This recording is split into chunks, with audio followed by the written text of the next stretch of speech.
I'm going to make that a command now.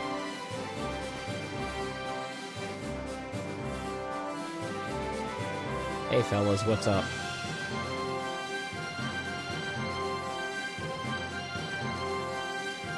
That's gotta be a command after I've seen that. Any YouTube frogs out there? You don't get the soundtrack. If you watch me on Twitch, you can get the background music. Are you kidding? Can you hear me now? No, I'm not muted. I'm not muted.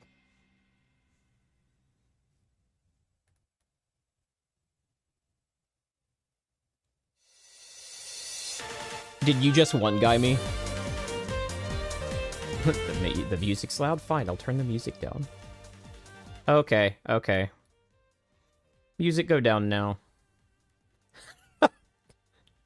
Holy shit! Oh, you got me. Good one, chat. You got me. Alright. Then we're gonna go back to this.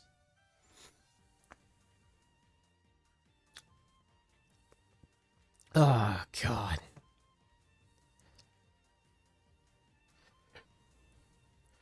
You know, on any other day, that wouldn't have worked. But I'm sitting here, like, stressing multi-streaming to YouTube. And I'm like, what jank is going to happen to me today? Waifu, did you just sub?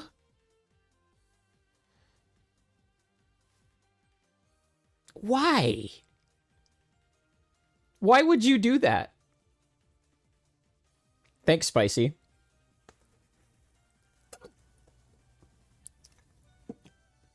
Oh, man. No, it wasn't with my credit card. Not this time.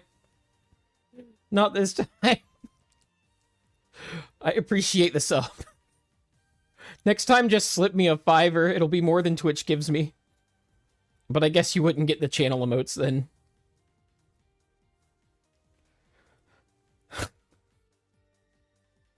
That's so fucking silly. Obviously, I need better emotes, because that's why people sub. What do you think about that, chat? Don't give her ideas! Look what you've done. I can't believe you've done this.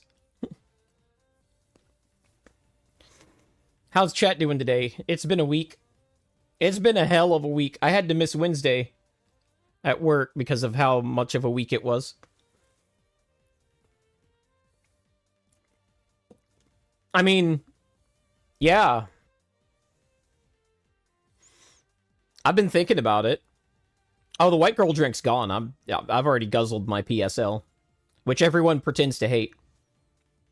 And then Starbucks makes hand over fist every single year, and people go back to pretending to hate it.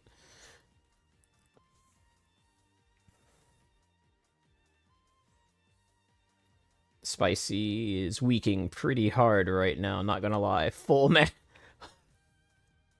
mast, huh? Oh, don't forget, waifu. You can use those emotes anywhere. Since you have them now. Oh, God. Chat. There were fires today. And then there was almost a fire. The world is trying to make me angry today. It's trying to put me in a bad mood.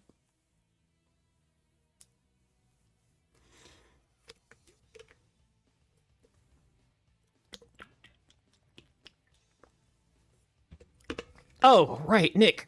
First of all, hi, everybody. Hi, Dr. Nick. That's what I'm calling you now.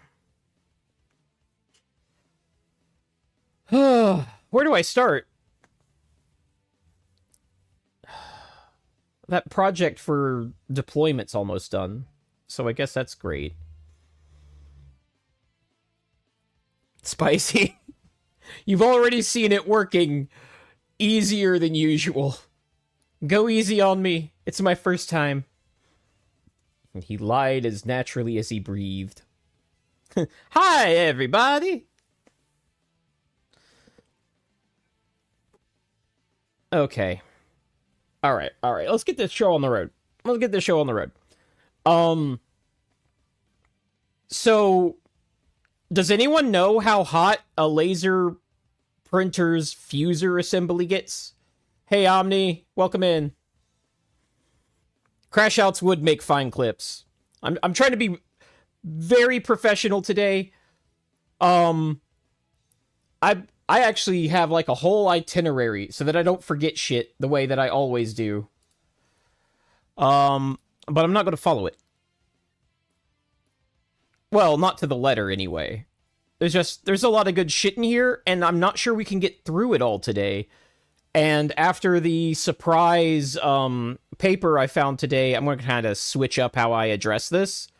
Because what I wanted to do was discuss the Emmy situation and then get into like the whole spiel about Parasocial and what it is and what it isn't. But after that paper, I'm not sure I will have enough time to cover both of those things, and there's more stuff coming out about the Emmy situation. Or at least there's more chatter around it. It's like, the event's over. It happened. It's not happening more, but there's like more discussion flying around about it. Dan Clancy knew I was streaming, so he released a statement like right before I went live. So he knew I wouldn't be prepared for it. That's right, Plaus. VTubers make plans and then do something else, even when they're flesh tubers. Absolutely. Also, thanks, Spicy. I know I already said it once, but, like, I'm even liking how my hair looks today. Like, it looks pretty damn good. Anyway. So what do you think would happen, Nick, if a printer failed to detect that it had a jam at the fuser and then kept it energized?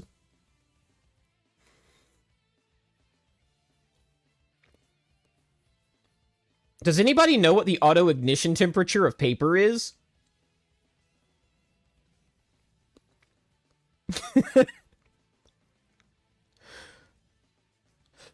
That's a gotcha, because the auto ignition temperature of paper is actually pretty high. Does anyone know what the auto ignition temperature of paper suffused with toner is? Because that's much lower. How do we know that you're not actually a seagull with a human VTuber model? I've been caught. This is AI. I'm really just a seagull. Omni found me out. Toner this, pants pinch. Get him! Nice wig, by the way. Yeah, I'm really just as bald as Asmon, so I gotta make up for that somehow. But yeah, so it was on a floor above me, so I didn't smell it. So there was a staff member that smelled it, and he didn't know what it was, but he started unplugging shit. And it's a good thing he did, because by the time I got that paper out of the fuser, it was like crumbly leaves. Like, have you ever had like just a bone dry oak leaf and just like crush it in your hand and watch it turn to dust? That's what the paper was doing.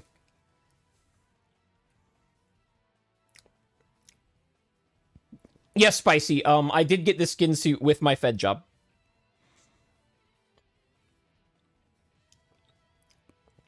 So yeah, regardless of whether or not that printer's technically okay to be used again, the fact that it didn't, like, catch that jam and then de-energize the fuser makes that printer inherently unsafe now. So I've got a new printer to buy. So that's fun. You said you were a seagull, not a lizard. Lizard.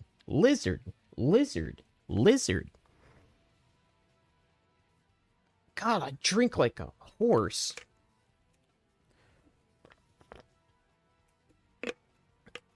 Omni says, something being unsafe doesn't mean you can't use it. I'm not staking my job on that. Someone else can do that.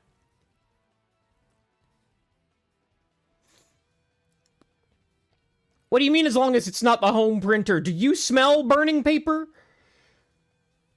Do you smell burning paper?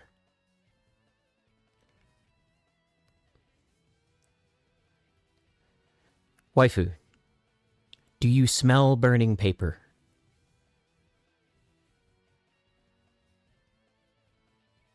Because if you do, you're having a stroke, and I need to take you to the hospital.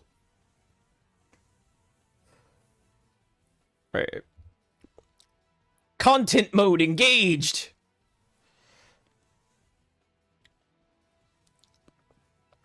Oh, your nose is stuffy. Okay. Okay. I said the slur job. You think I can scare people away if I, like, put up a job application to the camera? Do you think that would frighten people off? It might. Oh, God, where's that other paper? I'm gonna have to search this live. That's okay. I need to be willing to search things while I'm live now. Because I keep... One of the things I notice when I watch my VODs is I'll be like, hey, guys, did you read this thing? Did you watch this video? Yeah, y'all should go do that. And then not go over it on stream like a fucking moron.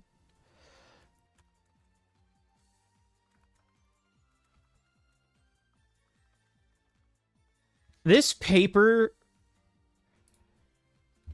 is so cringe. Like, the title is so cringe.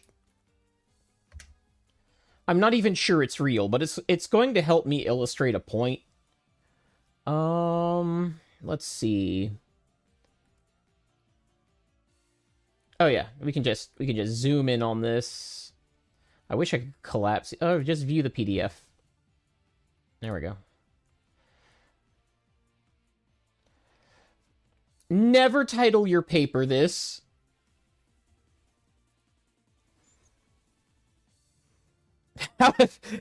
Omni. How to fill out a job application, just chatting, 0 views. Why what, Yume? Why never title your paper that? Because it makes you look like a clown. I'm glad the people who published it were able to look past that. But also the publisher, yeah. But also it's like, it's also Science Direct, and I don't know, that sounds like one of those vanity publishers to me. But I thought the paper itself was interesting, and it will help me illustrate a point later. So we're going to go over this. And we're also going to go over this. This one, I haven't read all of. Y'all get to experience that with me. I've gone to like 2 pages in, and Table 2 is fantastic. Y'all are going to love Table 2. I love useful tables.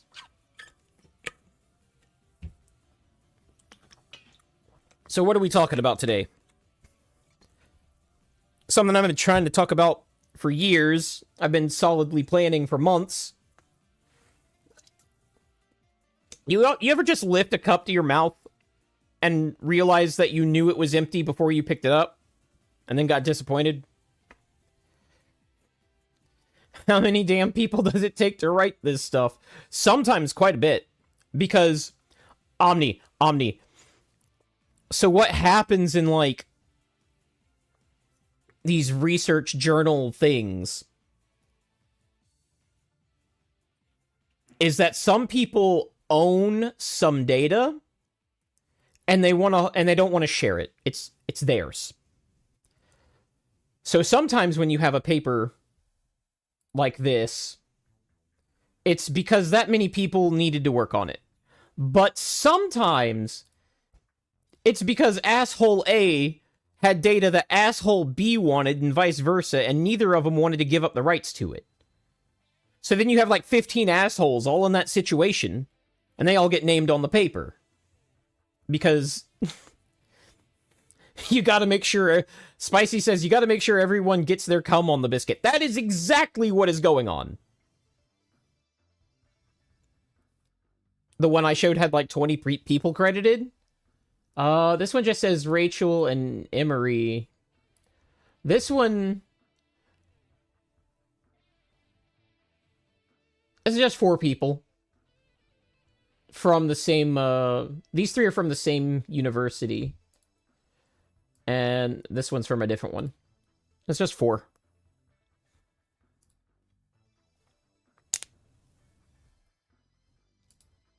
Where is...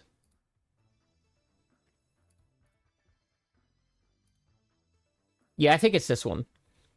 So I want to tee up the parasocial thing by like reading an example of somebody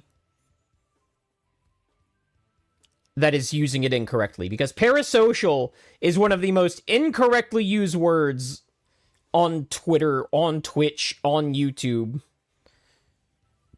And I need to set that record straight because it pisses me off. Yeah, I know, Reddit. But where else would you go for bad opinions? I'm going to the source, guys. If you want bad opinions, you gotta go to the source. So that means going to Reddit. How about Himiru's parasocial kisser? I'm pretty sure parasocial feelings were involved there, yeah, but, I'm not sure he's been interviewed yet for that sort of thing. Like, I can't say what he was thinking, but I agree with you, Saru, that, it is likely, that was likely it.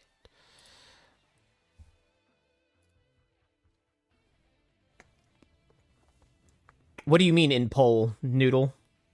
It was love. It was true love, trust. Right. Oh, the source. The source of dumb would be poll. You might have a point there. Let me zoom in on this a bit, because this is awful for you guys to read at that size. So, this is actually kind of disturbing. First of all, in before green text, okay? This is just something posted on Reddit. I'm going to choose, for the sake of the stream, to understand that it's legitimate. All right, we're all on the same page? Oh, no. Okay. Make sure not to read more than half down the page before scrolling, because my dumb head's blocking it. Got it. One touch of the lips and she would see the light, says Saru. Light mode! Yeah. Get blinded, idiot. Alright. Feel the need to rant about parasocial behaviors. TwitchCon this year was extremely fun, between meeting new friends and reuniting with old ones. Obviously, there was a ton that needs fixing for coming years, security main example. We're going to get to that if we have time. But this post isn't really about that. I wanted to talk about parasocial behavior in an in-person public venue. Let's get that sorted. I'm not a huge streamer, but I'm a partner and hit good numbers. I love my community more than anything. Really? Really? More than anything? Okay. And everyone is so sweet. But after this weekend, I'm really evaluating how to deal with people feeling as though they know myself and my group. Okay, hold up. You love your community more than anything, but them feeling as though they know you and your group is wrong. That's interesting. Let's keep going. To make this as short as possible, a community member, the community that she loves more than anything, came to the... I'm assuming it's a woman based on how they're talking. Came to the con specifically to see myself and friend. We all saw each other, said our highs, got our pics, and thought that'd be the end of it. Wrong. Okay. Omni says, I love my community, but I don't trust them or want any actual interaction with them. Dirty peasants. Yeah, that's what I'm getting from this. So to make this as short as possible, as in omit details, a community member, the one you love, came to the con specifically to see myself and a friend, That's what communities do when they go to a con. That's what cons are for. Right? That's what the con is for. Isn't it? To meet the streamers? Because this isn't like a random con. This isn't Comic Con. This isn't Comic Con. This is Twitch Con. Keep reading. You knew why they were coming. You agreed to it. We all saw each other, said our highs, got our picks. All right. Wrong. There's a curveball at the end of this, by the way.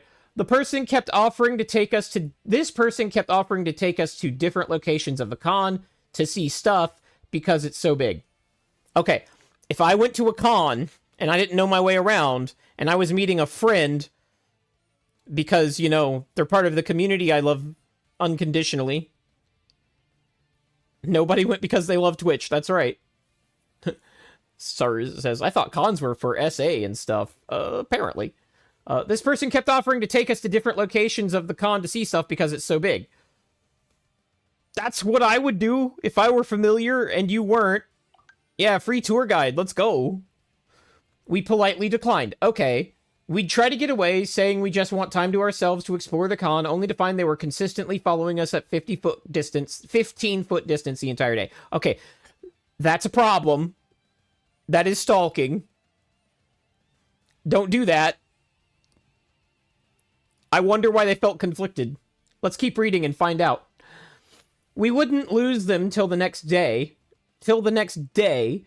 Until they came up and said, oh, I found out where you were because of your post on your story. I just looked at the background.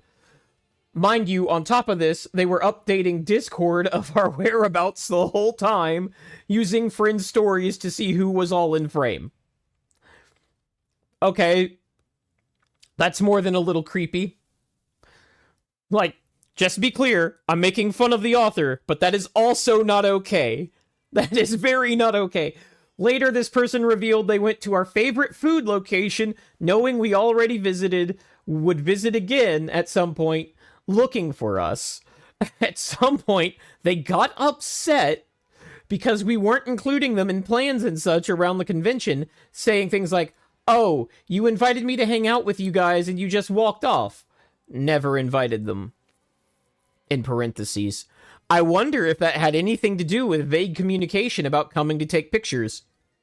Anyway, my friend and I would split up sometimes, and this viewer would end up finding my friend first.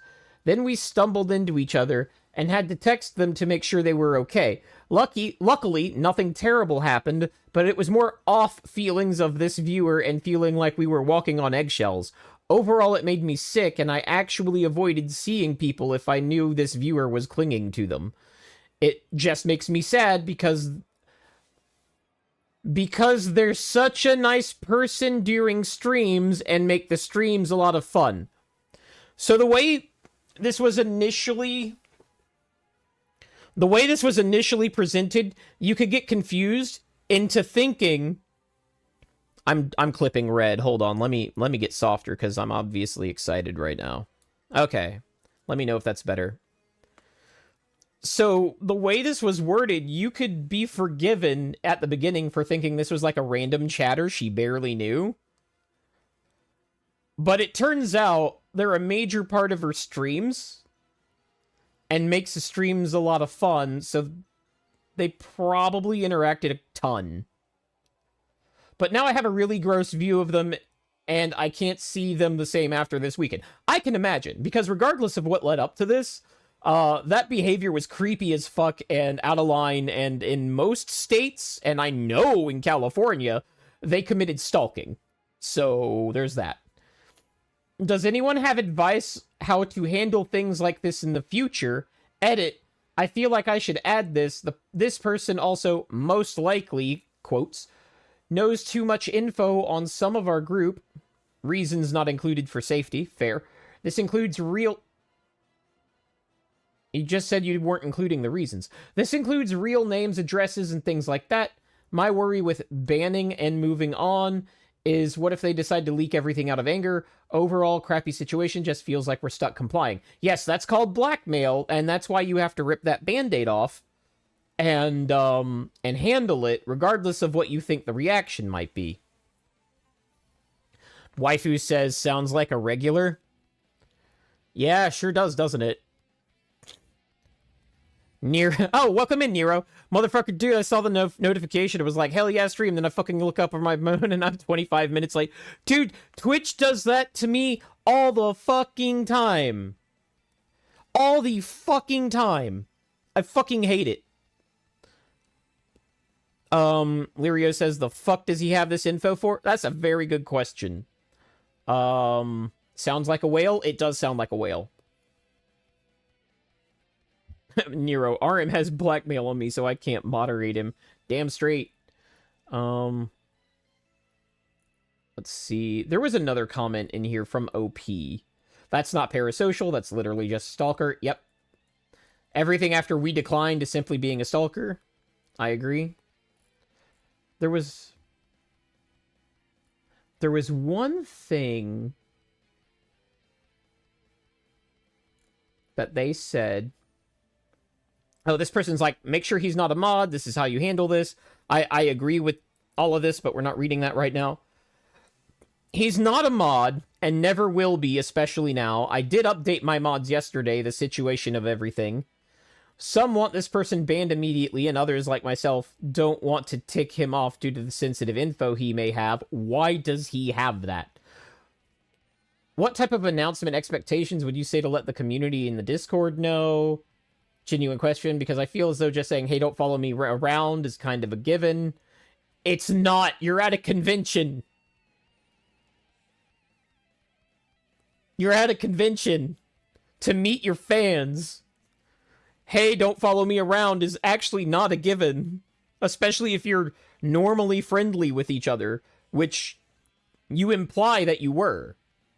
I just need to figure a kind way to make it clear that I'm not their friend, but we can all be nice to each other.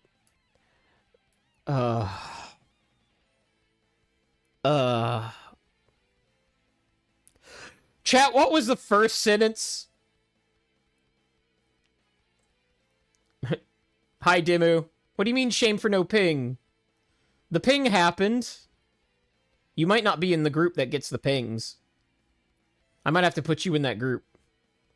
Yeah, the first sentence was, I love them more than anything. We're not friends.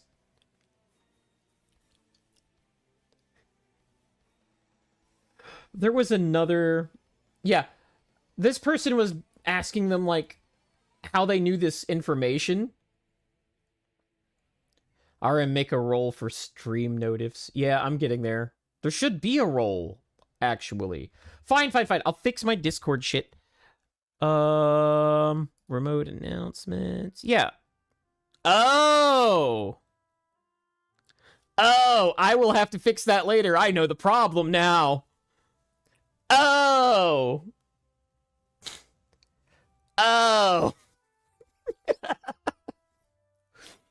Oops. All right. So, this, if I were on my account, I would update that because it's a good comment. Yeah, they definitely did not take no for an answer. That's creepy as fuck. Confirmed. My question is, how did he get people's reals, names, and addresses? The Lirio question earlier. Was the user pressuring others to dox themselves, or did he hack into their personal data? Anyway, you need to have to talk with them on how stalking can ignite a fearful response and that they ruined your overall experience due to that fact. It is okay to tell them they are just a fan, not your friend, that you love more than anything. If that doesn't work, your last resort is banning. Nowhere is in the chat. I want you to notice the escalation here. From a random-ass Redditor. You need to have a talk with them. Explain what they did wrong. How it made you feel. And your last resort is banning. Anyway. From then on, limit on the amount of personal information you give out on stream in case they are able to use to weaponize it against you. It has to do with IRL stuff. What could that mean? What could that mean? Oh, how was your lunch, Saru? What'd you have? What do you mean it has to do with IRL stuff? I thought this dude was just in your Discord. It sounds like you know the guy in real life, or one of your friends does. Or that you've met at some point. This will be important later in the table. Nothing was given to this person and nothing was hacked. So let me get this straight. You didn't give them information. He didn't hack anything. But he knows your real names and addresses. And the reason is IRL stuff. Holy shit, the guy is psychic! Thanks, Omni. I love that comment.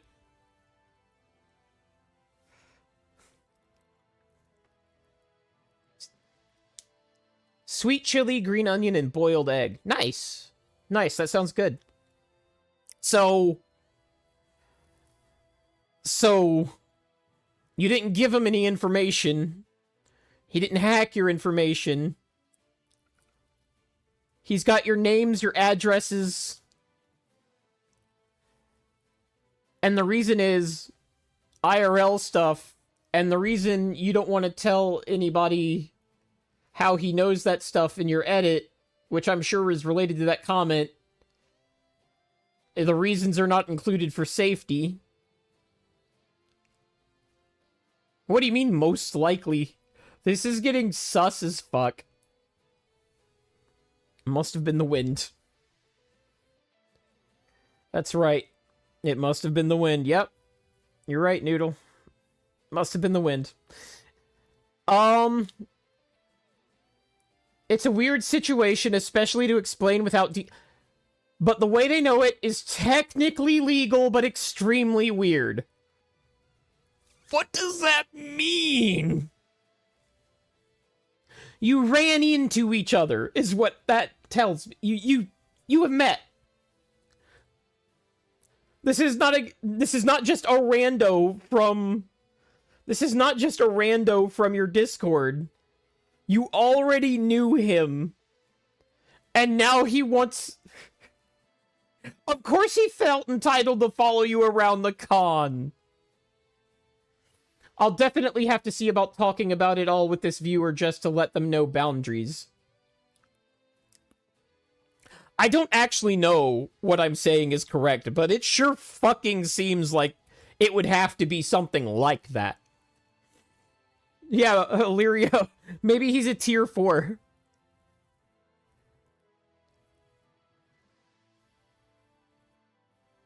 Maybe he's a tier 4. You misspelled grinder. Nice, Omni. Yeah, maybe they met on Grindr or something.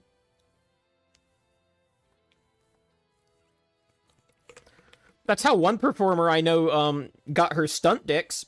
She would just go to, like, what are those called? F4F or... It's the Reddit version of Grindr specifically for a city. Anyway, she would go to local Reddits to get her stunt dick. Maybe that's what was happening. I don't know. This is weird as fuck. So,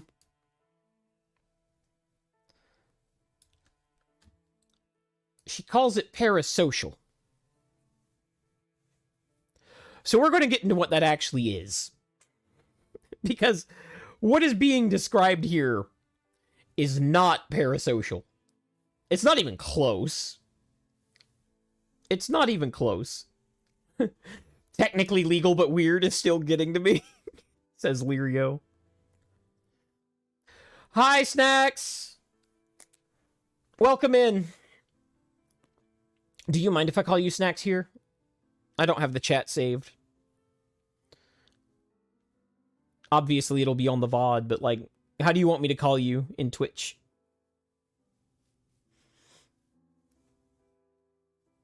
Well, everyone is saying Snacks, so I guess the cat's out of the bag. Welcome in. We're talking about being parasocial and what that is and what that isn't.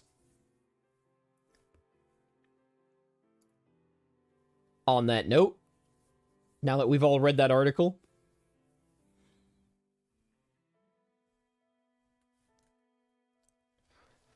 I'm going to have to put myself somewhere else to read this properly, aren't I? Or I can shrink it down. There we go. Can y'all read that?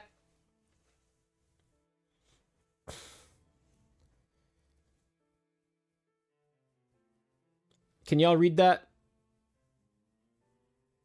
Please scroll past the authors, thanks. Kind of. All right, I'll make it a little bigger.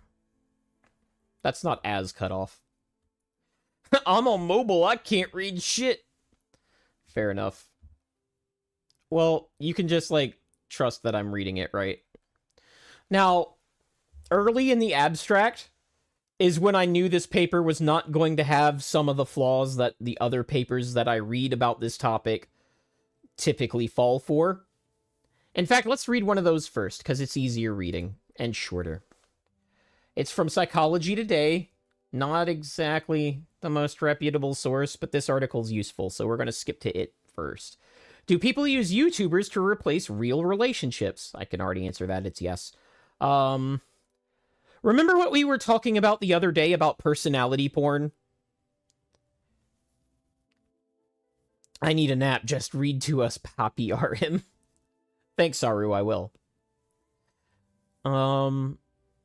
Yeah, Omni really is the odd one out here, isn't he? The gang's back together.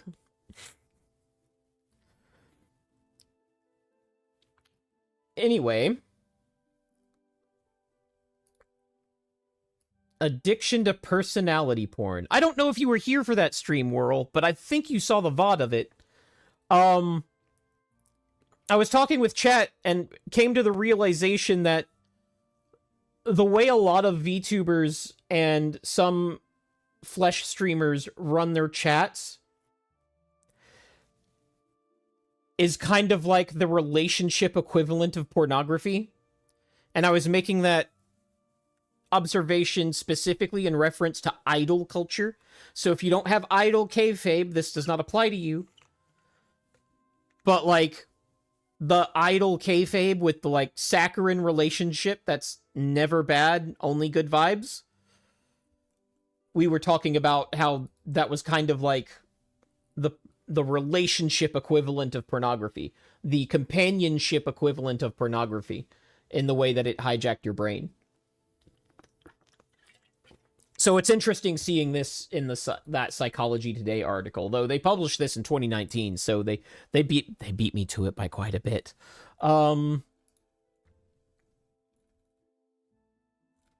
Let's see. Are one-sided simulated relationships replacing real relationships? Compensation for something not fully realized. More and more people seem to be replacing relationships with real intimate others. Boy, that's worded oddly. With interactions on social media.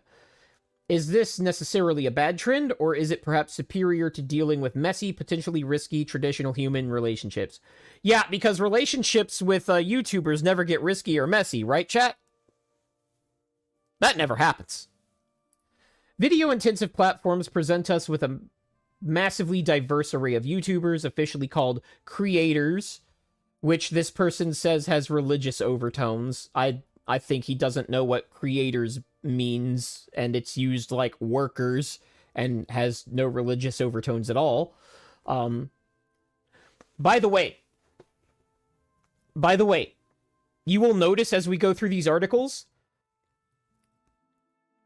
that, I'll get to that comment, that people unfamiliar with the space get a lot of shit wrong even though they have all the data in the world, and that anybody who was actually in the space would have been able to tell them, no, it doesn't work this way.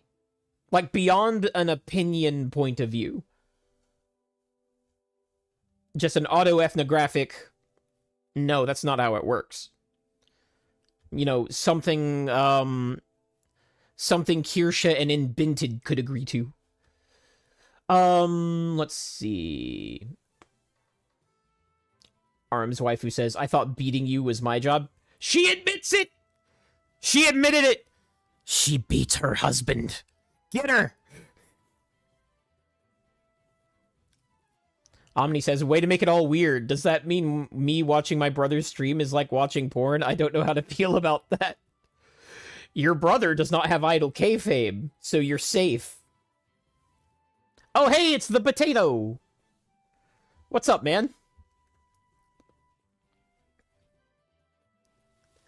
Alright, so religious overtones aside, it's hard to tell fact from fiction, so real and engaging are these simulators of human experience for one able to become immersed in the fantasies they conjure up. Man, this prose is purple, or damn near.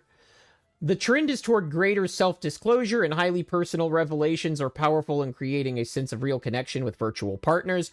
That much is true. Similar to robotic partners, substitutive relationships with pseudo-personalities meet attachment needs while potentially rewarding insecure attachments.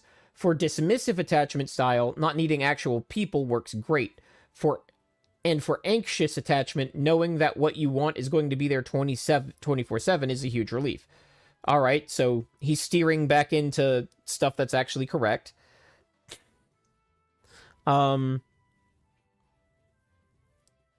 Let's see. Saru says, when RM gets his seagull avatar, the bruises won't show on stream.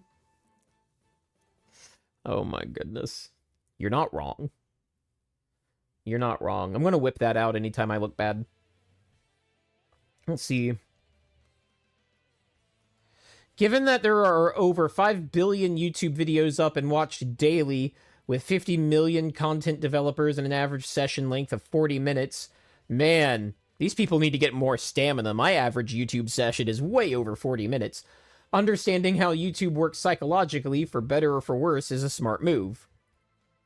The neuroscience of social media is still in its infancy. Yeah, I mean, science always lags observation, and social media hasn't been around a while. Finding research, even just articles, but finding research on this subject has been a pain in the ass. Like, I'm working with somebody at my job that is a researcher,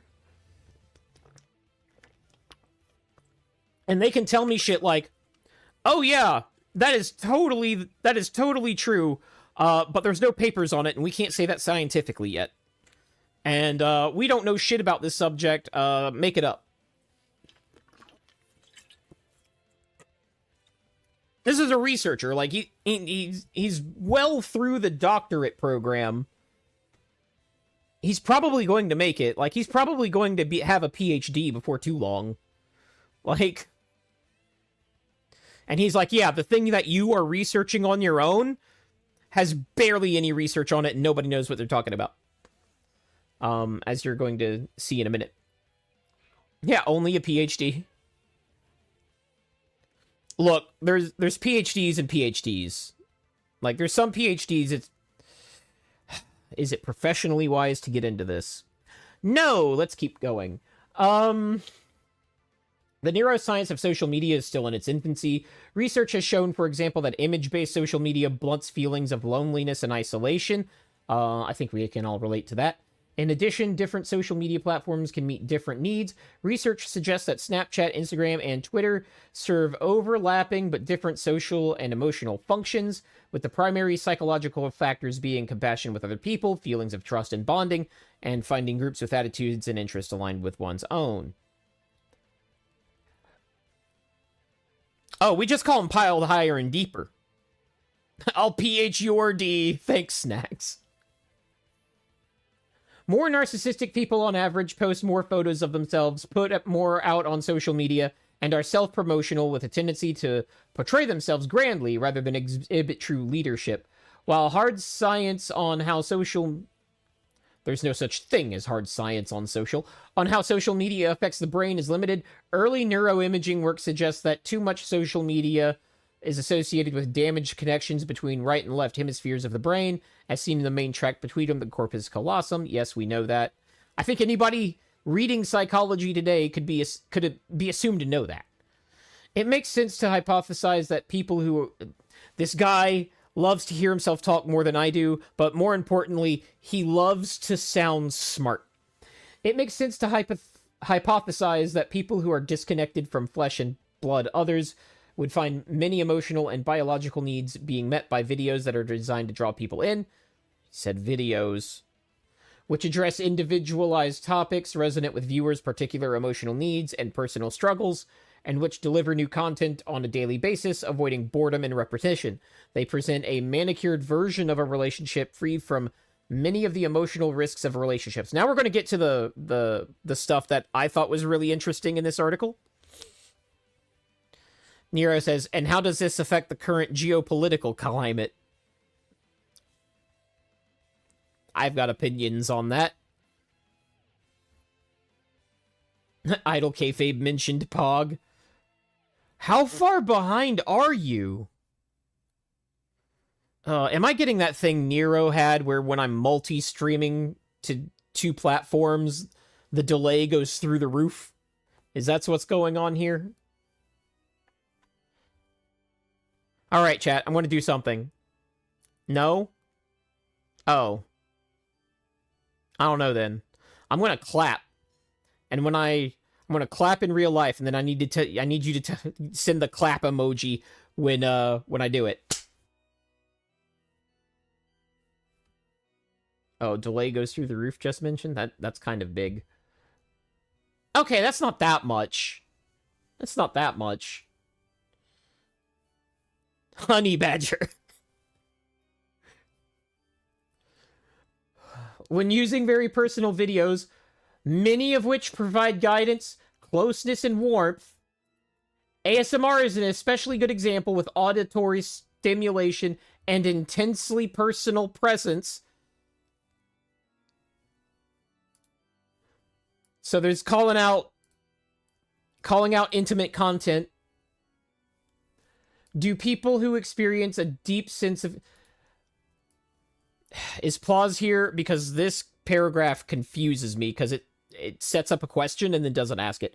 Do people who experience a deep sense of connection have elevated levels of reward activity in the brain, a stronger so-called dopamine hit, or changes in attachment biology reflected in oxytocin? Period. It would be surprising because oxytocin is implicated in social anxiety, genetics, and possibly therapeutics. But it wouldn't be surprising. It wouldn't be surprising. I absolutely think oxytocin is being secreted when you're watching streams. It becomes very apparent pretty soon that this person is talking specifically about non-interactive YouTube videos. While such hypothetical changes could meet immediate needs, paralleling the argument with pornography, they may undermine the capacity to approach real people with our messy, unpredictable relationships. Some people would consider that a buff. At best, online relations can supplement emotional and psychological needs, even help people, as well-made coaching and educational videos and computerized psychotherapy show.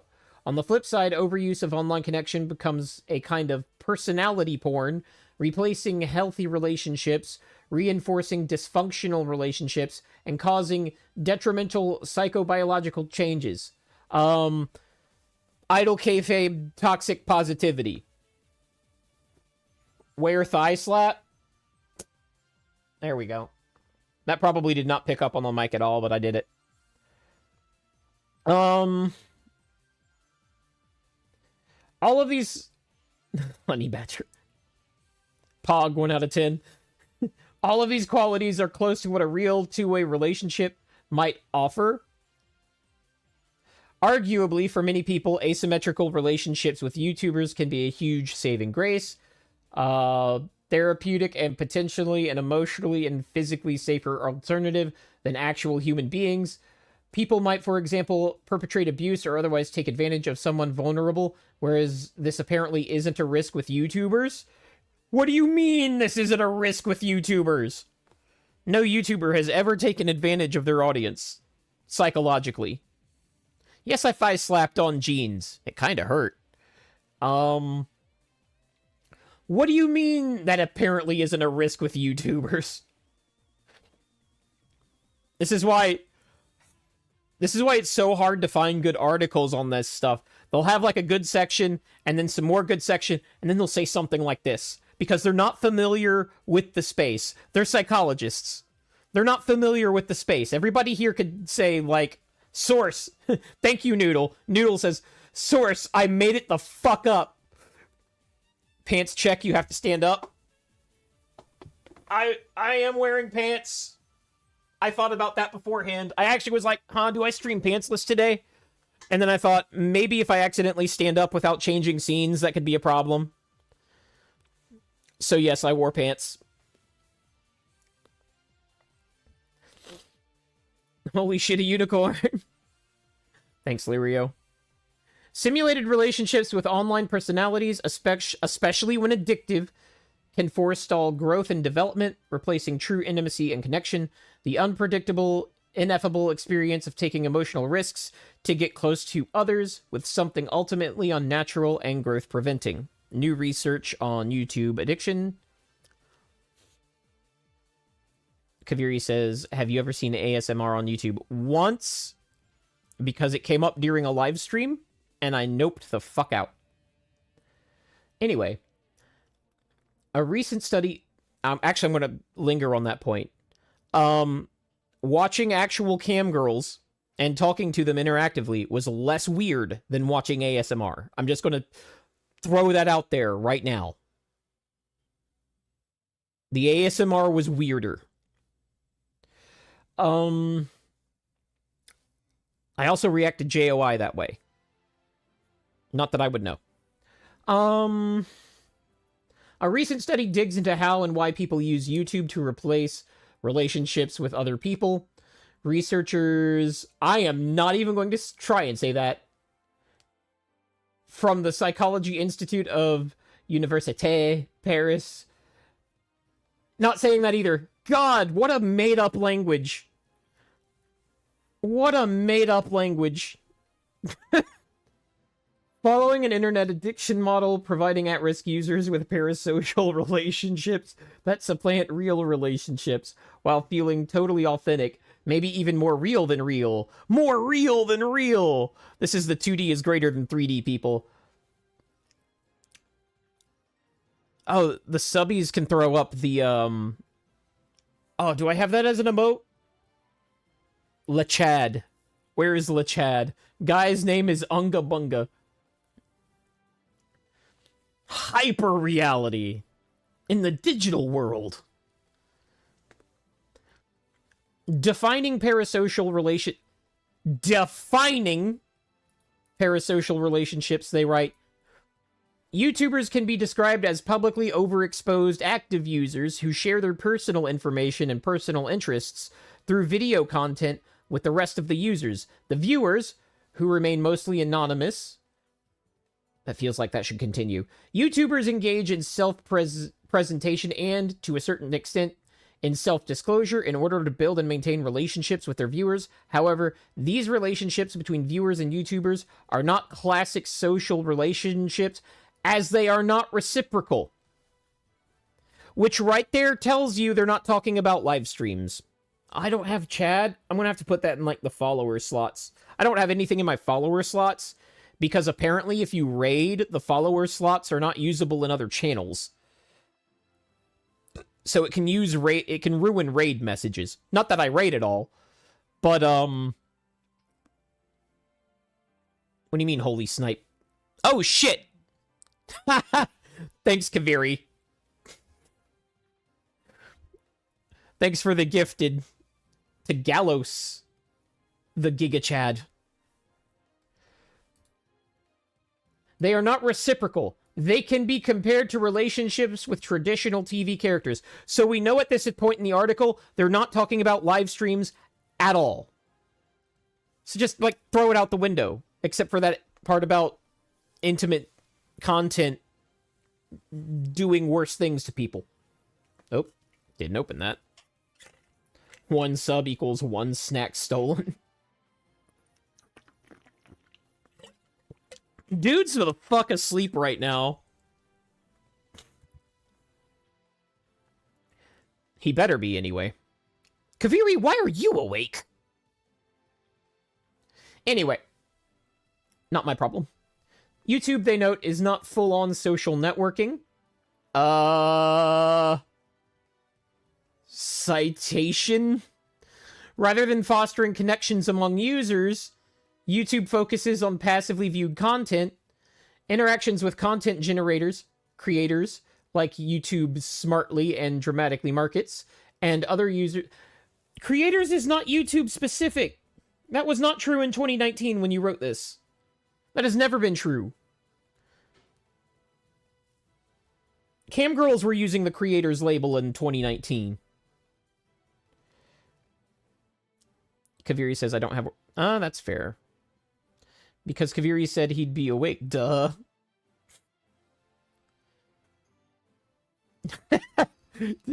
Demu, why are you awake? Even though Demu's basically in the same time zone? Maybe even later? And other users are very limited, mainly trolling, cheerleading, and discussion comment threads about loved and or hated videos. Yeah, see, you missed the boat on the live streaming. Blah, blah, blah. Unga Bunga and colleagues review prior work on YouTube, making the point that YouTube's popularity goes along with increased addictive behaviors by providing high levels of reward to viewers. Yeah, I would agree with that. Using a cognitive behavioral design study to look at key determinants of YouTube addiction and a laudable and timely first step for designing effective prevention and intervention targeting YouTube addiction. So, like, targeting and identifying addiction is actually useful work. The study was flawed if it was trying to capture all of YouTube, but if it was focusing specifically on non-live content, valid. Focusing on the non-biological aspects of addiction, they borrow from the internet addiction literature to study YouTube use. Noting there are distal and proximal factors that influence... This'll come up later. Factors that influence thinking, decision-making, and behavior. Distal causes include already having a problem before even using YouTube. Right. It's that... Being a streamer doesn't make you mentally ill. Being mentally ill makes you the streamer. Oh, wait, they're talking about the audience. Never mind. Never mind. Saru says, cam girls create? Exactly. Anybody who watches me knows how, I feel about... Boring!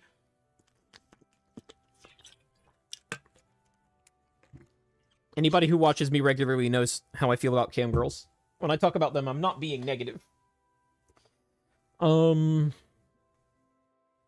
you're ever curious about that, you can ask. Wifey says, clearly you have an extended lunch. Oh, chat's talking with themselves because I stopped talking to them. Yume says, no one can blame me for being here because it's morning for me. Cam girls create boners. That's true. We need a snore redeem. Oh, you're right. We do need a snore redeem for Saru. I'm gonna milk him. Distal causes including having social anxiety, which can be severe enough to constitute a clinical condition associated with mental torment. Painful social interactions, avoidant, blah, blah, blah. Proximal is user experience, what it feels like, and how it rewards behavior. The behavior in this case is watching more parasocial videos. Or watching a stream about being parasocial. Milk this, Pants Pinch. The research team contacted over 1,000 online groups covering a range of related interests, ended up with responses from a total of 9,900. I don't care about that because I want to read the paper. If I care about this, I'm reading the paper. because I need to know the exact methodology. We will be talking about methodology in a couple of these other papers, like we will be reading those sections. Yeah, it says 1,000 groups, and it only got 932 respondents. That's weird to me. Nero says, it's not parasocial, RM loves me too. Interesting. So when are we going to Disney? When are we going to Disney? What they mean by you asked a group, Spicy, is I'm going to turn that down even farther. I actually may just turn the music off. Hold on. I'm going to turn the music off. Because it's a little distracting. Allegedly, Dan Clancy also respects cam girls, says Saru. And he put respects in air quotes, which is where that belongs. So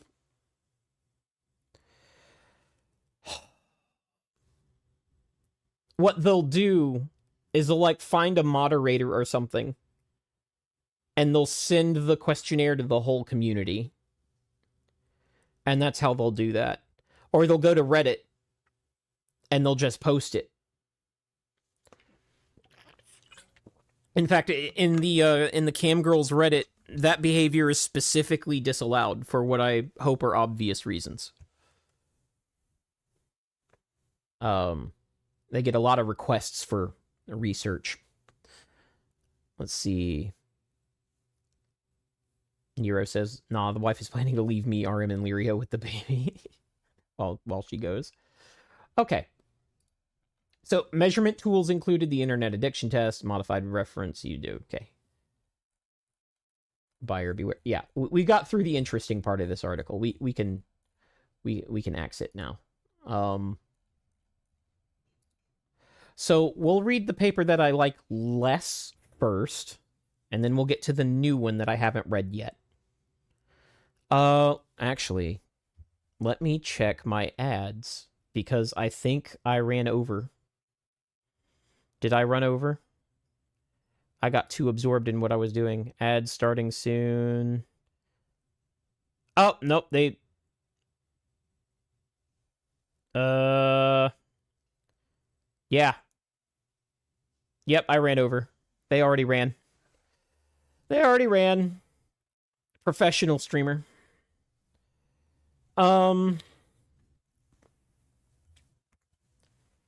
Ooh, I want to undo that button. It is warm back here.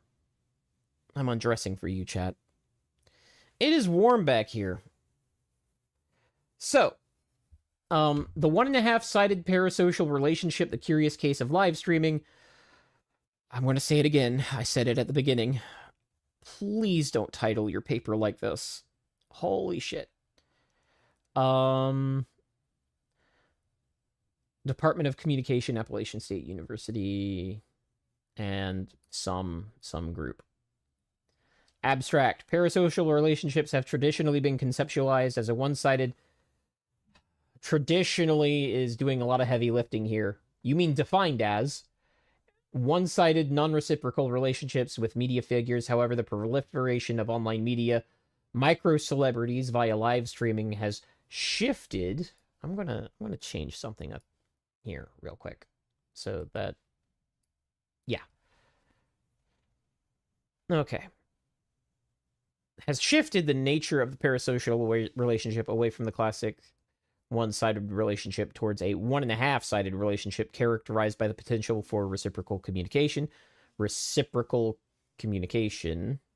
strong community affiliation, fandom cultures, wishful identification, high emotional engagement, and increased presence.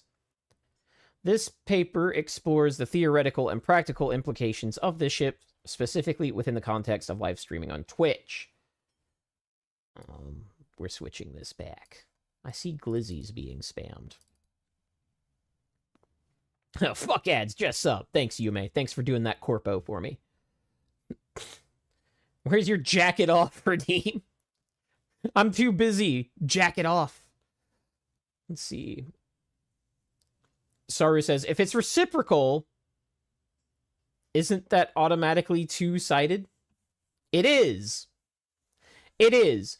And that's one of the reasons I want to read this paper, not because I agree with it, but because it's doing two things. One of which you've got to watch out for when somebody is citing a paper, especially in social sciences, as proof of something.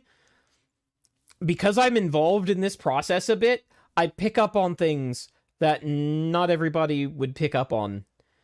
And, yeah, so we're going to get to it, because I want to get through all of these. Since the 1950s, researchers have been discussing the nature of parasocial interactions and the relationships that develop from them. Horton and Wall, 1956. Horton and Wall, 1956 is where parasocial was defined. They don't really do a great job highlighting that. It is an... Thank you, sweetheart. It is an academic paper. They assume that you know that if you're reviewing it.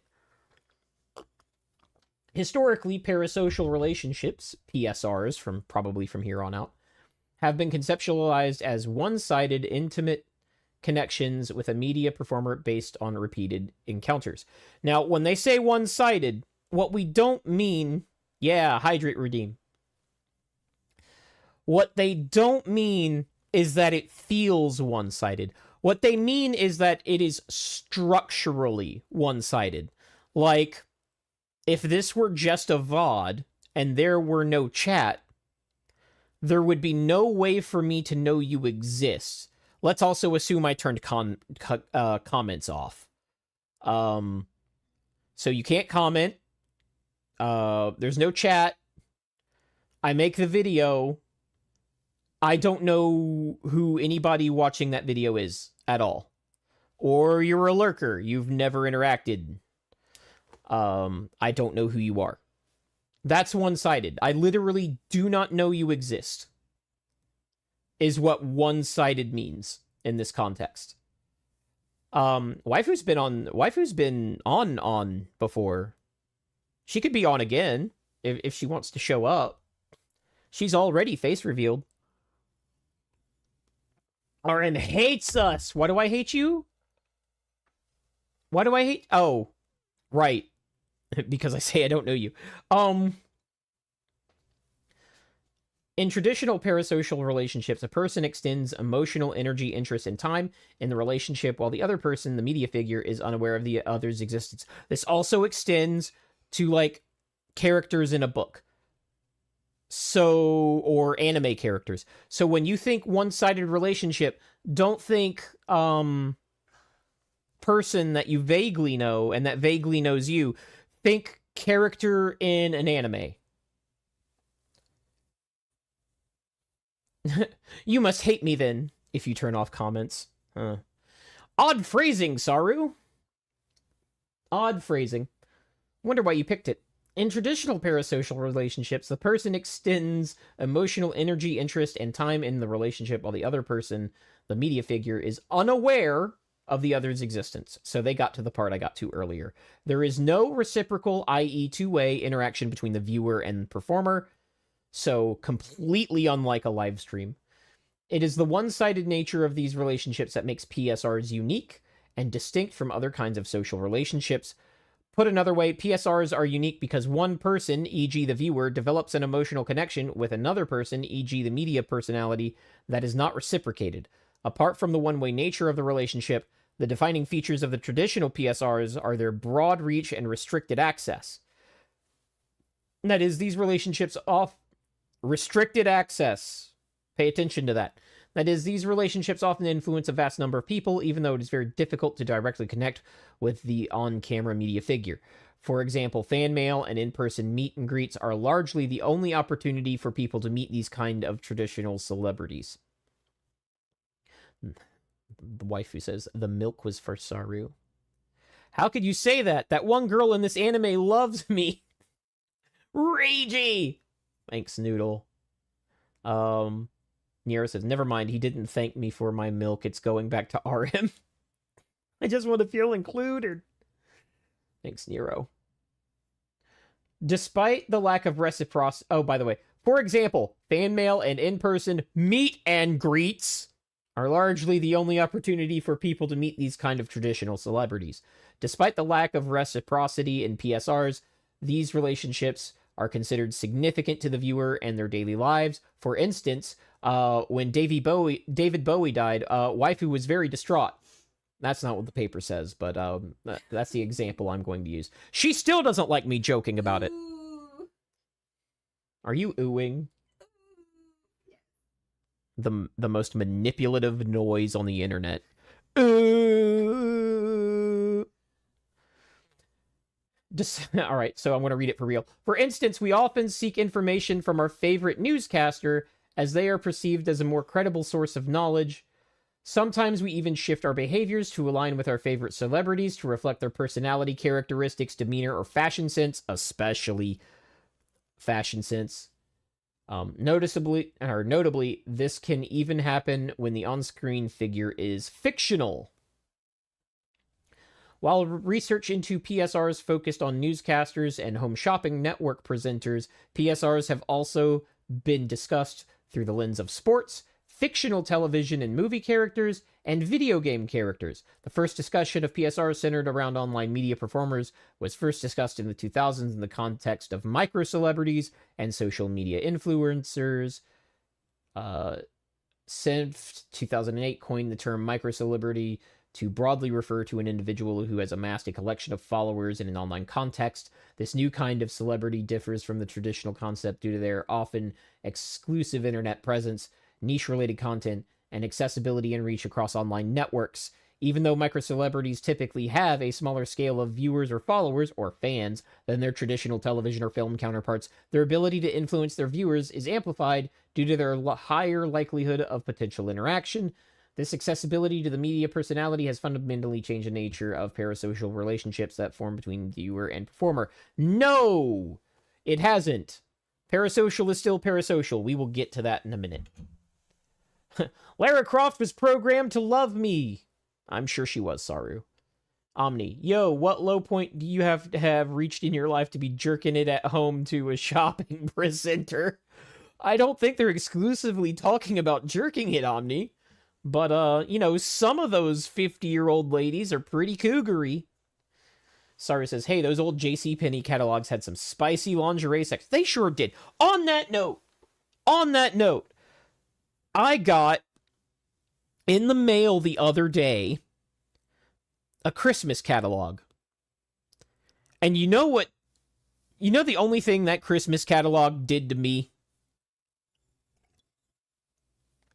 It made me miss the Sears catalog. Does anybody remember the Sears catalog? That thing was a fucking truck. That thing was a fucking truck. That was a whole ass book. You could give that to your kid November 1st. He'd be reading that thing every single day through November 30th. Demu, what are you talking about? Sus. Man, the kids these days, they don't know. You could smack your kid with it too. Absolutely, you could, Omni. But man, that was the first form of, like, iPad kid, was the month or so of Sears catalog kid. Nero says, we had to talk about that yesterday, wife and me. Yeah. Yeah, Sears is out of business now. I still have a rifle from Sears Roebuck. Back when they were called Sears Roebuck. Nero says, it was a disciplinary device, yes. But yeah, long before the iPad kid was the Sears catalog kid. I remember reading that thing in, like, the spring, because we would keep ours. Because back then, like, the toys did not change as much. It would not be the hot toy the next year, but it would probably still be available. So you could look through old Sears catalogs, and there would still be stuff you could buy years later.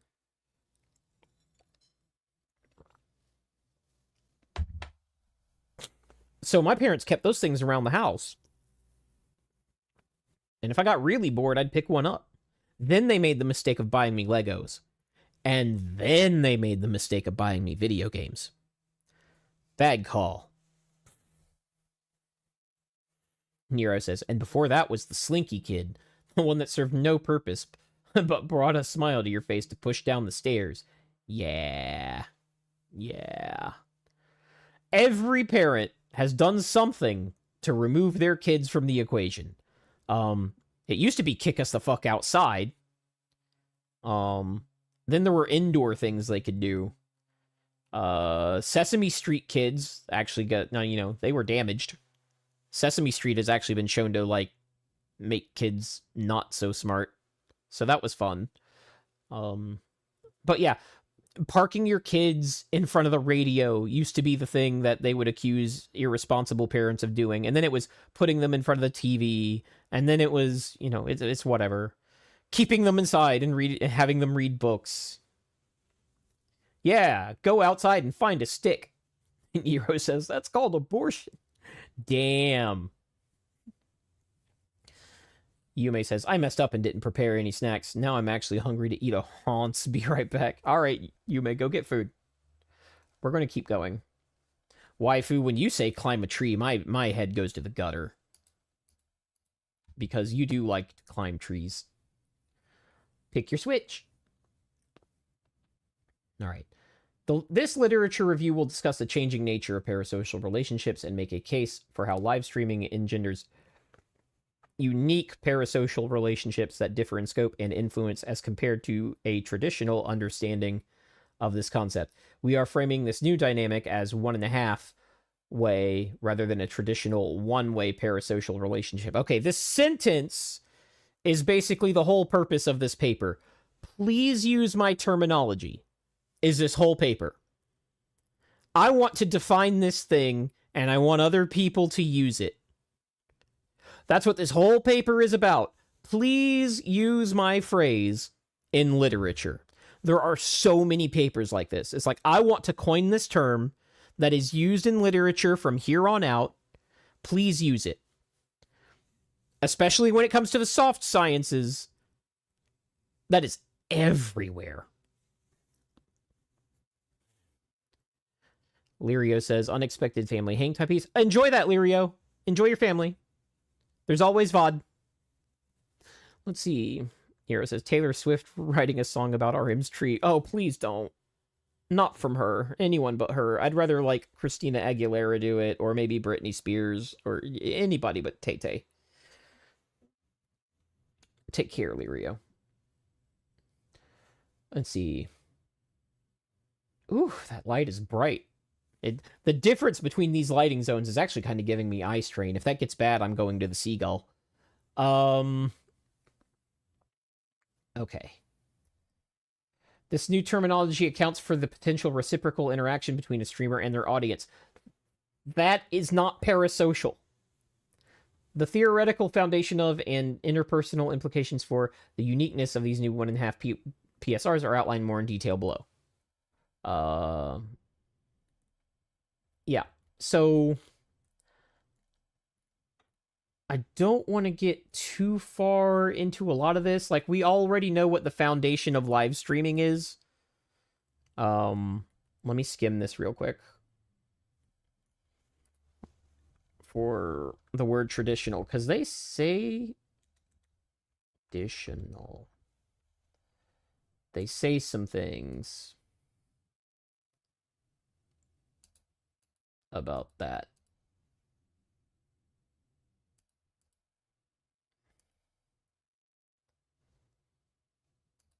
Let's see. Reciprocal interaction. The current understanding of PSRs, all right? So even this paper is saying this, even though they're trying to say it, and they're trying to change it so that their term is used, all right? That's the point of this paper, is to change the way this is thought of. Listen to the sentence. The current understanding of parasocial relationships does not adequately account for the reciprocity of the relationships between viewer and live streamer. And I'm going to stop it right there, because that is working as intended. That is by design. The reason it doesn't account for that is because it does not describe it.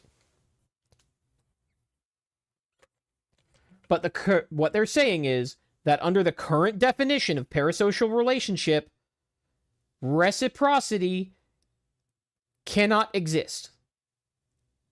And the whole reason we're reading this is to put into context when streamers complain about parasocial behavior, when audiences complain about parasocial behavior in the context of live streaming. There can't be reciprocity. Sarah says, but a VTuber told me it's parasocial. Yeah, I'm sure they did. I'm sure they did. You know why they did that? I'm going to give chat a chance to preempt me here. Do you know why they do that? Aside from just not knowing. There's the ignorance side, but then there's also a convenience factor here. Nero says, is there a word for money social relationships other than prostitution? Yes, that's called transactional. Sarah says they didn't want to admit they get feedback at all. That's a way of saying it. It's to remove culpability. If your chatter does something in response to a stimulus you gave that chatter, calling that chatter parasocial is a good way to put the blame completely on the chatter. It's nothing you're doing. The chatter's mentally ill.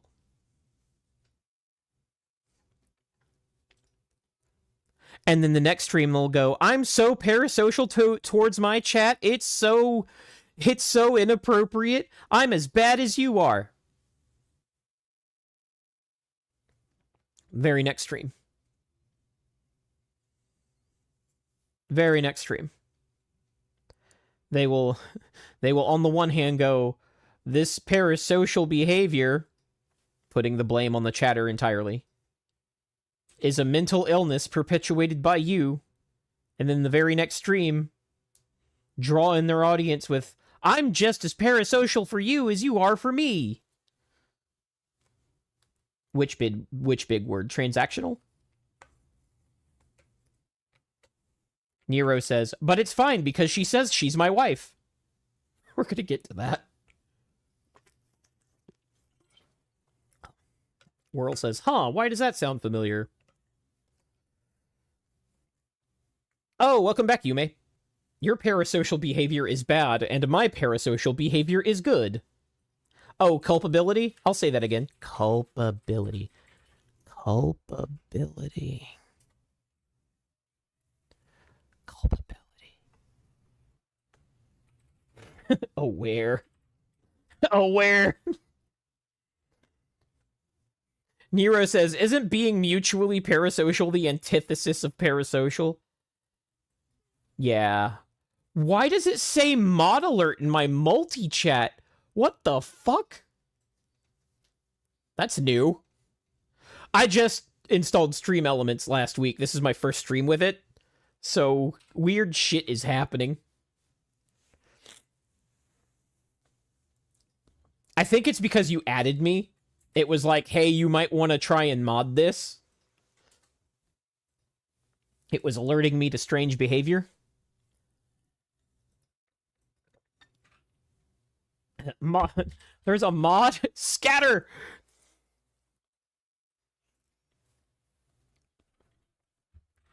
Scatter. Well, no. Actually.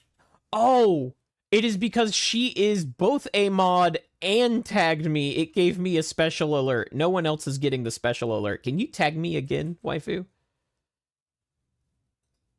I'm figuring this out instead of reading the manual. Yeah, that's what it is. That's what it is. When a mod adds me, it gives me a big ol' hey asshole, look at your chat. Look at your chat, asshole, your mod's pinging you. Okay, that's cool to know. Reading is for nerds. Lizard. Waifu has special powers, so Armin can't ignore hers. Well, Saru. She's got more than one special power that makes her unignorable. Anyway, where was I? Of course, she could just... Saru says, of course, she could just walk over and beat him. I guess that's, What did he mean by that? The current understanding of PSRs does... Yeah, okay. A 2020 study on live streaming reported that 100% of those surveyed reported some degree of interaction between the live streamer. 100% of those surveyed reported some degree of interaction between the live streamers. Great. That makes me feel better about the fiction I write. That made it through an academic paper. Some degree of interaction between the live streamers that they regularly watch and the streamers community, with 74% of them reporting a lot or constant interaction. You can't VIP Saru because A, you're not the broadcaster, B, I'm not partner. I have to be a partner for that.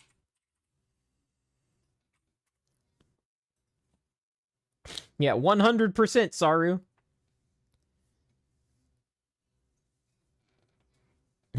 Nick at Night says, yet. True. Oh, kind of.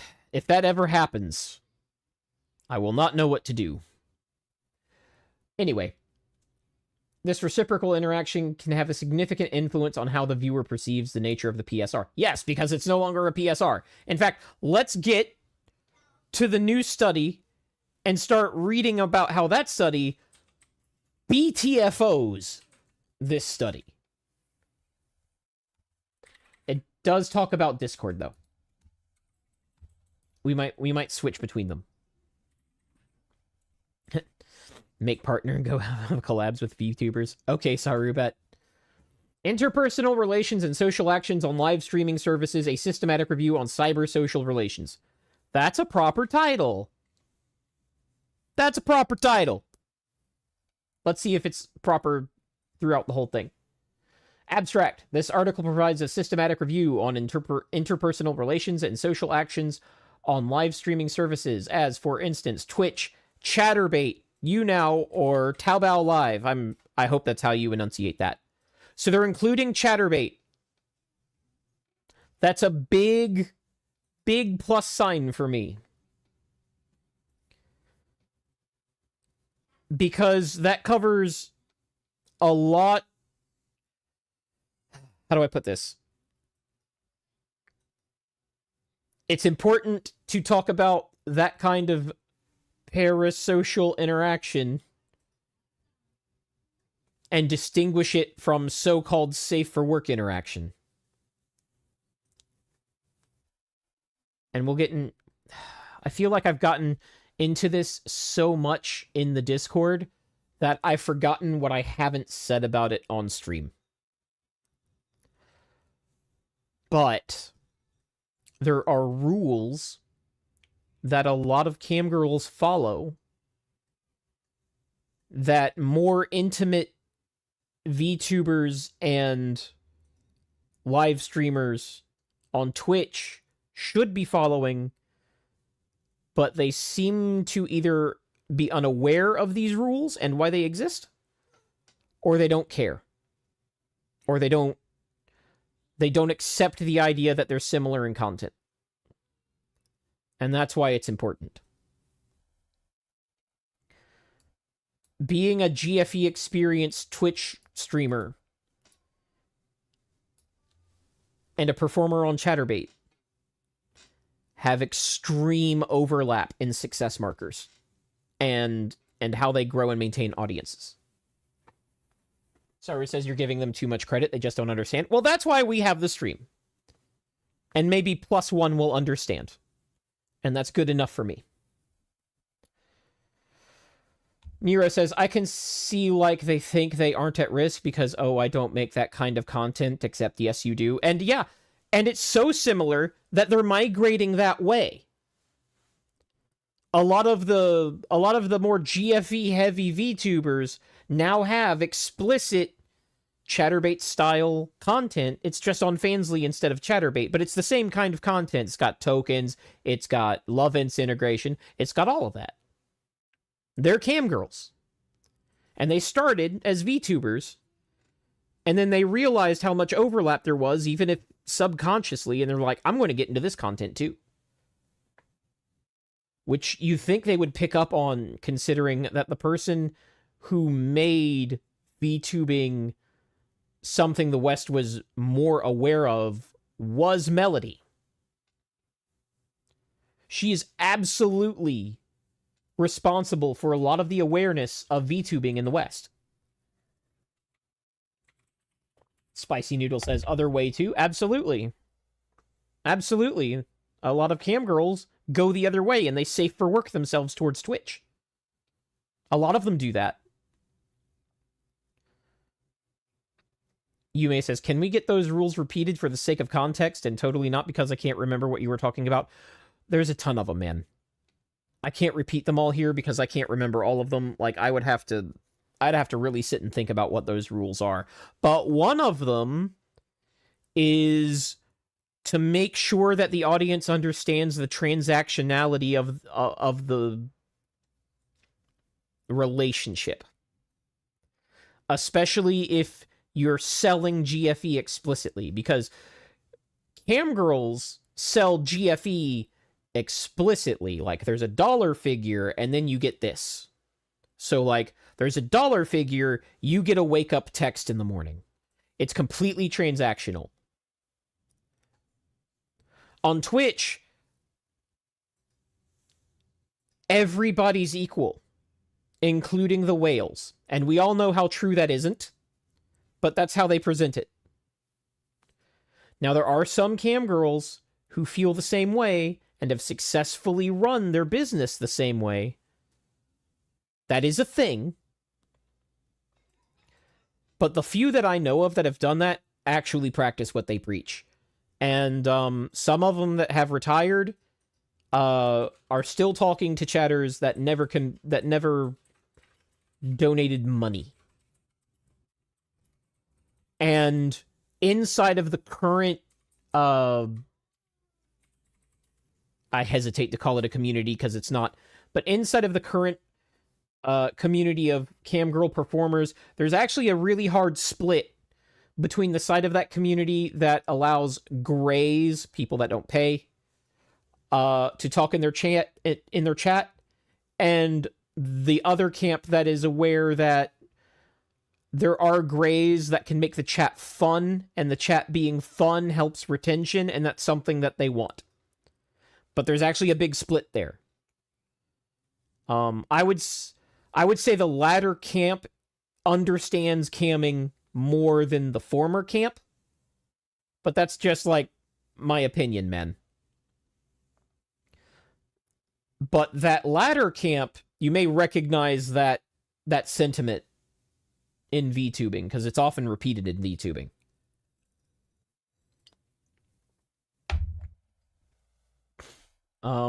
So that's why when I saw that this was included, I was like, okay, this paper might be based. Let me check my ads. I've got about 30 minutes. Okay, let's see if I can hold out for a restroom break that long. Are those relations social, parasocial, or is there another specific kind of relation? So this paper too is also considering that there might be another type of relation, and we're going to get into that. It is my opinion that there isn't. I am willing to be convinced. Saru says, letting grays talk means having kings do work, i.e. mods. That's true. Kings are room kings, whales. Another thing Saru said. Nero, you can piss, it's okay, we'll watch. I mean, wait. No, thank you. I'm not there yet. Based on 77 articles, we give a short bibliometric overview and discuss interactions on live streaming services, social actions of streamers, social actions of viewers, shopping relations on live streaming services, and the streamers' and viewers' intentions to continuous actions leading, also supported by elements of gamification, the audience to a kind of stickiness towards individual streams, streamers, and services. due to highly interactive communication between audience and broadcasters among the viewers. Social actions on live streaming services take a middle position between social and parasocial relations, and concerning shopping, also a middle position between physical event shopping and ordering on an e-commerce platform. They form a new human-human relation, which we name cybersocial. So this is also a paper about use my term. And I have disagreements with that. Cybersocial sounds cooler than 1.5, though. So if either of these people get what they want, I hope it's these guys. But I don't want either of them to get what they want. I don't think this is a new classification. I have been saying for years that live streaming between streamers and people in chat that actually participate is just a regular social relationship with weird boundaries. That's it. And we're going to keep going there. There are millions of user-generated videos on streaming services distributed asynchronously through sharing platforms or synchronously via live streaming, and they're going to focus on live streaming. Mostly for entertainment, but also for information, education, or shopping. On that note, when you have become social with a live streamer, are you more or less likely to watch their asynchronous content? It's more, isn't it? Omni says, yay, we're all getting socially weird with RM. Oh boy!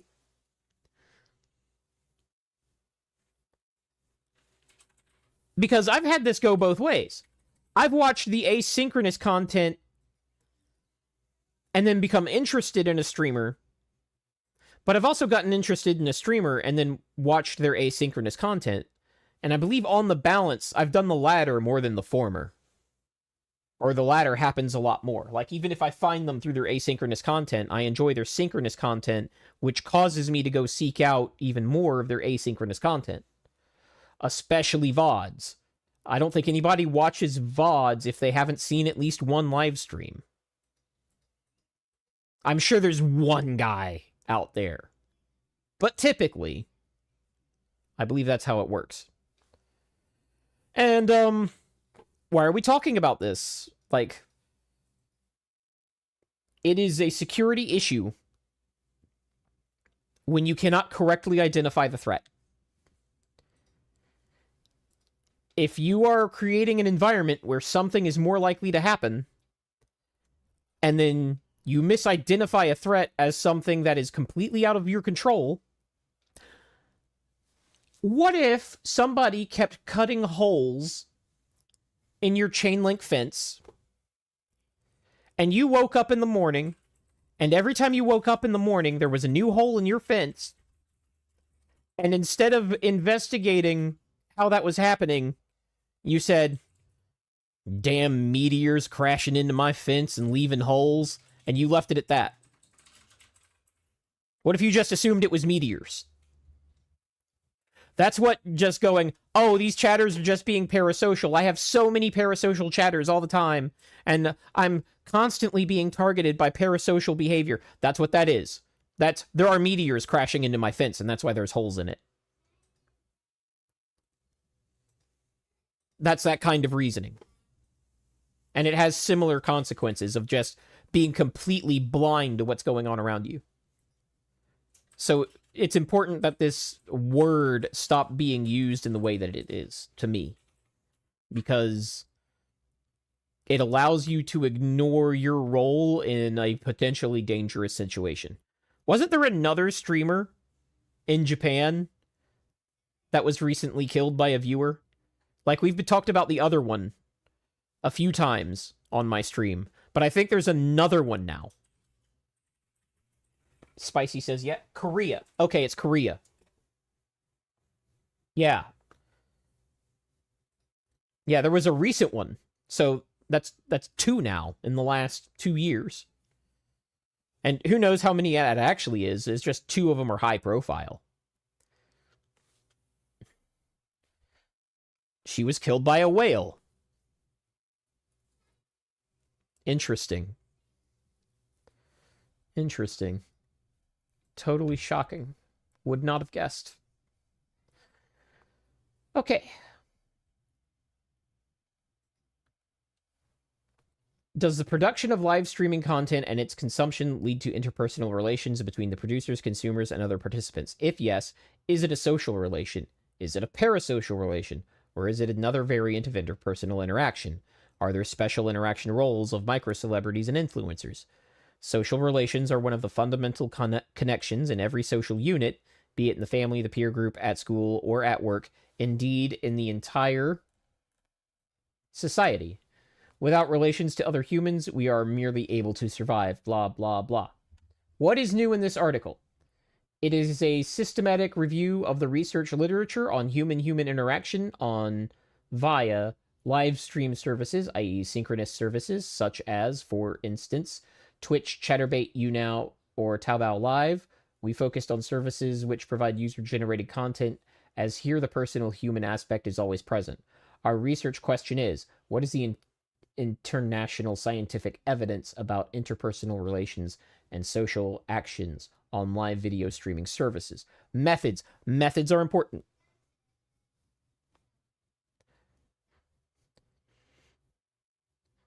Saru says 70k donode. Are you safe until so you're safe until 69k, right? 69 is very safe, says Nero. Yeah. Yeah, because it happened at 70k donode, you're safe until you hit that level, obviously. The reasons for providing our literature review are following Aromataris and Pearson to present the state of knowledge about interpersonal relations in live video streaming services, to identify... I'm going to switch these again, because that is all up in my eyes. I need to really put the diffusers on that light. Woo-wee! The Korean streamer was Yoon Ji-ah just past month. You're going to have to correct my enunciation on that. Let's search for that. Let's search for that. Let's do that thing I was told to do. Where are what? The diffusers. The diffusers? They're in the shed. Times of India? Good enough for me. Don't go to the shed and get the diffusers to put on during stream. I will troubleshoot that later. Oh my god. He's trying to be live tech support. It's gonna... Just gonna mess this up. The digital world in South Korea is mourning after losing Yoon Ji... Is that Jia? Is that Jia or Jia? Is it Jia or Jia? Or neither? It's pronounced GIF. I'll just say Yoon. Who is known for being a TikToker and live streamer with more than 300,000 fans. Close enough for American. Fine. On September 11th, she was found dead on a secluded mountain in Muju County. That's interesting. September 11th was a hell of a week for me. She was found dead on a secluded mountain in Muju County, North Jeolla Province, only a few hours after her last live stream. The terrifying circumstances of her passing have once again raised issues of the dark side of fan communities and influencer security in the era of the internet. Miss Yoon. True. Police have indicated that Miss Yoon met with her death about 30 minutes after cutting off her last stream. The 30-year-old hag digital star was pronounced dead with serious physical injuries inflicted on her body through beating, strangling, and asphyxia. Later, the medical examiner declared the cause of death to be suffocation from neck compression. Jesus Christ. Jesus Christ. For those of you not in... who may be watching this, that are not in... who are not hip with the lingo... anybody who has hit 30 years old in VTubing or really in live streaming at all and is a female is called a hag. Affectionate, apparently. Though, God, that's some hot spotting. Hold on. I'm gonna turn my lights down. We're getting intimate in here now. Whew. That's better on my eyes. Jesus Christ. Yeah, that's a very personal way to kill somebody. That's a very personal way to kill. So, like, when I say 30-year-old hag, I'm not trying to be rude to this person. That's just a call out to the culture. And I realize not everybody watching this may understand that particular subset of the culture.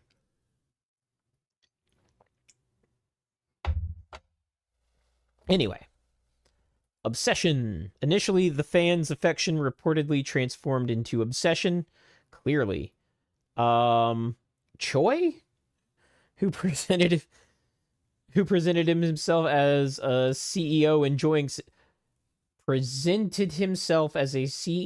enjoying success, was actually an individual who had gotten into deep financial trouble and lost his home through auction. He had created a fake persona and was financially supported, which led him to create a close bond with Miss Yoon and even convince her to go into business together. Mr. Dickhead. Okay, we will call him Mr. Dickhead. Chat, do you think people think I'm making up what I do for a living? Because of people like this? Do you think that? I think it sometimes. People already think I'm making up the wife.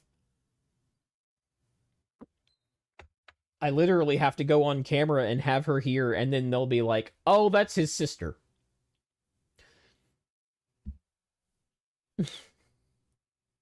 Oh, Noodle caught me. Noodle just says, you are? How do I argue that? How do I argue with that revelation? All those books behind you are props? Kinda, because most of them are waifus, who I totally did not almost say the legal name of out of frustration. Like, at least half of those are Fruits Basket. Nero says, no, but you guys got a divorce over a streamer, remember? Yeah, I remember. I remember getting divorced from waifu over a streamer.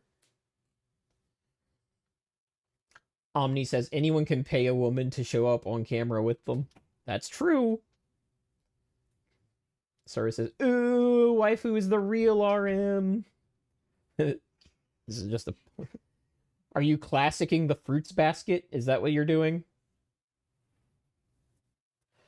You are a VTuber! They're not... That's so Fujo coded. There's just one Fruits Basket. That's so Fujo coded. You ship the rat and the cat all the time. All the time you're shipping the rat and the cat. Can't really blame you. But you are a Fujo, which makes you a VTuber. Just debut already. Jesus. You want me to walk over? She's doing bird hands at me. I'm dead. I am dead. You want me to walk over there? If you want. I was going to grab some of your books. Which one?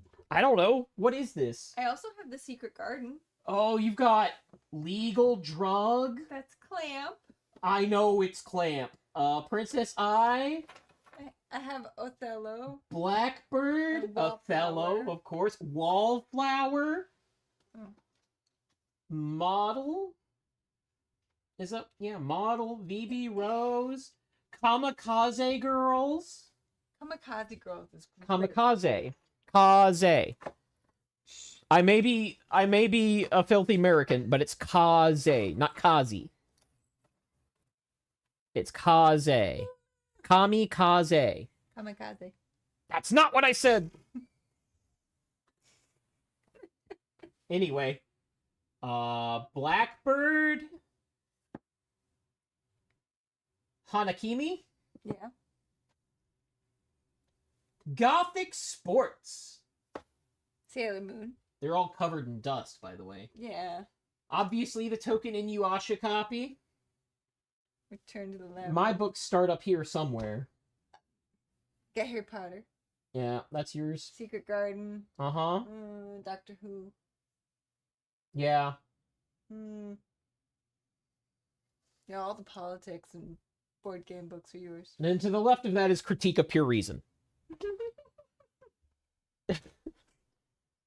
It's neither, Ragey!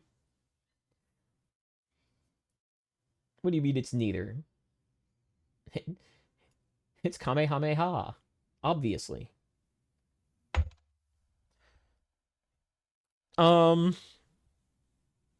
Saru, never have RM pronounce anything in Nihongo or Hangul.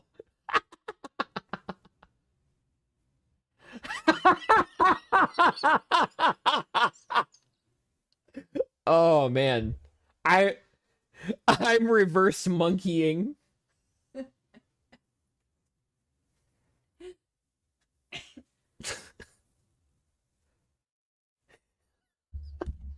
I know, Saru. I had a roommate way back. He's dead now. But I had a roommate way back who insisted it was Kamehameha. He was adamant. So, now I say that. I'm making RM speak Japanese every time he says my name out loud. Yume Kensaku? Sarugami. Wani Lee. I love Wani. Oh, I said the L word! Time to hang me from a hook by my anus. I said the L word about a streamer. Huh? Anyway, that diversion aside. Initially, the fans' affection reportedly transformed into obsession. Mr. Dickhead, who presented himself as CEO... Okay, we read that already. But there were reports about Miss Yoon having recently sought to break the ties, claiming controlling behavior and demanding schedule as reasons. The CCTV clips released by the detectives showed Mr. Dickhead kneeling and asking for forgiveness just before he choked her to death. As per his later confession, he dragged her into her car, before killing her.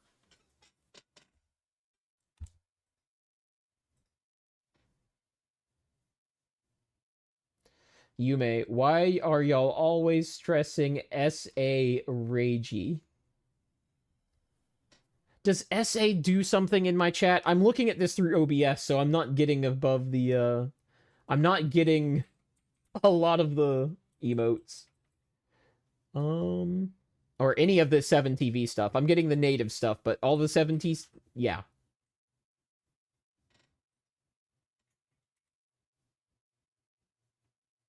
Am I not supposed to stress the essay? Am I not essaying?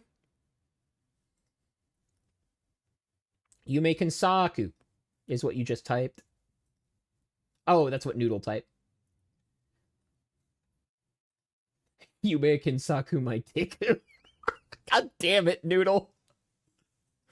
Anyway, after the murder, Mr. Dickhead made an effort to hide his actions, dressing up with a suitcase and taking several stops to misdirect the police before he left Miss Yoon's body on the mountainside. He was captured 12 hours after the incident. He first proclaimed his innocence, but later admitted it when the police found the corpse. The death of Miss Yoon has created a wave of nationwide protests and mourning, compared to which the calls for more effective safety measures for content creators again. No.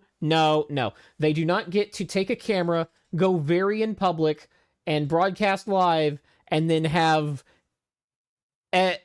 more effective safety measures. If that's what they're talking about. If they're talking about making stalker charges actually mean something, I'm completely on board. But protecting streamers as a protected class while they are streaming in public, man, if you thought TwitchCon was bad with the IRL streamers, you start passing those laws. It will be everywhere, all at once, all the time. You can't do that.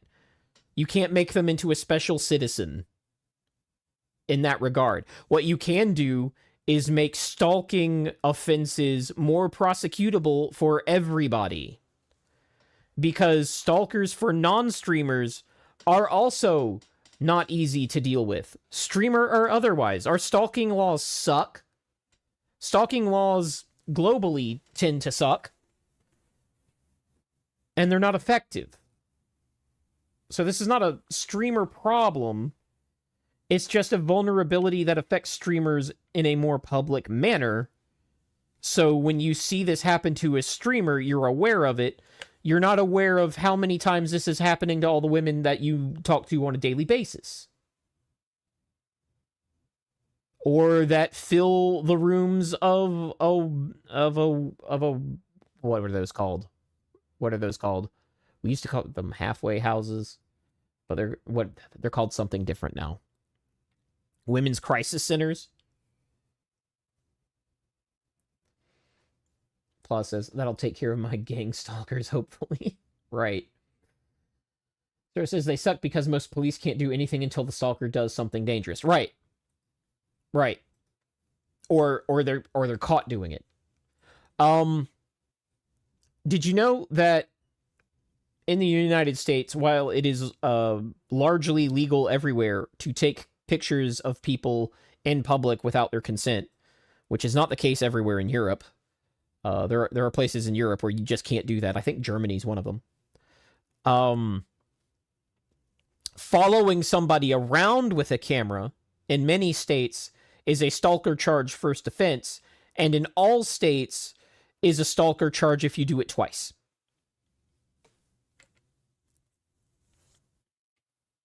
Context matters. Intent matters.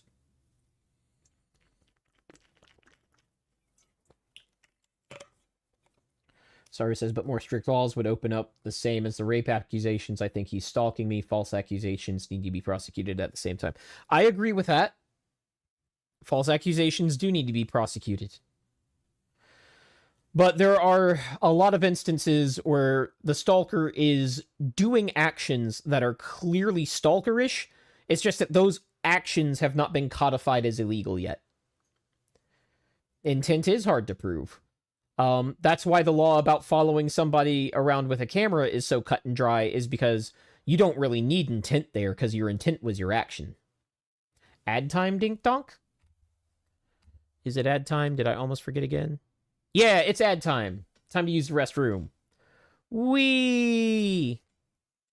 I will see you guys on the other side of that. Boop.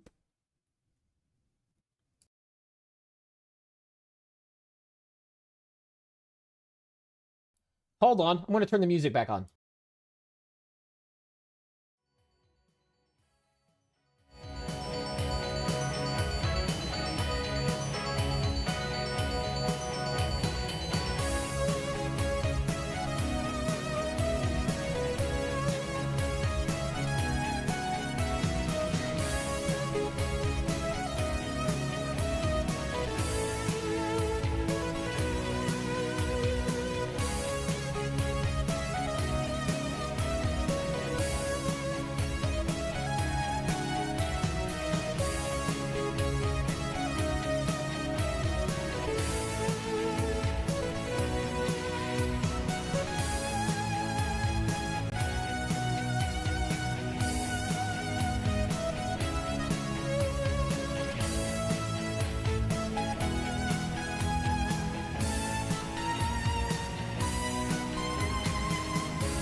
I can see you.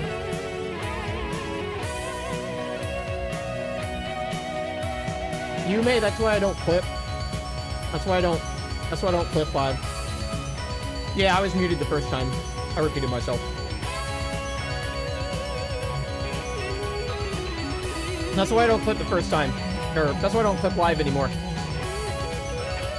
Is because it gives you giga delay for, like, the rest of the stream. They can you click your, like, you clear your cookies and reload, you can fix it. Yeah, the music's still loud, blah, blah, blah.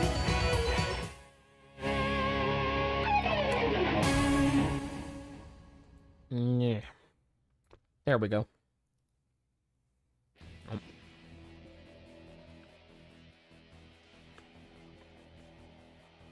It is a banger song. It's this one. I've got Oreos. Yeah, 6 seconds is all right in this economy. I agree with you.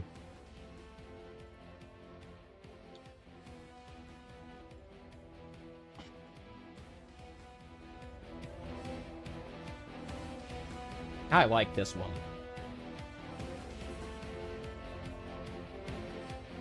That should be good.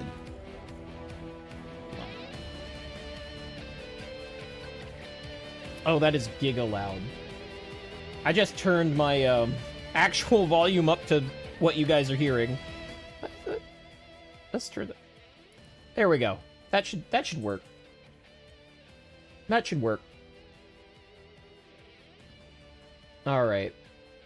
This one's mint. That might piss Blaws off. All right. Let's get back to the article.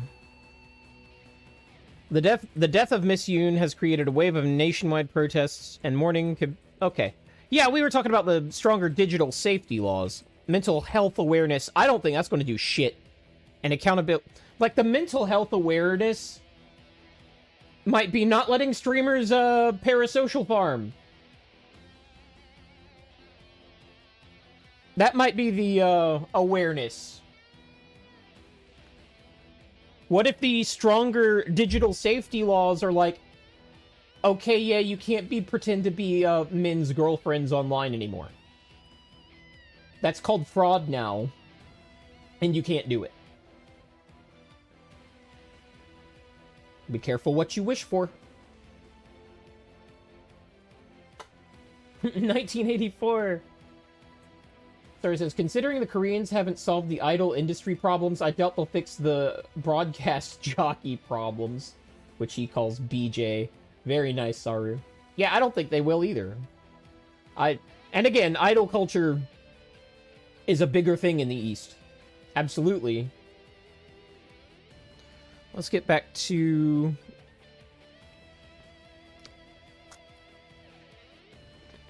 Yeah, we were at methods. This one's only 10 pages, so we will definitely get all the way through this one. I don't think I will have time to give the Imaru situation, like, the thoroughness it deserves. And why is what? Why is what, Spicy? Why is what?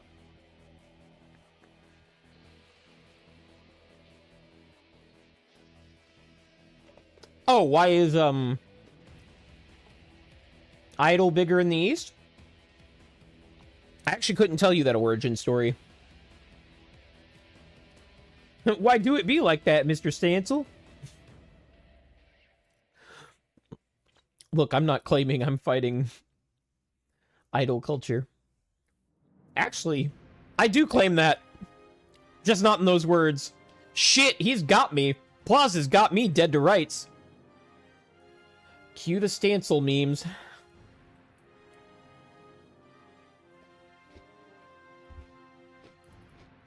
Okay.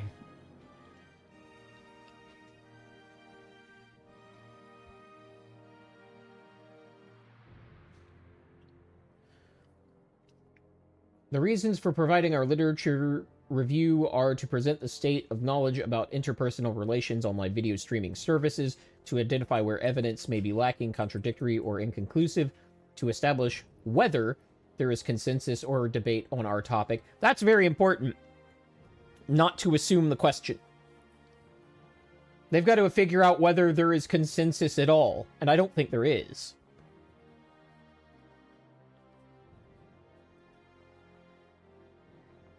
To identify characteristics or relationships between key concepts, and finally, to justify why this research area is worthy of further studies.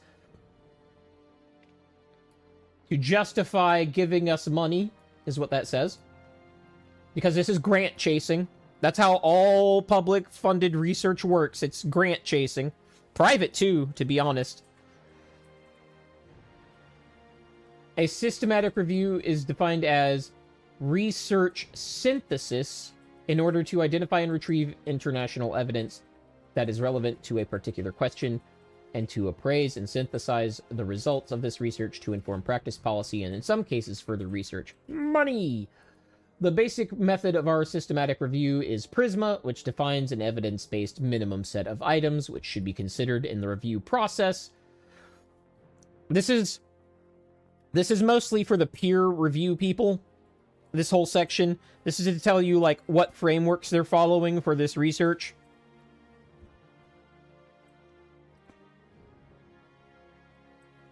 We searched literature applying Web of Science, Scopus, EconBiz, ACM Digital Library, IEEE Explore, Sociological Abstracts, and PsycInfo, as well as, additionally, snowball sampling by analyzing the references and citations sections of found literature records. Holy shit, they read the citations, chat! That's how I found this paper.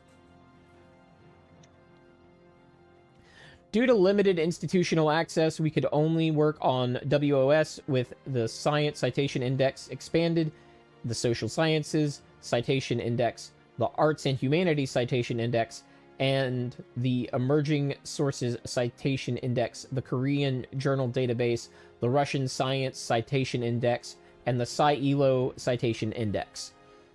Those are important to identify. Oops, I hit the mic. Literature was retrieved in the first weeks of April 2021. Reading citations, this is from Plaus. Reading citations in this economy, that might be ableist. You're not supposed to read the citations? I know, Noodle. Oh, negative.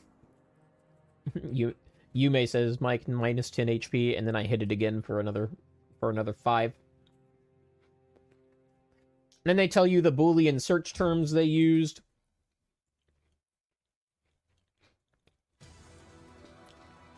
The search argument was constructed in English. Scientific search engines do not have Boolean operators, so they couldn't use those. I want to stress to you guys how hard this topic is to research. In one of my first streams, I talked about how the industry of, like, VTubing as a whole was too secretive for its own good. This is one of the reasons why. Nobody can find out anything about it in a manner that facilitates research. For Google Scholar, we formulated a search with the 2 phrases, live streaming, social, and in Microsoft Academic, we worked with the topics, social, relation, and live streaming. And finally, in Dimensions, the search argument was social and relation and live streaming in title and abstract. For found records by the search argument, we additionally checked the citing and the cited papers. In the references, we additionally checked their citations. They checked the citations. These guys are cracked. We always marked articles as relevant if the title or abstract suggests that the paper is on human-human relations. In WS, so this would exclude the articles like we were reading earlier that were not focused on human-human relations. They were focused on, like, human broadcast relations. In WS, we opened every record found and scrolled through the citations and references. We marked relevant items and stored them in a marked list. As there were records found in the references and citations, which we had found previously through the search argument, notice that they can't really grab content. They can only really grab the articles about content. So, when I was saying earlier about people who participate in this culture, might be more aware of the things going on in it. This is why. Imagine using like an Atlantic article about streaming as a source instead of watching streams. But when you're doing research, you have to make decisions like that. Obviously, one of those is better than the other. Why am I so close to the mic? Anyway, hopefully that's fixed. We skipped those duplicates. In table 1, all right, we got a table. We love tables. Based on those criteria, this is how many they found in these sources with these search argument citations and references. So it looks like they got the bulk of them from like Google Scholar, WS, and Scopus. And these, they barely got any hits. 77 hits without duplicates. Basic terms. Oh boy.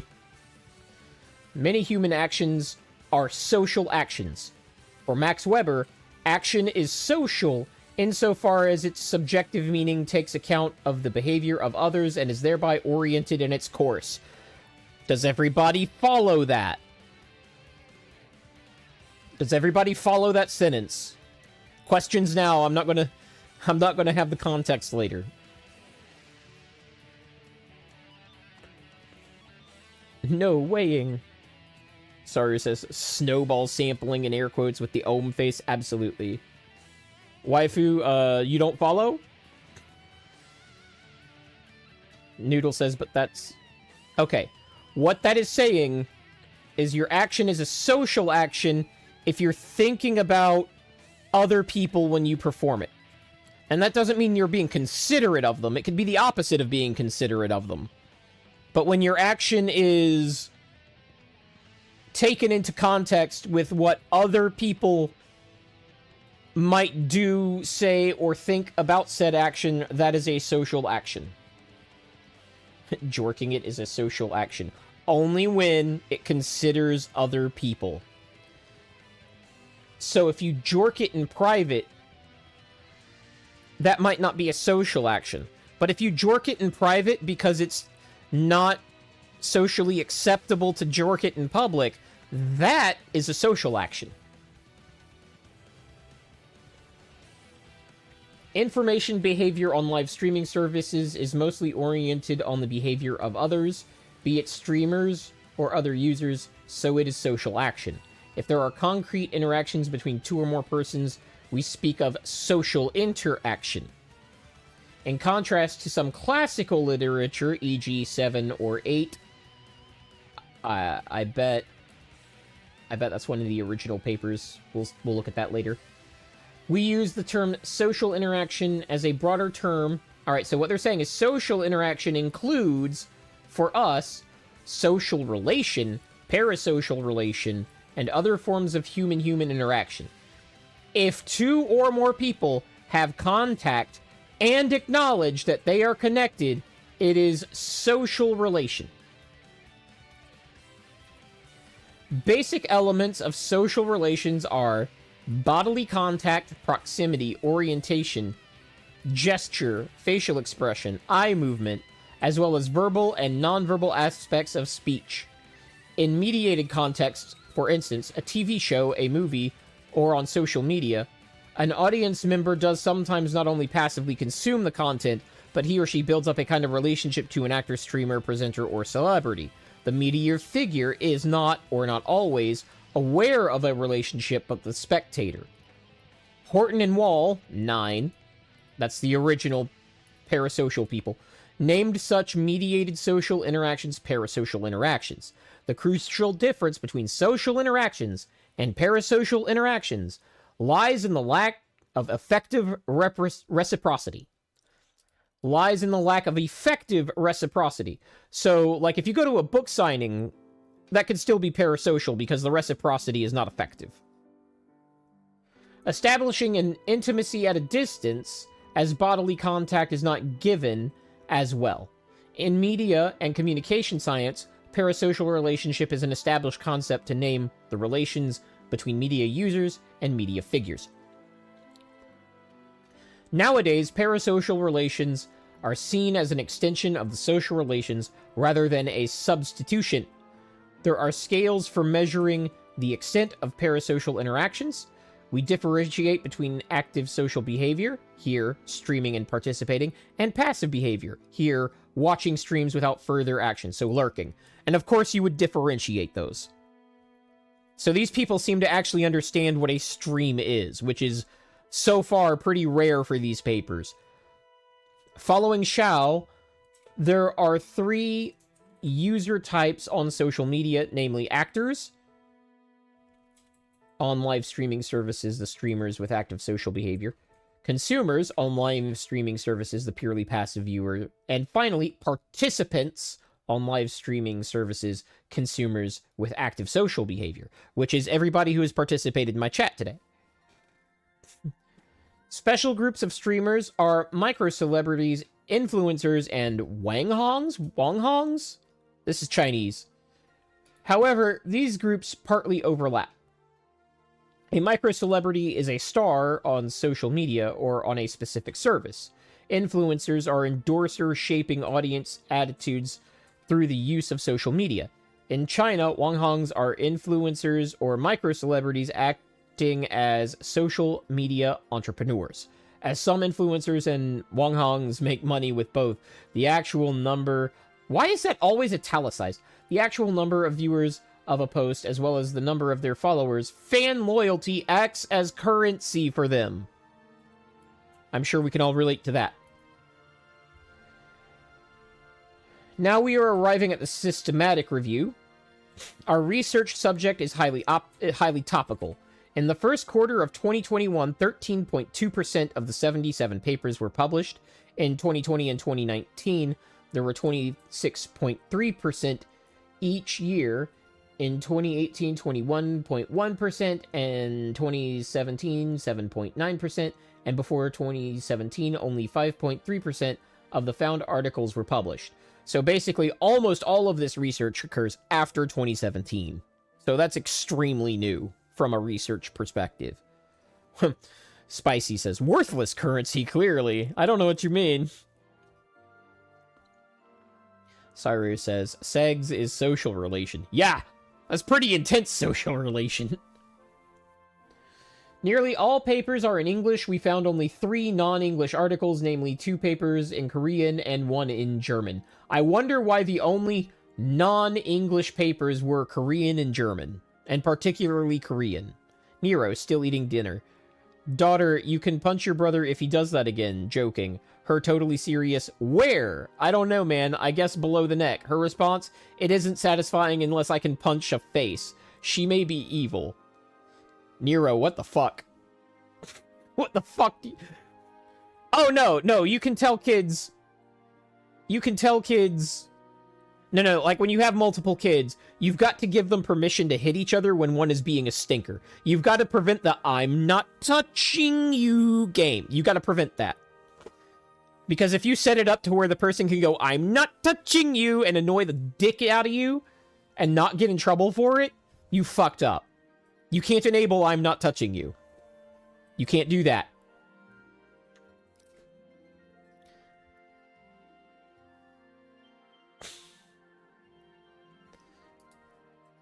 We found only 3 non-English articles, namely 2 okay.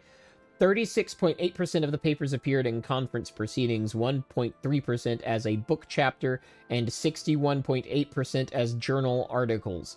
The most preferred journals are Computers in Human Behavior, Telematics and Informatics, and Social Media plus Society. I might have to, like, remember these and look into reading them.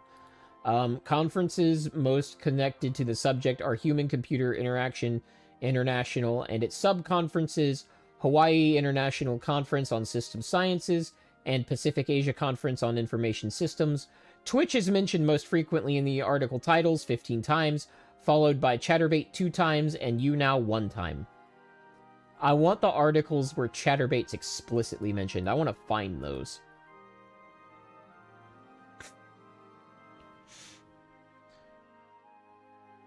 Nero. No, I'm not touching you. Only sanctioned child fighting. Live streaming services enable real-time interaction between streamers and viewers, additionally among viewers. So, what they're saying is here, you can talk to the streamer or you can be gay with chat. You can do both. The streamers run their performances. The audience is able to interact with the broadcasting users via chats, partly also via camera, and the viewers may reward the performers with, e.g., points, badges, or money. Next to boredom, socializing, and with this, the human-human interaction is a frequently found motivation to use live streaming services for both streamers and viewers. Boredom and socializing. For both streamers and viewers.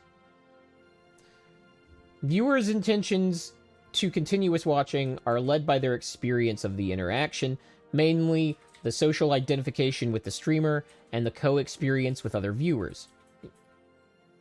So if a streamer ever sees this and you're wondering why chat's always gayer for each other than they are for you, or at least present that way, that is why. Chat always knew this. You're the only ones confused, but it shows up in research. The ties between a streamer and his or her audience form the performer's social capital. The more interaction ties a streamer has, the higher his or her intention to continue contributing content. So actually interacting with your chat will make you less burnt out, is essentially what this is saying.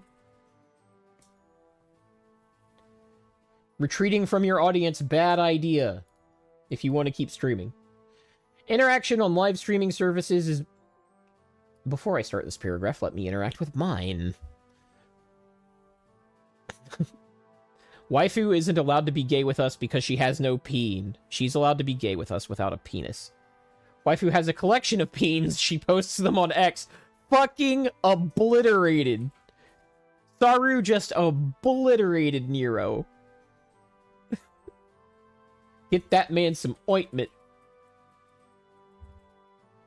Interaction on live streaming services is by no means a social relation, as there is no spatial proximity between the participants. However, it is also no parasocial relation, as there is always temporal proximity and reciprocity. Hence, live streaming mediated interaction is an interpersonal relation on its own right and has a middle position between social and parasocial relations. I disagree. I don't think the physical proximity actually matters. We answered this a long time ago. In the 90s, when we were deciding if online dating was real. Online dating is real because it can lead to physical dating. But with dating apps, that pipeline is the intent. Yeah, online dating was real. Now, if they're saying that it's because that pipeline eventually leads to a physical presence, okay. But you can't say that it won't lead to that in a Twitch stream. We have plenty of examples of this. Also, TwitchCon's a thing. So if you meet your chatters, and they are chatters that are by this rubric, not parasocial, but not social, simply because there's no physical proximity, and then that chatter in that category goes to TwitchCon, goes to your meet and greet, and you talk for a minute or two, what is it then? Saru says dating apps are all just bots and lead to AI now. We'll get to AI, because AI has some special significance in this conversation. My camera is not set to automatically adjust exposure or ISO, but I feel like I constantly drift between having a hot spot and being underlit. It's because I have light from only one direction, honestly. I'm going to try to fix that. Okay. We'll see if that helps. This kind of social interaction is, next to searching for knowledge, entertainment, and self-presentation, nearly always found on live streaming services as sought gratification, be it theoretically based upon the uses and gratifications theory, which I'm not familiar with, or be it by means of clustering empirical data. As all those human-human interactions happen online in the digital world, the digital world! Digimon. In cyberspace, we name live streaming mediated interaction cybersocial relations. So again, guys, please use my term. Please use my term, please. Please use it. On live streaming services, there are different forms of interaction, namely the broadcaster's stream, the viewers and streamers' chat messages, the viewers' gifts or tips, and finally, large amounts of text messages floating across the screen, a technique called Danmaku in China. All these techniques allow for highly interactive communications on those services.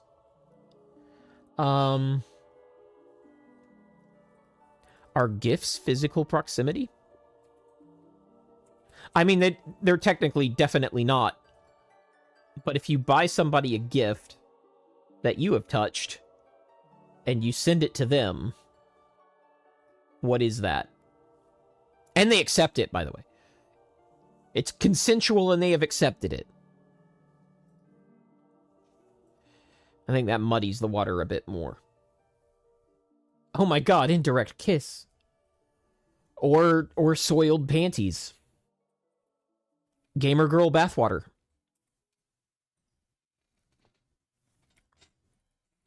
Let's get to the table. This was the table I was excited about, because I love easy to understand tables. Elements of social, parasocial, and cybersocial interactions.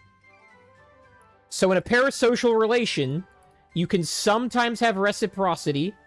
I'm assuming this is about book signings and stuff. This is sometimes, but all of these are no. If you have spatial proximity, not parasocial. Temporal proximity, not parasocial.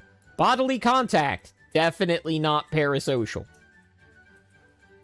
A social relationship, by their definition, has all four of these, but I think that forgets the last couple of decades of deciding what counts as friendships.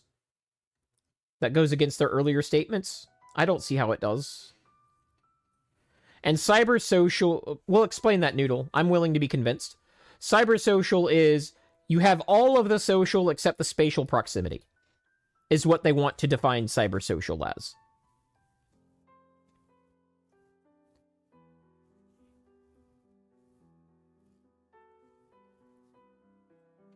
Only sometimes. And we'll get to the sometimes. But they said it has like effective... Their term was effective reciprocity. So if I see you for 3 seconds, you sign my book, I move on. I don't think that counts. And I think that's what they're talking about. Next to the... Ooh, I'm not reading that one. John Twitch might get mad. So might Susie YouTube. But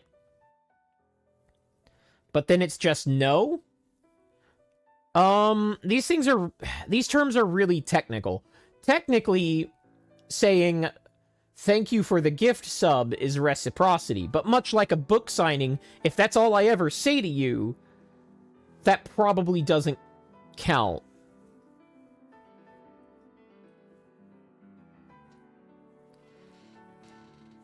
So I use the book signing rubric. I see what you're saying.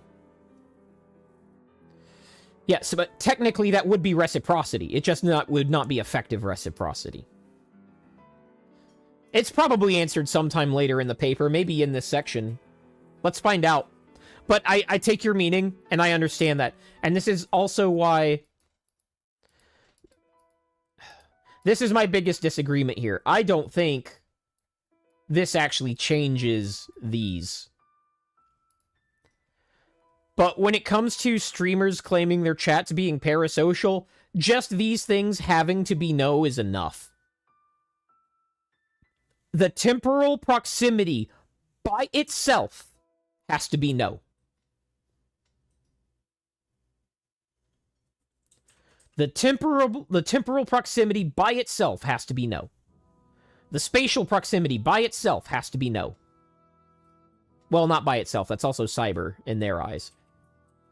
Obviously, bodily contact has to be no.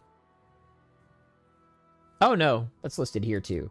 So, like, the only mutually exclusive one is, like, temporal proximity.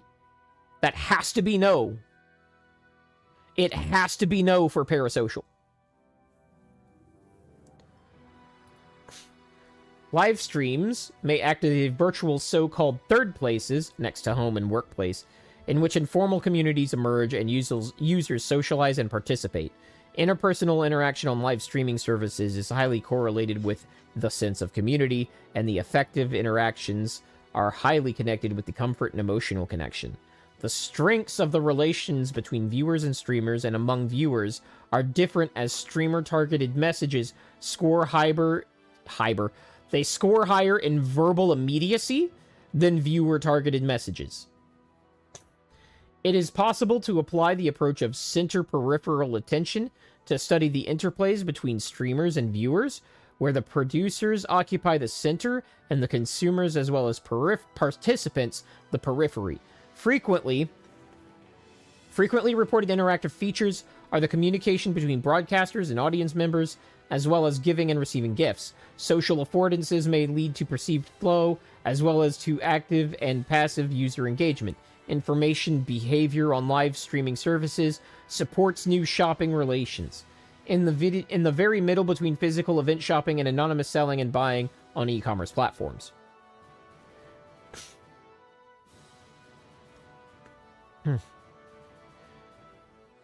Yume says, so if I lurk at all the time and you don't know shit about me, it's parasocial.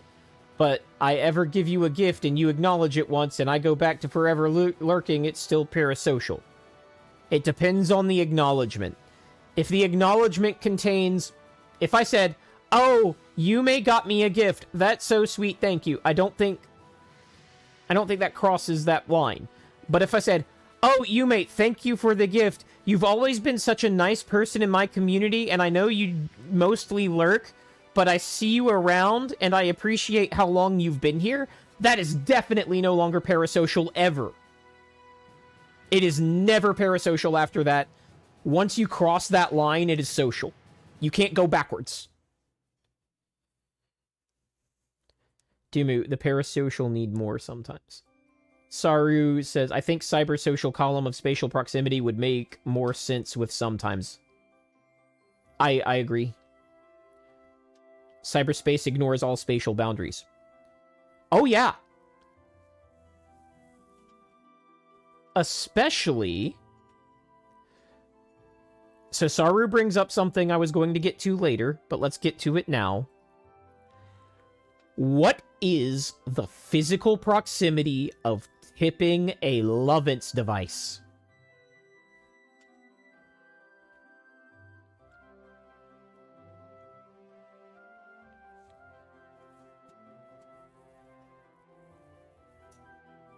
I think that's a tough one. I'd like to hear chat's opinions, but I'm not sure I have an answer for that.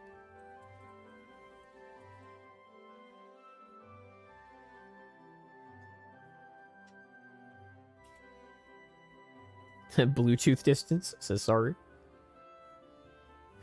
What I mean is, yeah, Noodle's got it because you directly influence their body.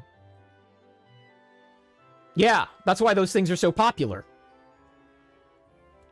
Most cam girls say that you make back the money of buying a Lovance in night one as far as a function of the difference in your income before and after purchase. That generally they pay for themselves the first night you use it. Sarah says, yeah, it's like the old phone sex calls. Those were real callers. Yeah. Imagine if that phone sex operator could move your fleshlight for you, because that's a thing they can do now.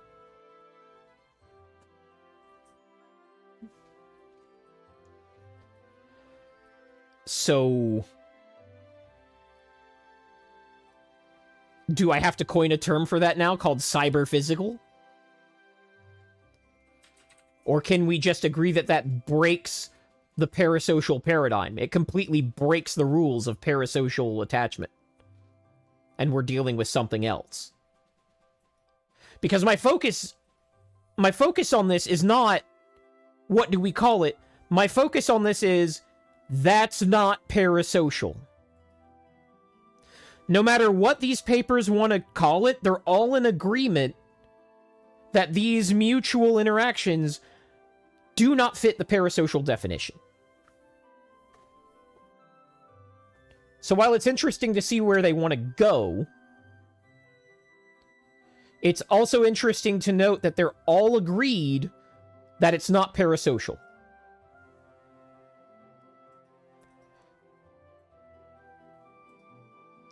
Nero says, where does jorking to RM fall into parasocialness?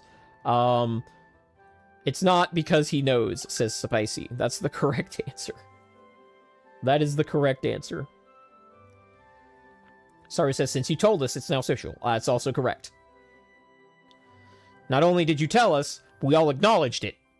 That's a social interaction. Or cyber social, if you really want to resist the idea that it's social. I wonder if they would be writing all of this if this was about the interaction between two people on Discord. Would they be making these distinctions? I think these authors are falling into the trap where they automatically classify these broadcasters as different sorts of people.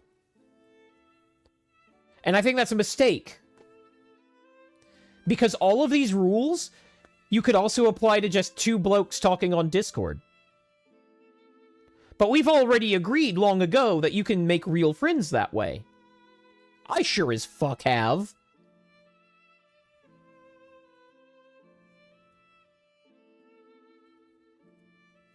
There are definitely people that I have sent money.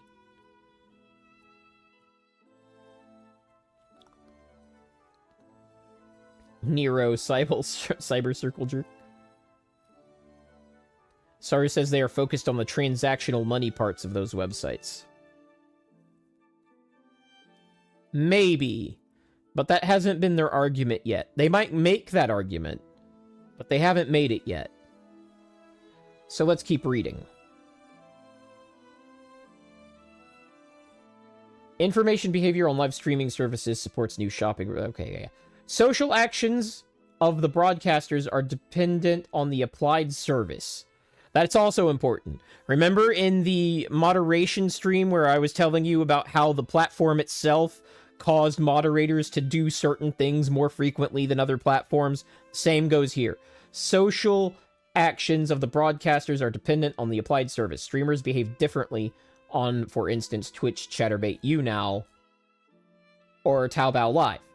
Therefore, streamers on different platforms perform different social actions and have, if any, different influences on their audiences. Nero says, I feel like we have all had online friendships that hurt like a bitch when something happened with them. Absolutely. Absolutely. Gaming groups and guilds are good examples they ignore. I agree, Saru, 100%. That's why I'm on this train. It's just social with weird boundaries. There's no special category, but it's definitely not parasocial. Even these papers agree with that. No matter what they want to call it, they agree that it is not parasocial. On Twitch, broadcasters comment video games, esport events, or just chat using a microphone and a camera and presenting the stream on a screen or sometimes using an overlay. VTubers are conspicuously missing from this. And it's because they went after the articles, remember? It's because this research comes from articles about the medium and not the medium itself. On a further screen, viewers see the recent commented game. Twitch presents several notifications across the presentation as, among others, chats, top donators, subscribers, and donator notifications, and sometimes sponsor banners. I would expect any research on VTubers to be few, far between, and very, very new. Yume says, what do you mean? VTubers are just camera and mic. Nero says, that is the weirdest way I've ever heard that described. Oh, the Twitch thing? How Twitch works? Remember, this paper is for people who may have never interacted with Twitch ever and understand like, that's one thing a lot of people don't understand about research. This is for the next researcher to read about Twitch and these other platforms that has never, ever, once, ever interacted with any of them, but is trying to understand them from a sociological perspective. Yeah, this is not only for normies, this is for academic normies. Normie nerds!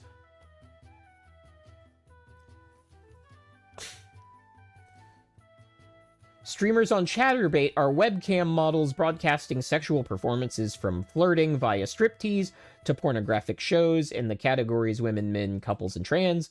Models may use a professional studio for their broadcasting. Sometimes there is a moderator for the chat.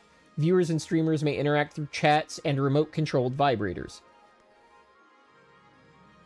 On general live streaming searches such as YouNow, Twitter's Periscope, discontinued March 2021, or IBM's Ustream. Oh my god, I forgot about Ustream, and I didn't know IBM owned it.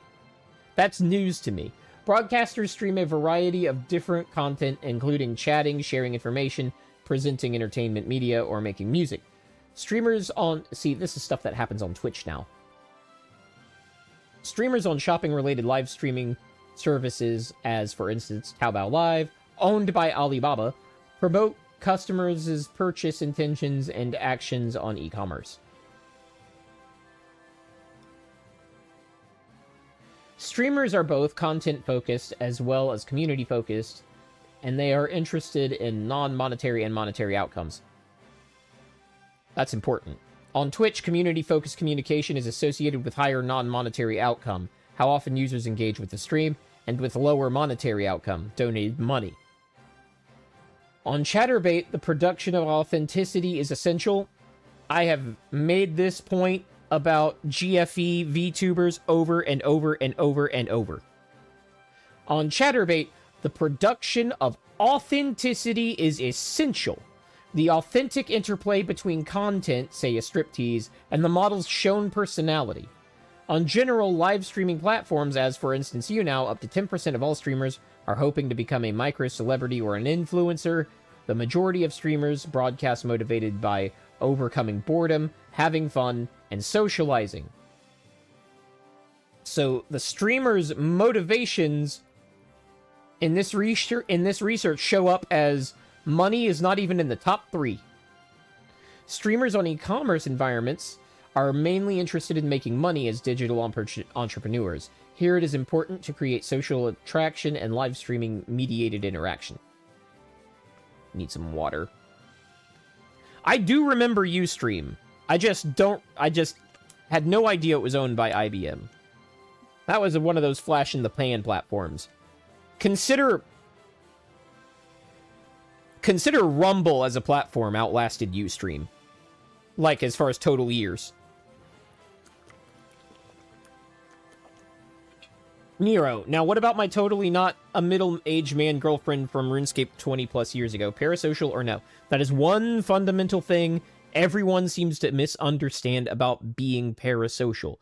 It does not consider the genuineness of the interaction. People who are regular social with you can lie to you and fraud you, or defraud you. They can lie to you, they can defraud you. Social engineering is a big problem in cybersecurity right now. Not parasocial engineering. Though with deepfakes, I think you could call that a thing. With AI chatbots, I think you could call that a thing. Did I just coin something?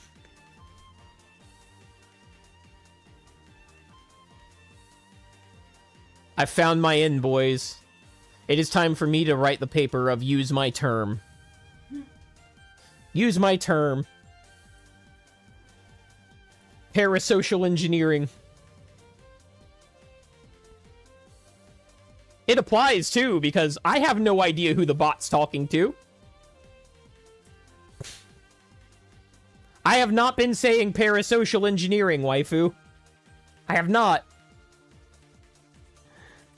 Is the chick I dated... Nero says, is the chick I dated in college parasocial because she never actually cared about me? God damn it. You're intentionally ignoring my point now.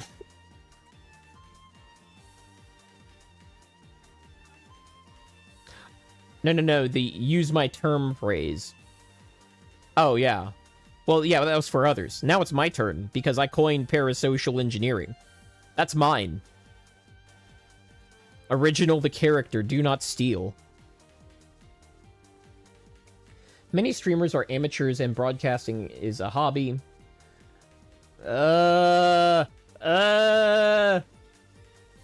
When you're taking money, it's not a hobby anymore.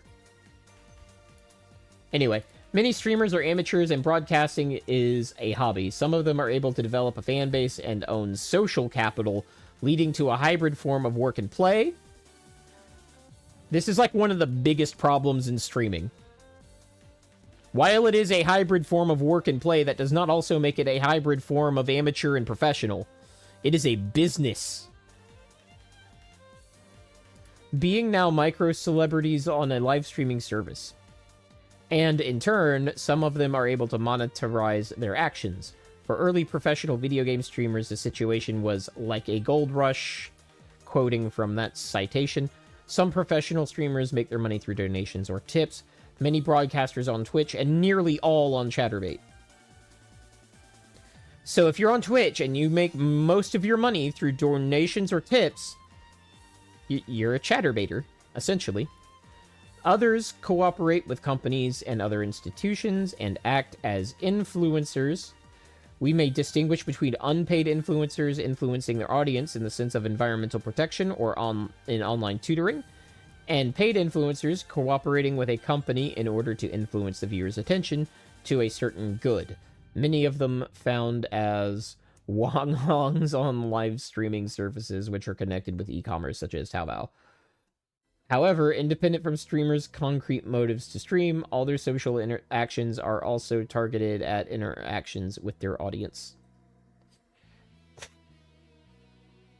Nero, is monetize a word? Monetarism? Yeah, I know, it should be monetized. It should be monetized. That, you saw me stutter over that too, because I was thinking the same thing.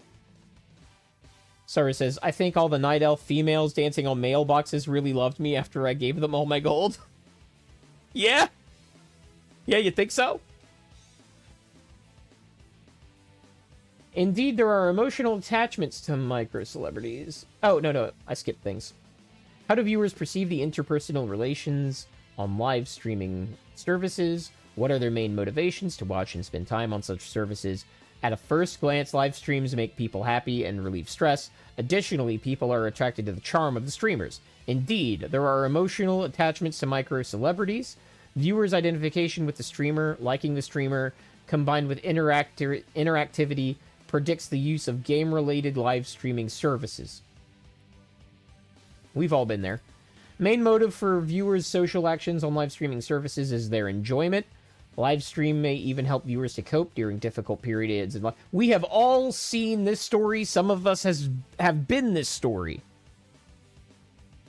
And streamers keep pretending they don't understand it. Well, I'm going to call it pretending. Live streams may even help viewers to cope during difficult periods in life. Actually, there's a few studies I've already read that say that's absolutely a thing, not a maybe. But did they predict the use of gamer words? The gamer words were words before they were gamer words, so it didn't have to. Make happy now! Thanks, Saru. Problems with their mental health or at work or in school. Besides social but this is also how you get groomed. This is a two-edged sword. This is also how you get groomed. If you are ostracized from work or school, and then you get all your social interactions via these mediums, that is a grooming risk. Especially if you're underaged.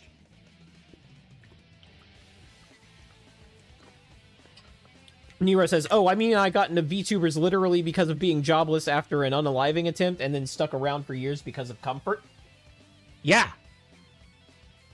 And differences aside, I'll be grateful to the person that that got you through that. 100%. I can't ignore that.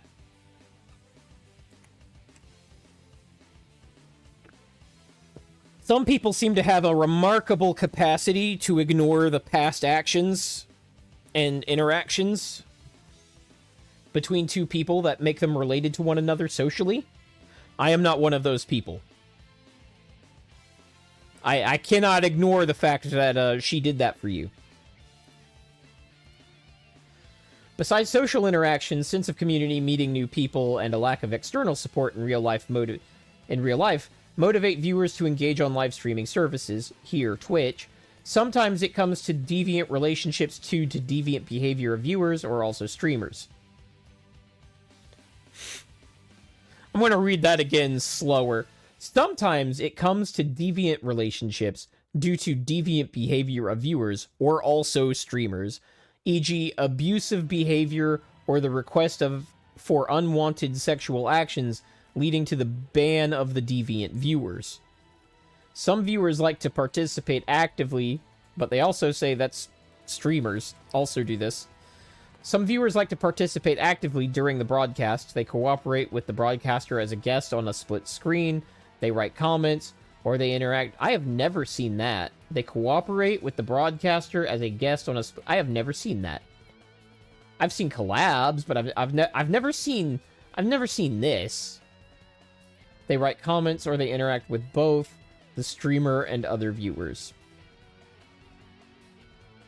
For broadcasters, it is essential to get rewards, be it via likes or be it with money. However, what motivates viewers to present such rewards? For viewers on Twitch, with social integrative functions, supporting a streamer is an important factor in fulfilling their needs. For Twitch viewers, the type of streamed content is more important than the genre of games. For instance, competitive esports matches or lessons on how to play is more important than the game you're playing. And since this seems to exclude the VTubing experience, it is more important that it is the VTuber doing the thing rather than the thing being done. So they mean chat on screen? Question mark? Yeah, that's what I'm wondering too. It seems like a poor attempt to describe the chat next to the Twitch. Maybe that's what that is. Maybe that's what they meant. But I know like Chatterbait, you can take people private. And I think some of those are public and some of those are private. I forget exactly how that works. But yeah, it was clumsily worded. It was clumsily worded. I have seen chatters as guests on the same screen via being a character in a multiplayer game. Like if you're playing Helldivers with your bros, I've seen that interaction. Yeah, private, but others can pay to watch. Yep. There are privates that are categorized as exclusives where they can pay even more for that not to be an option. Supporting a broadcaster can mean to present non-monetary gifts, to gift money, or to pay streamers for desired actions, e.g. undress a bra on Chatterbait. Who writes it like that? This paper is German. I keep forgetting that. 4 Germans wrote this. So whenever we run into wording that seems weird, we need to remember that. 4 Germans wrote this. On general social live streaming services, it is desired by nearly all viewers to reward the streamers with special emoticons. Remember how I said the researchers often have no idea what is actually happening? This is an example. You're rewarding me by using my emotes in my chat. I will admit that does feel good, but I think reward is kind of a stretch. What's rewarding is when you use it in other people's chats. That's a reward. They need a person who is proficient in English, like that one artist, says Yume. Yeah. He needs to be kicked out of art school as well. Viewers motivated by socialization and having spent money on Twitch use the service to communicate with others, be part of the community, and support the streamer. Cognitive absorption, being deeply involved in using the service. Virtual crowd experience and viewer-streamer interactivity influence the purchase of virtual gifts. Similar effects as cognitive absorption have experience of flow and the viewer's emotional attachment. In another article, virtual crowd experience is called sense of virtual community. This sense of belonging is a main motivation to send virtual gifts. I'm going to highlight that.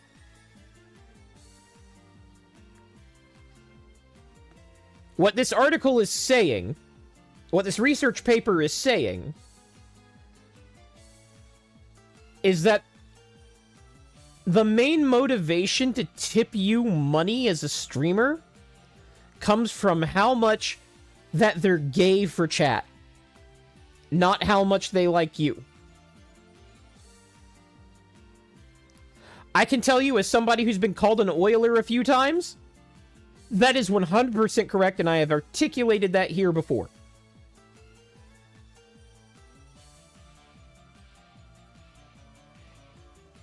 Otherwise, sub-gifts wouldn't make sense. Oh, hi, Stacks. I'm always gauged for chatty. Yeah. Yeah, but it's like, this is important, right? The healthier your community is, the more money you get, not because of stuff you're doing, but because of the attachment the chatter feels for the chat as a whole. So if you create a community that is fractured and is more audience than community, it will affect your earnings. And if your earnings are primarily the gifts, gift subs, bits, etc., that could be a problem for you from a business continuity perspective.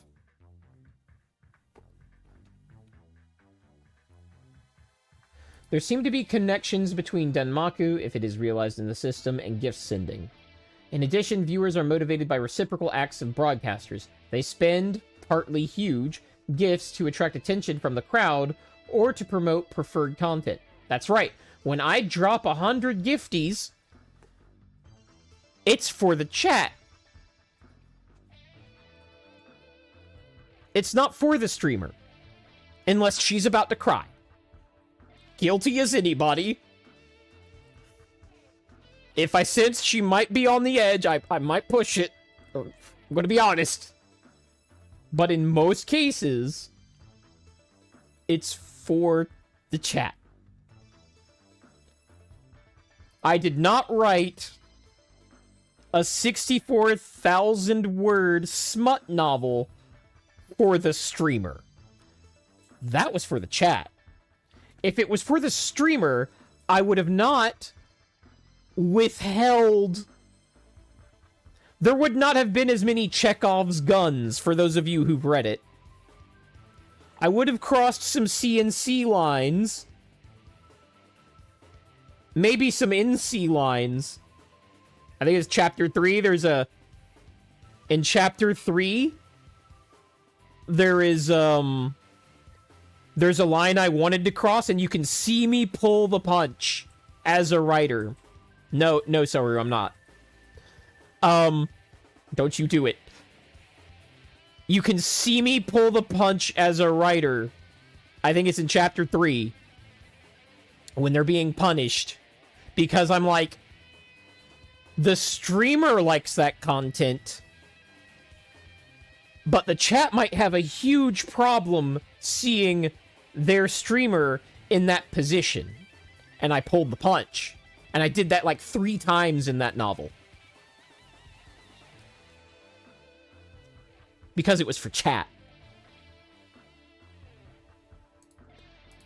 The more viewers are engaged in the stream or in the service, the more likely they are to donate gifts. And not to forget, viewers experience happiness. Happiness influences donating to the broadcaster. Viewers are paying for entertainment. Do not forget this. They're paying for the entertainment, even in Chatterbait streams.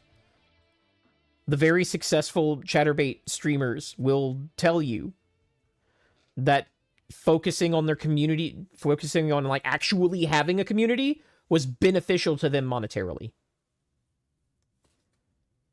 Sorry says, well, a decent chat would feel uncomfy about it. Well, I projected that they were decent, so I pulled the punch.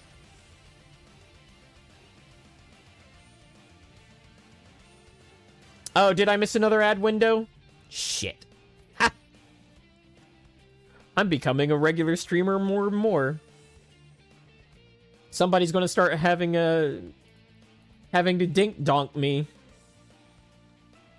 Virtual gifting is one option for streamers to make money on live streaming services, thus forming an online gift economy. That's basically about Twitch.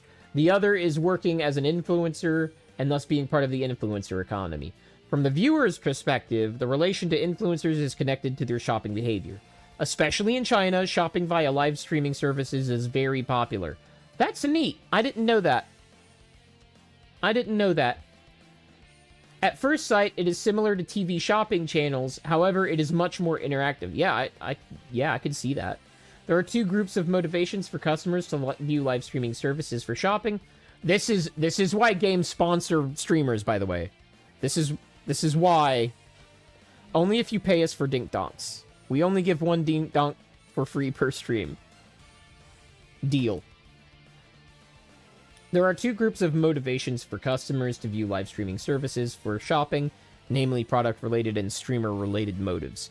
There seems to be broad evidence that the mediating role of the broadcasters as micro-celebrities is essential for the viewer's purchase intentions.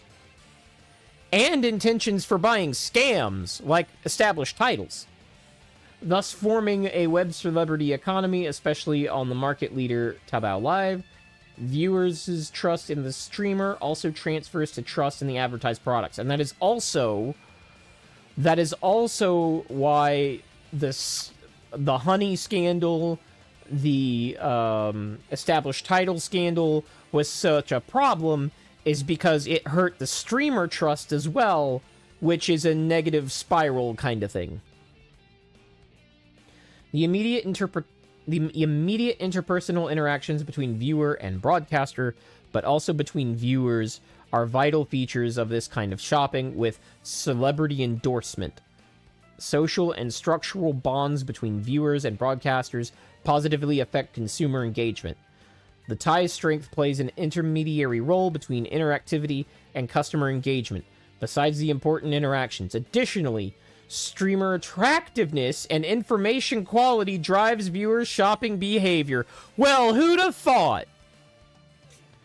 Who'd have thought that streamer attractiveness was a factor?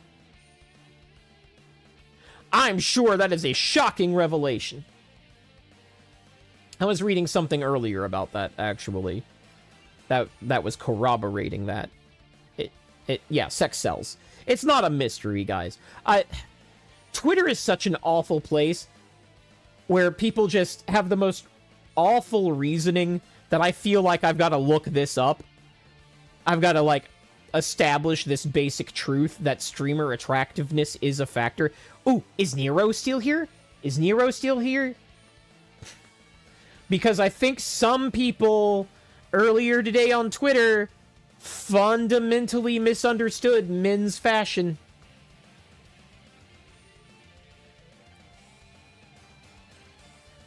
But if he's... Yo. Yo, Nero. You saw that interaction.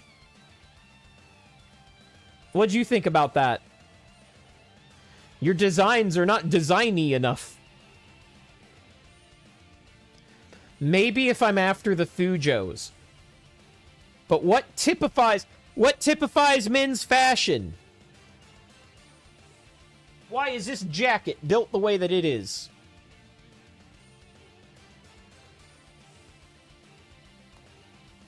What are the features of this jacket? If I can turn the brightness up, and you can actually see it. Ooh, oh, wrong direction.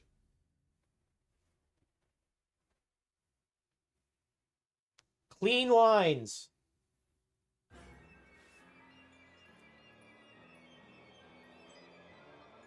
Men's fashion is clean.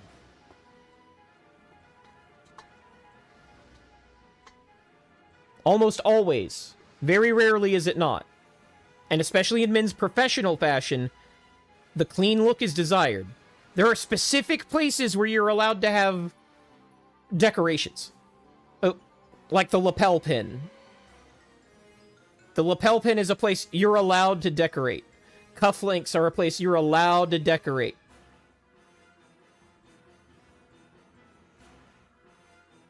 Men's fashion is built upon a clean look. Why is that? In my opinion, it's because it's to show the man can take his environment and make it orderly. That's the job of a man, isn't it? Whether it's in a relationship or at work, it's to take chaos and make and order it. Sorry, right as I responded, my son potentially broke his arm. Get out of chat! Check on your boy! Women are chaos, men are order. Yeah. So, of course, the women's idea of what a male VTuber should look like... Remember, you can't, as a male VTuber... Not on Twitch, anyway. It seems to work a little better on YouTube. And Niji Sanji has that formula. But on Twitch, your audience is men. But that doesn't really matter. Either way, men's fashion is ordered around being orderly. It's women's fashion that is revolved around individual expression. That's not men's fashion. I see. Okay, well, I hope your boy's alright. It sounds like at the very least he has a pretty big bruise coming. But yeah, I thought that was interesting. Like, even in anime, this is the case. Hold on, let me find a character from Clamp.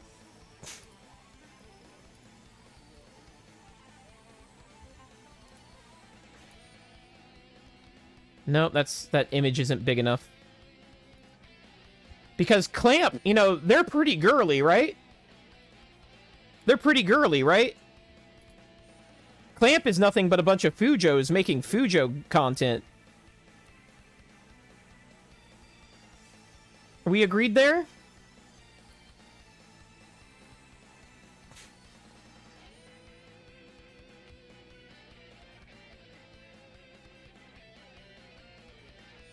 Why are these pictures so low res?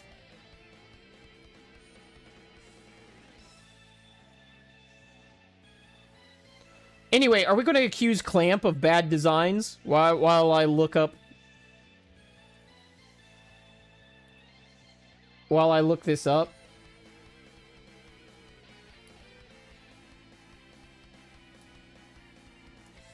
I wouldn't accuse Clamp of that.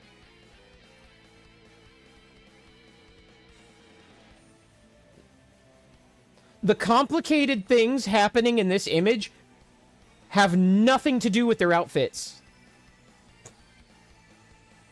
Have nothing to do with their outfits. Their outfits are professional wear, school uniforms. There is like a buckle here. There is a buckle here. There's a tie. Spicy says, gonna dip being parasocial with a streamer by mobile night. Yeah. Yeah. It's what they can do and surround themselves with what they... Exactly. Exactly, Nero. Everything that is complicated in this frame is not the outfit. Anyway, just wanted to go on that tangent. Additionally, streamer attractiveness and information quality drive viewers' shopping behavior. However, impulsive consumption is only determined by emotional energy. Only? I'm surprised that's an only, but... Let's read that again. Because I was surprised. Streamer attractiveness and information quality drive viewers' shopping behavior. However, impulsive consumption is only determined by emotional energy. That explains hype trains. I mean, that was obvious, but that's what hype trains are. That's what every streamer is saying, did you plan this? That's what that is. Following live stream marketing is a sustainable strategy to realize corporate growth. Ew. Corpo speak. Users' continuous viewing intentions lead to their stickiness on a specific show, an individual performer, or a service. What drives viewers' stickiness? Users' loyalty to streamers presupposes broadcasters' loyalty to the service.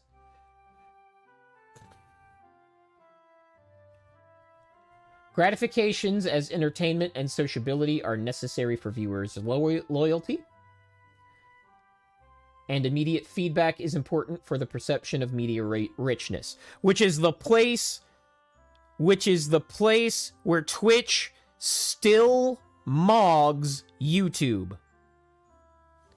Also, update, he's fine, probably sprained at worse. Cool. I'm glad for that. I'm glad he's okay. Star says, impulsive, yes, same thing we do in retail. Emotional purchases are placed near registers. Absolutely. Absolutely. It's the word only that stuck out to me. Not used to new floors instead of carpet and fell. Oh, yeah. It's absolutely intentional, Saru. I've done a lot of retail. They told me all those tricks, too. But I get that that's for the stream and for the audience and for the VOD. And I appreciate you bringing that up. So, Nero, you want to bitch some more about what we were talking about before you got interrupted by your kid trying to kill himself? In Minecraft?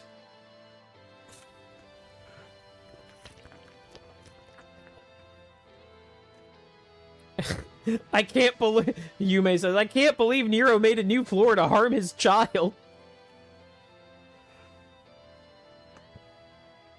Yeah.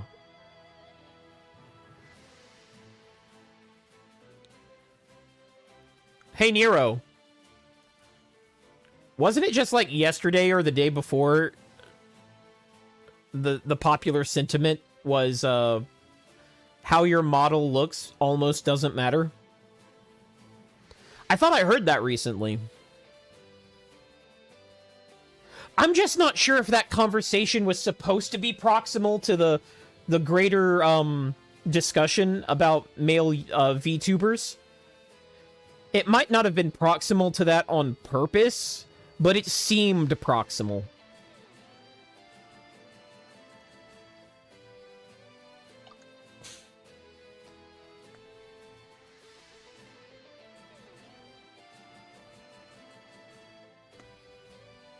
That said, I do think the designs could be more interesting.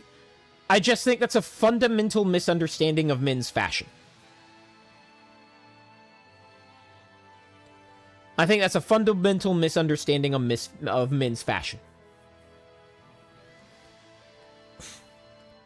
I'm allowed to have a pocket square. And if it's not a formal event, I can do fancy things with that pocket square.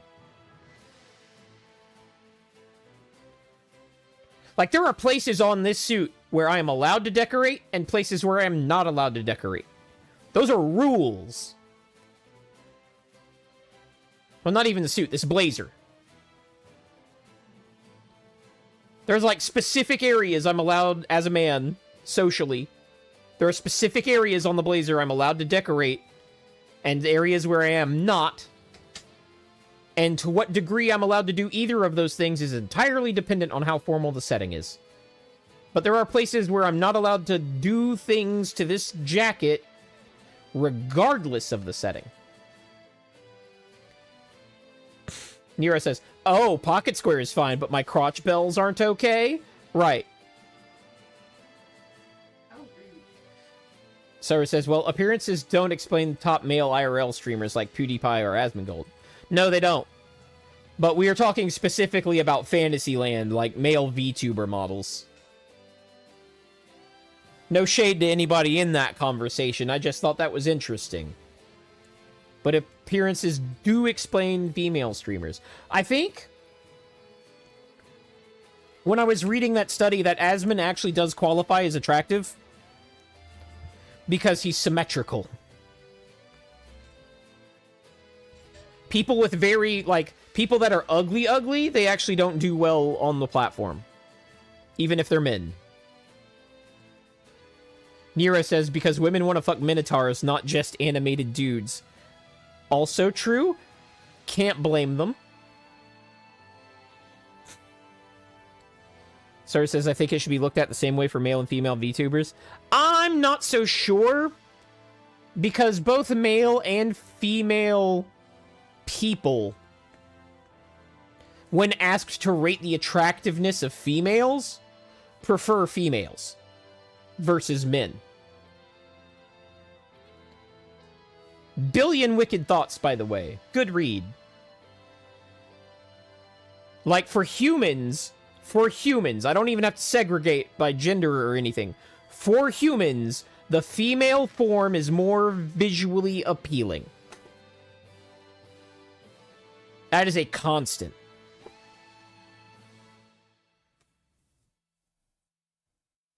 That is a constant. Gamification elements support viewers' motivation to watch live streaming continuously. Applied game mechanics both on live streaming websites as well as mobile apps include, besides monetary and non-monetary gifts, leaderboards, badges, points, levels, and progress bar. Yeah, basically ways for men to feel like they're ahead of other men. Sorry says, so that means male VTubers need something else to draw on viewers. Just say, absolutely. Absolutely. It does support your point. It does support your point. It's not good boy points, waifu. Remember when I was talking about how one of the things a killer whale will do is never be second place? Well, even the regular whales, not the orcas. Orcas and whales both have this property. If they really consider themselves oilers, they will never allow themselves to be in second place on bits or gift subs. I think Asmon could have used a potato avatar and he'd still be watched. Should put that to the test. Because I think normies... I think somebody brought up something pretty important the other day on Twitter. I think normies actually do have an aversion to VTubers, like, as a thing. Just, I don't want to see the cartoon. There is that sentiment, and I think Asmon's audience has some overlap there. It'd be nice to be able to know that, as opposed to speculate. Ooh, we do like our tables, but they need to be cleaner than this. Damn. This is supposed to explain everything we just read up here. But I don't think this is nearly as clear as that table 2 I was so fond of. If I make a video about this subsequently, I might focus on this more and try to make sense of it. But, like, this is all over the place. Conclusion. Oh, we're down to the conclusion.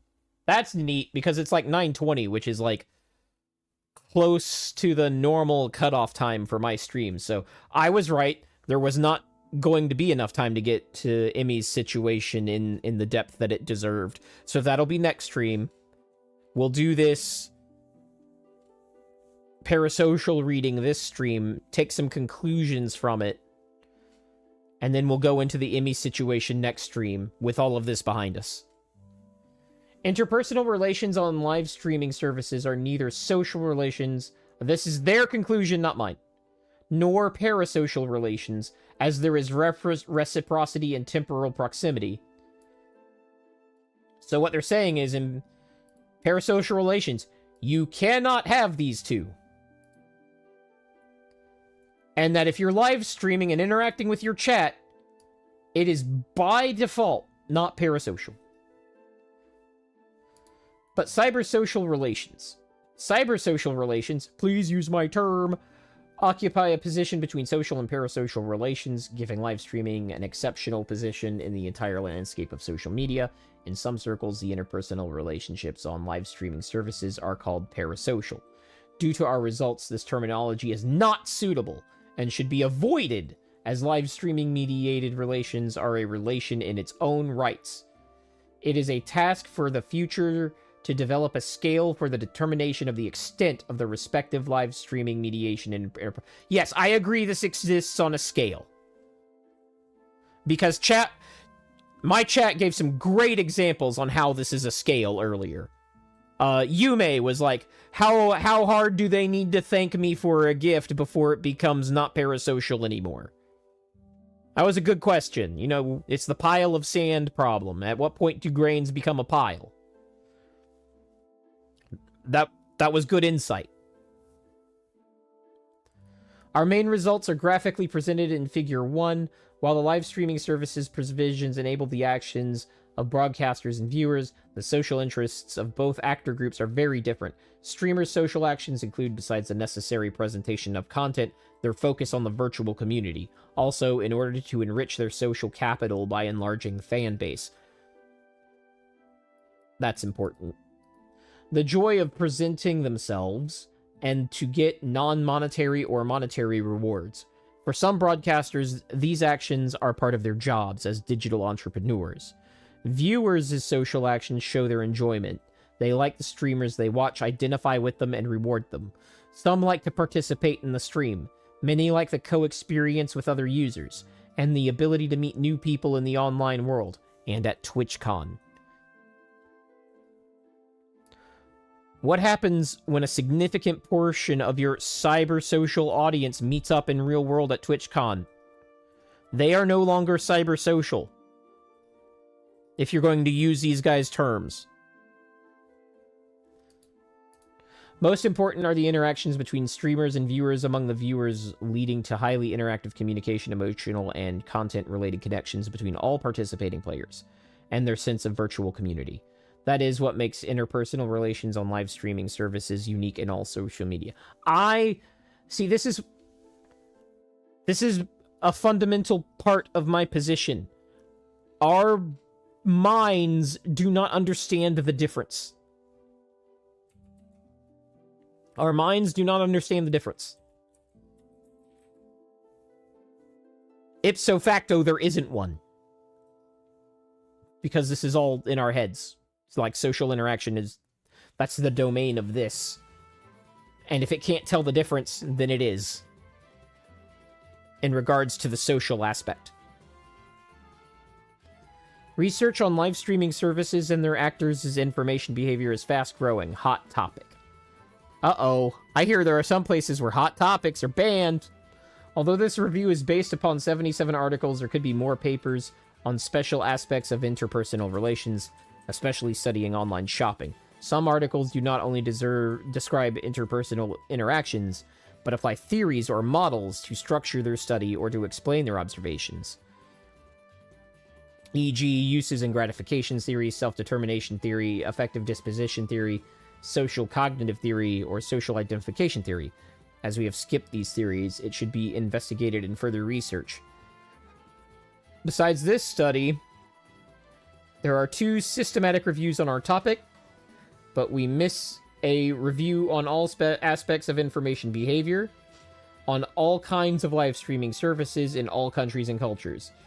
The next step in our research program is to produce a meta-analysis which includes all aspects of cyber-social relations and social actions on live streaming services. So that's it. I'm going to throw, if anybody wants this for themselves, I'm gonna throw this in Twitch chat at least. YouTube frogs, I'm sorry, but you don't get to. Maybe you do. Maybe you do. I'll go out of my way for you, YouTube frogs. Okay? I'll go out of my way for you, YouTube frogs. There you go. I don't even have anybody watching that channel.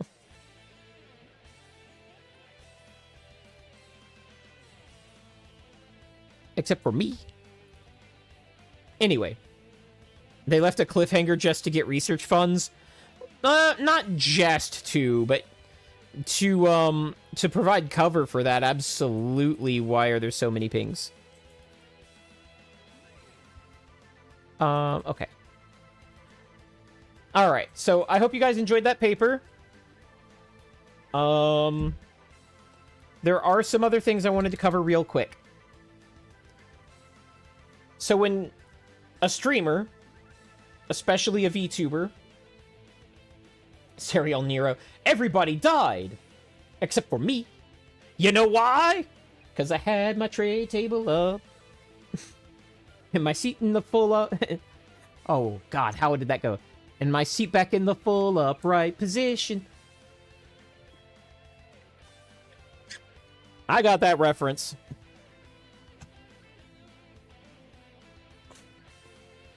Let's turn down the tune skis. All right. So when a streamer, particularly a GFE coded streamer, makes the assertion that somebody is being parasocial towards them, you really got to analyze that. Are they trying to understand what happened, or are they trying to ostracize the chatter? Because I would say usually it's to ostracize the chatter.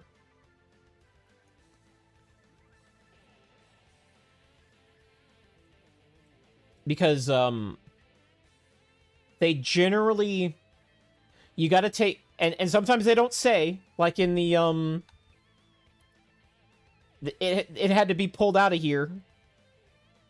People had to pull this information out of them. They don't always say initially whether that person was known to them or was some rando they didn't know existed. If it's some rando they didn't know existed, yeah, that's parasocial. But in most of these callouts, it's an active chatter that they know who they are, had beneficial interactions with at some point, and then that went sour for some reason. And one thing I wanted to bring up is that this happens from streamers to the chat as well, and that's not parasocial either. And I'm going to use, like, kind of a gross chatterbait example to drive the point home. There are only so many times you can bring yourself to orgasm on stream while looking at a set of names before you start attaching that experience to those names, especially if those names stay consistent. Eventually, you're going to catch feelings. And we do find that that is what happens. Let me see if I can't find some. Come to think of it, we're going to improve my streamer skills in mentioning something that is easily found and then going and easily finding it. So, let's see, old Reddit.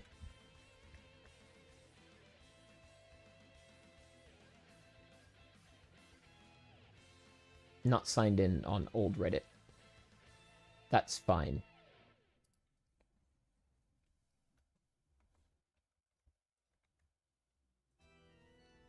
God, I forgot even how to use old Reddit.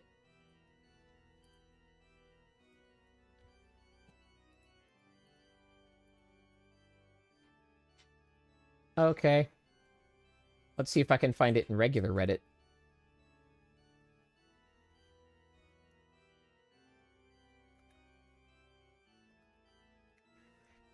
There's a subreddit full of cam girls falling in love. There is. And I'm gonna search it now.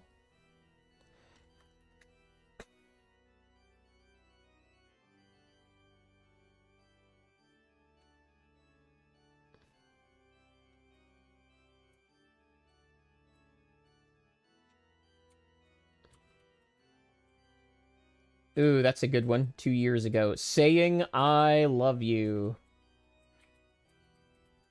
There's a lot of these dealing with, what do you do with an in-love client?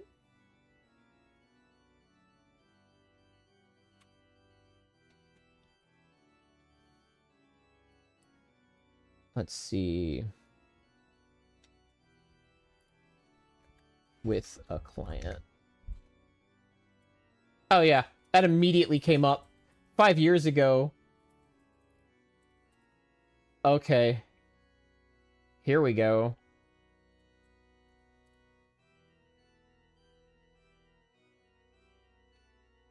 Oh, yeah.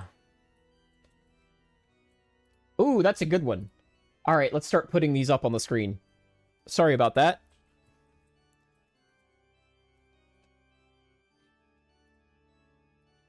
All right, this first one. Oh, let's do the last one first.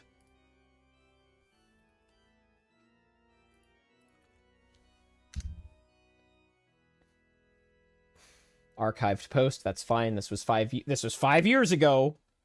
I want to make that clear. How to prevent getting attached to clients. Apparently that's a problem for this one. By the way, I am generally positive towards this group of people.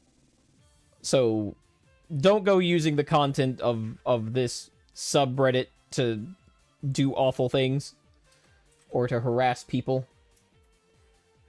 New cam girl, and I feel stupid about this, LOL, did a CTC, that's cam to cam, earlier this week with a super adorable and sweet guy that I feel I would legit date. Obviously, I'm not going to do that. Obviously. Plus, I'm on SM, so it's forbidden to streammate. So it's forbidden to exchange info. But now I keep catching myself looking forward to when he might come on again. So you've caught feelings. This feels embarrassing. Just curious if others experience this and how you stay in that business professional mentality. Deleted user.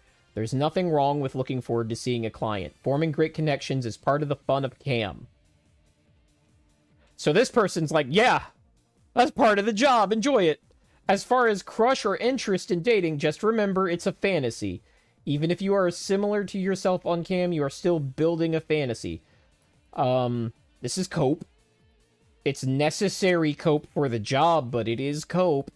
They fall for the idea of us and the relationship exactly like they... See, she's focusing on the client. The post is about the streamer. They fall for the idea of us and the relationship exactly like they want all the time. But it goes both ways. We can be whoever we want on cam, and so can they. I would say that it's probably more about that wonderful fantasy you build with them that you are vibing on. I'm not sure that answered your question, but falling for the fantasy and knowing that could help put it and keep it in perspective. I get little client crushes all the time. For some people, I think it's normal. Well-adjusted clients get crushes on their fantasy cam girls all the time. But being well-adjusted, they remember it's fantasy. I think it is therefore normal for some cam girls to end up feeling the same things. So 5 years ago, these cam girls are not confused on this topic at all. They're saying exactly what the paper says. They already know. This is the first result I clicked on. I haven't read this before. Let's go to the next one.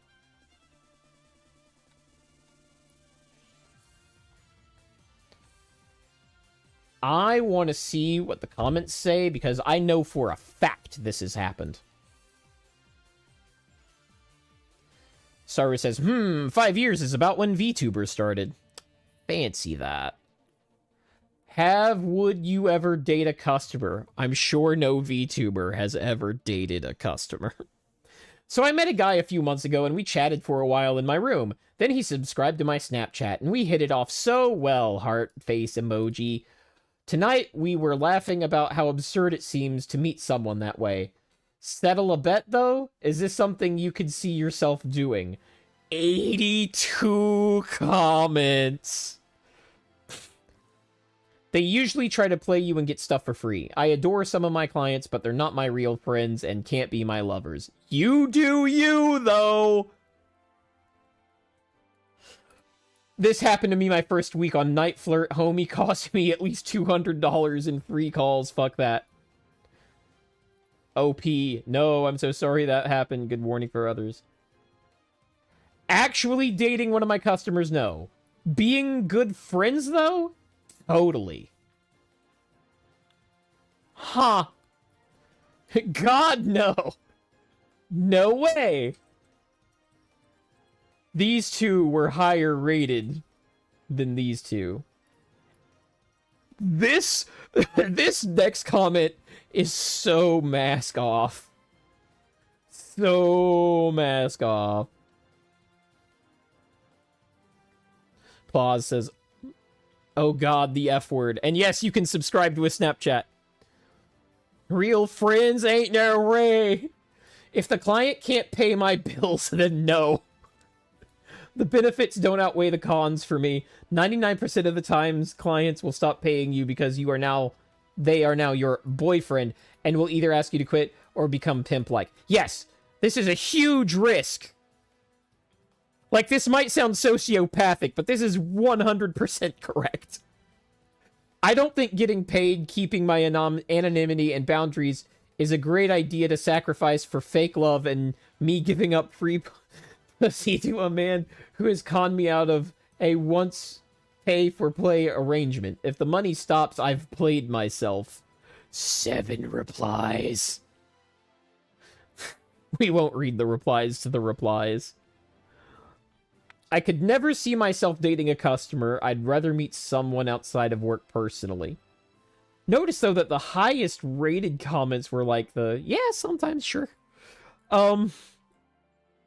Just imagine, when they get bored, they'll replace you with the next hottest internet girl. That seems traumatic. 11 replies! It's strongly discouraged. If I were single, it might be something I'd be dumb enough to do, but I know if it blew up, I'd only have myself to blame. Bad idea, but I might do it. Parasocial. The show replies button has an ominous aura. Yeah. Oh, okay. It's not even that bad. Oh, she's like, I hope not. She's hopeful. She's hopeful that this won't happen. That would be my concern. Men who go online looking for girls will always go online looking for girls. You know, she might have a point there. Chad, is this true? No, definitely would not, because you don't know who any of these customers are. Chatting and being friends is okay. But beyond that, definitely not. F word! F word! Why do I hear JoJo rambling when hovering that reply button? I don't know, man. Nope, too dangerous, my opinion. But do you? No. Oh, wow, this is an essay. In a world where people get murdered by their spouses without showing any signs prior of complications, you can't trust anyone, let alone someone on the internet. I think this is self-contradictory. Why not the internet if people get murdered by their spouses that they met the traditional way? It's like your downside risk can't get any lower. In a world where people get murdered by their spouses without showing any signs of prior complications, you can't trust anyone, let alone someone on the internet. You can be with someone for 20 years, happy relationship, and they can turn on you just like that. Not even yourself. Watch crime videos for perspective. We got one. We got the TikTok University girly. I listen to true crimes, and now I'm scared of all men.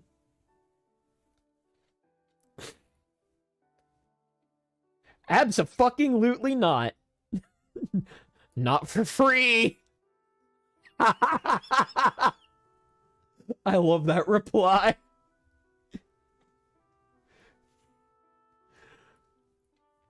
Y'all can be good friends as long as he's still paying. Definitely not. I want to stay alive. Nah, also you're letting Snapchat guys get close enough to you to date you. That sounds dangerous. Yeah, keep in mind this platform is that they're talking about in this specific instance is Snapchat. Plus says, I wouldn't fix her even if I knew how.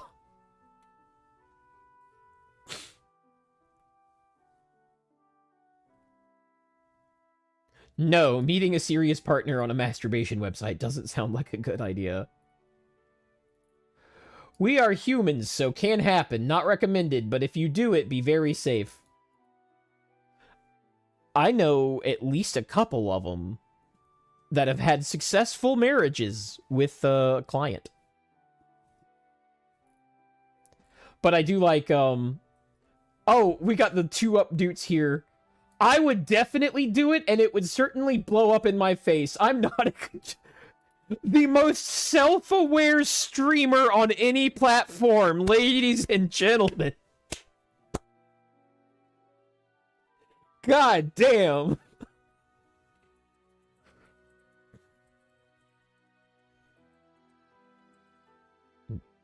As long as he keeps paying. I told him to stop tipping when we got serious because it made me feel weird. He did send me lingerie, though. I think that's a good idea. I think that's a good idea. She told him to stop. Neat. What is it? What is it, sweetheart? I should just pass the cash under the door. God damn. I just got roasted.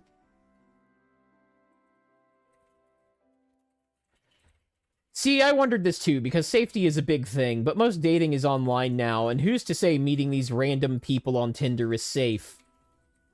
Someone else brought that up. You get murdered by anyone now. What's the difference with meeting them on camming? So for that aspect, I don't know what the difference is.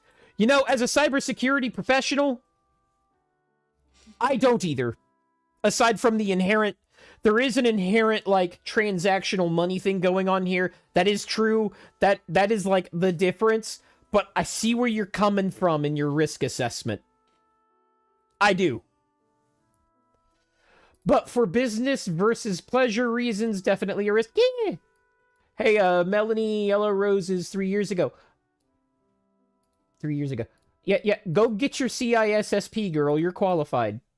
They might not want to ever be a partner. Just get this part of you for free. Yeah.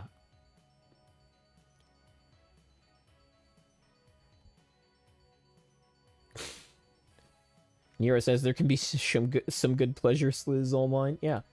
See, this part. It's not like I gave him my address on the first day. So that implies you gave it to him later, doesn't it? Am I the only one who sees that? It's not like I gave him my address on the first day.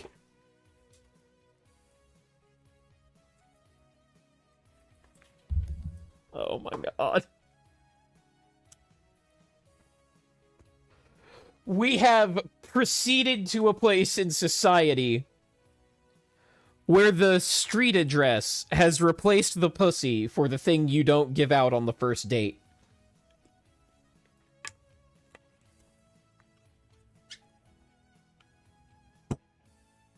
Also, if he's dating me for that, he's the most patient person ever because the amount of raccoon pictures he gets versus nudes is substantial. I like that strategy. I like that strategy. If it felt like genuine friendship that evolved slowly and with a lot of trust, absolutely. That's probably say. I'd say that if you need to ask about it here, probably you aren't confident that it's totally safe to meet. You wouldn't call him a customer anymore had he been a friend. I'm not sure that's true. But interesting comment nonetheless. We are just 2 of these in. I searched for less than 5 minutes. I've got a couple of these now.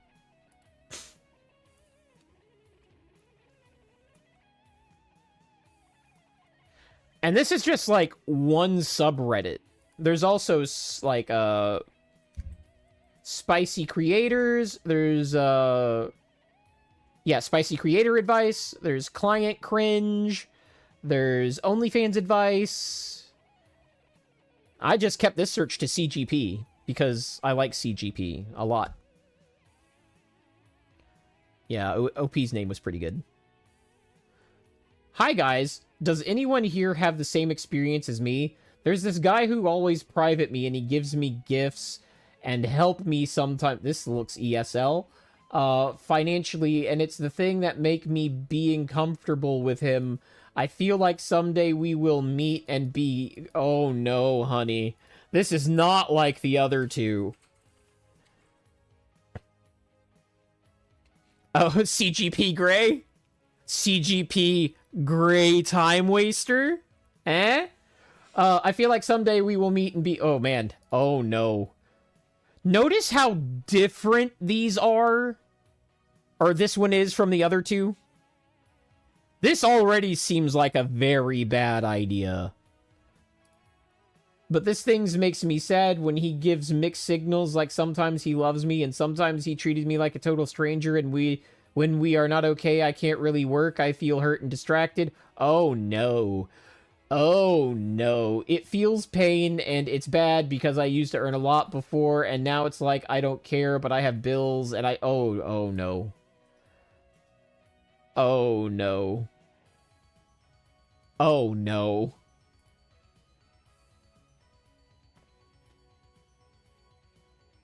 Oh no. I'm not even reading the comments on that. That's just oh no. But is it this way? That's an example. This happens in this space all the time. She knows this is a bad idea. It's hurting her business, and she can't stop.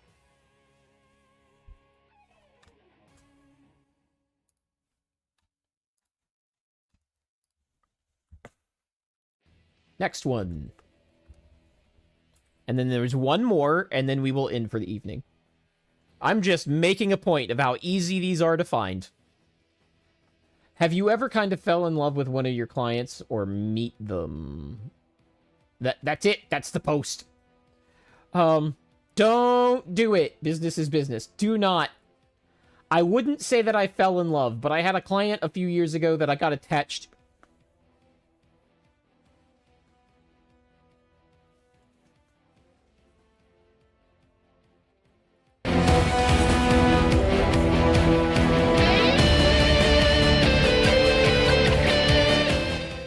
Sorry, I had to blast that out of my brain for a second. I wouldn't say that I fell in love, but I had a client a few years ago that I got attached to.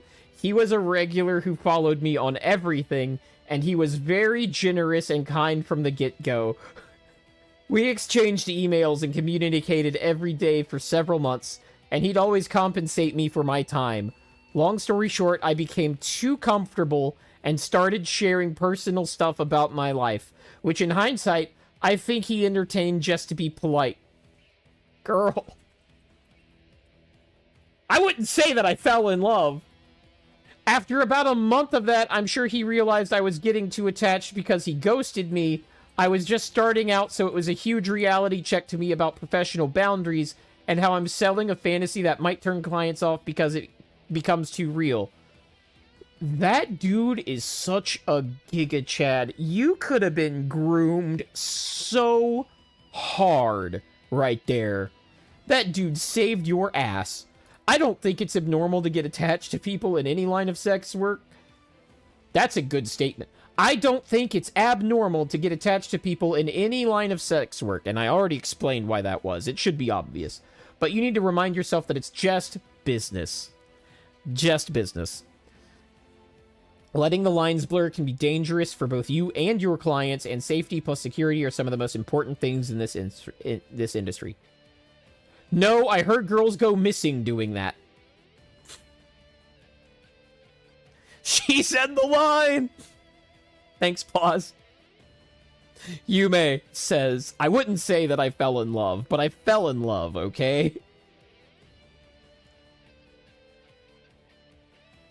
Plus says, how is it hard for women to understand that if a guy flings wads of cash at you immediately, that's a massive red flag? Because they like the cash. That's what you're for. The whores are just honest about it. I don't recommend it. Behind the camera, you don't really know who that person is. Two-way street. Remember that you have to be careful, and you would run a lot of danger to get romantically involved with a client. Be professional in your work. Okay. Short answer. Generally, it's definitely not... Here comes the but. It's definitely not a good path to take. Keeping business and your personal life separate are crucial. There are many risks involved. Long answer.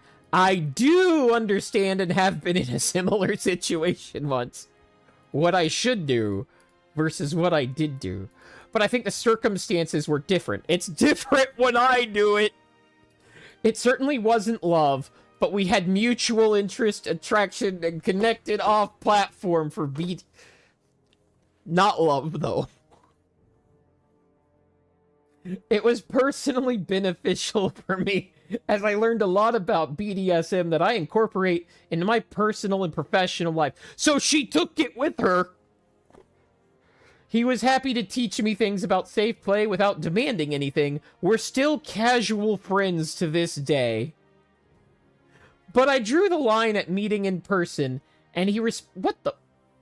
You did all this not in person? Kind of impressive. But I drew the line at meeting in person, and he respected that boundary very much.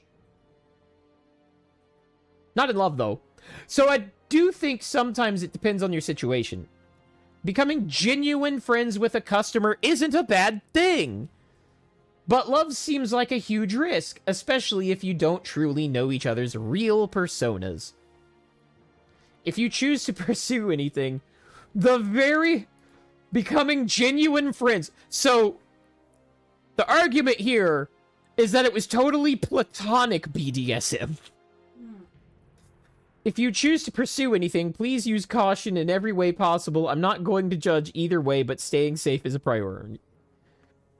Pause says, genuine, but we know it's fake. Clueless. Agreed that it's a bad idea. Oh, boy.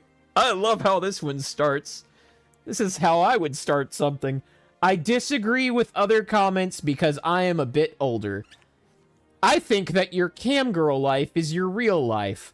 I have seen cam girls who did this job for 10 years. One day they woke up and felt very bad because they had no relationship with that man for the last 10 years. Or relationship with a man for the last 10 years.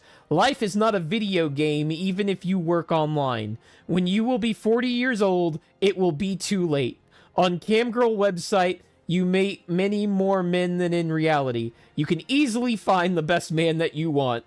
After sometimes, you can easily spot unstable men, weird men, strange men. It is easy to make the difference between men who aren't good and others. Holy fuck. Hi, Snacks. Not just friends with, like, I'm going to teach you BDSM and we're both going to get off to it, but it will be virtual over webcam. You can call that benefits all you want, but don't call it platonic. Don't call it platonic, because it's not. This is the platonic BDSM. We're just friends, bro. Nero says, okay, hold up. I'm listening to you on the toilet. Parasocial? God damn it, Nero. Saru says, they seem to think they are safe in cyber and they aren't like being in prostitution or stripping. They can find the good men, quote unquote.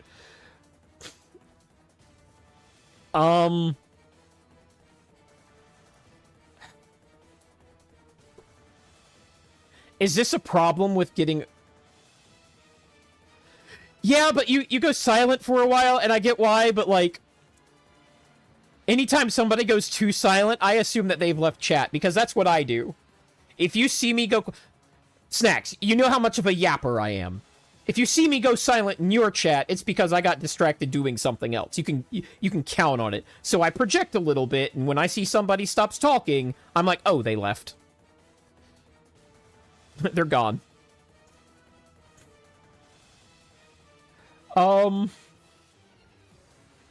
I think I've become this person. Help me out, other old guy in chat. Is this a getting old thing? Is this perspective simply getting old, and I'm being hard on youngsters that are just being youngsters? Is that what I've done? Am I the one who's out of touch? Yes. I have become Principal Skinner. I don't hate it. I'm not singing anything. First of all, I've been yapping for a good while now. Uh-oh, ads? Ads? Ads? Ads? Did I remember the ads? Yeah, 4 minutes. Do I wrap it up in 4 minutes, or do I run the ads? I'm running the ads. Because I thought I'd have it wrapped up already. Nero says, oh, I have to pressure you since you did it. I'm not singing out of touch today. And the fumes from that printer, I shouldn't be singing for a bit. That fucked me up. The fumes from that burning printer fucked me up. You should always wrap it. No. No, me and waifu are not a wrap-it-up couple. Sorry. Bareback for like 20 years. Nero says, we need to collab and talk about father stuff. Yeah, and marriage stuff. Absolutely. Aren't we doing that tomorrow? No. What? Ink smoke is not ideal for lung health. Thanks, Plus. For some reason, I'm inclined to agree. Omni says, well, it's different with your spouse. Omni? I'm gonna drop some lore on you. I know a couple that just wrapped it up the old-fashioned way for, like, 6 years. They wrapped it after marriage for 6 years. Because neither of them wanted to do any sort of elevated contraception that is better, that could have let them have the proper amount of fun in the married bedroom. And I don't understand it, and I will never understand it. They don't do that. They haven't mentioned doing that now that they have a kid. Oh god, did they go back to rapping? Oh no. Oh no. Oh no. Oh, they might have. Ah! Saru says, I think a cam girl would always see a client as a John. Yeah, maybe. I mean, some of them have very successful marriages with clients, so I can't say that's universal. I think what this thread shows is that it depends on the person. Oh, sorry. Sarah says, I have dated strippers and cam girls, so from the other side, it's possible, but meeting wasn't first on her job. Not sure I ever started anything from it. Okay. Yeah. I skipped part 1. Yeah. It's still valid, though, because these people did meet through the job. They did meet through the job. The ones that I know about. One of them is on the Professionally Hot podcast. Well, sort of. I need to re-listen to that. Because I might have got a detail in there slightly. It is rare.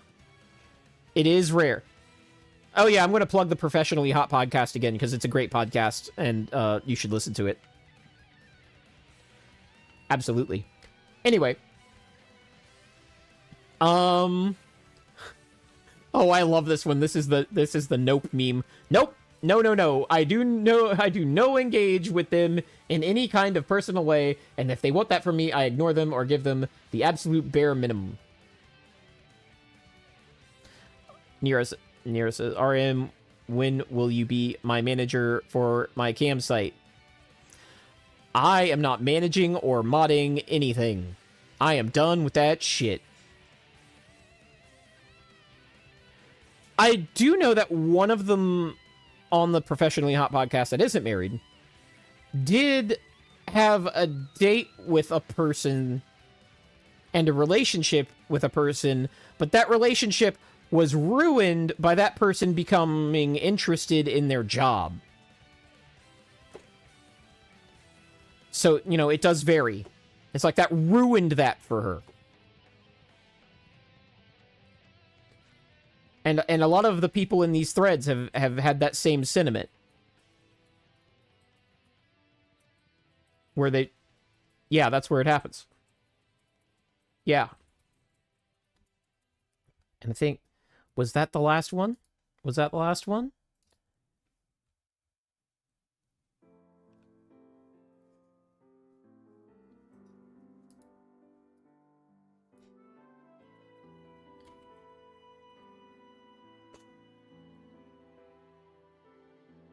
Oh, this is interesting. Yeah, let's do this one and then let's wrap it up.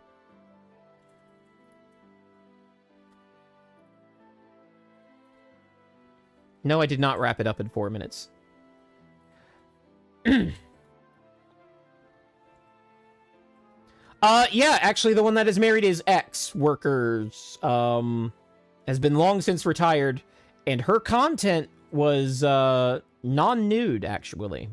It was lewd, but not nude.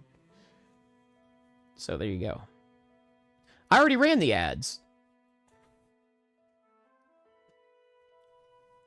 Now I'm getting one guide, but I'm going to check it. Yeah, ads are like an hour away unless it's like drifted. Unless it's drifted.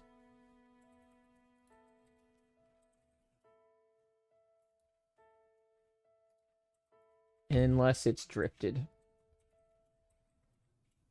Are your ads running? Better go catch them. Thanks, Paws. I needed that.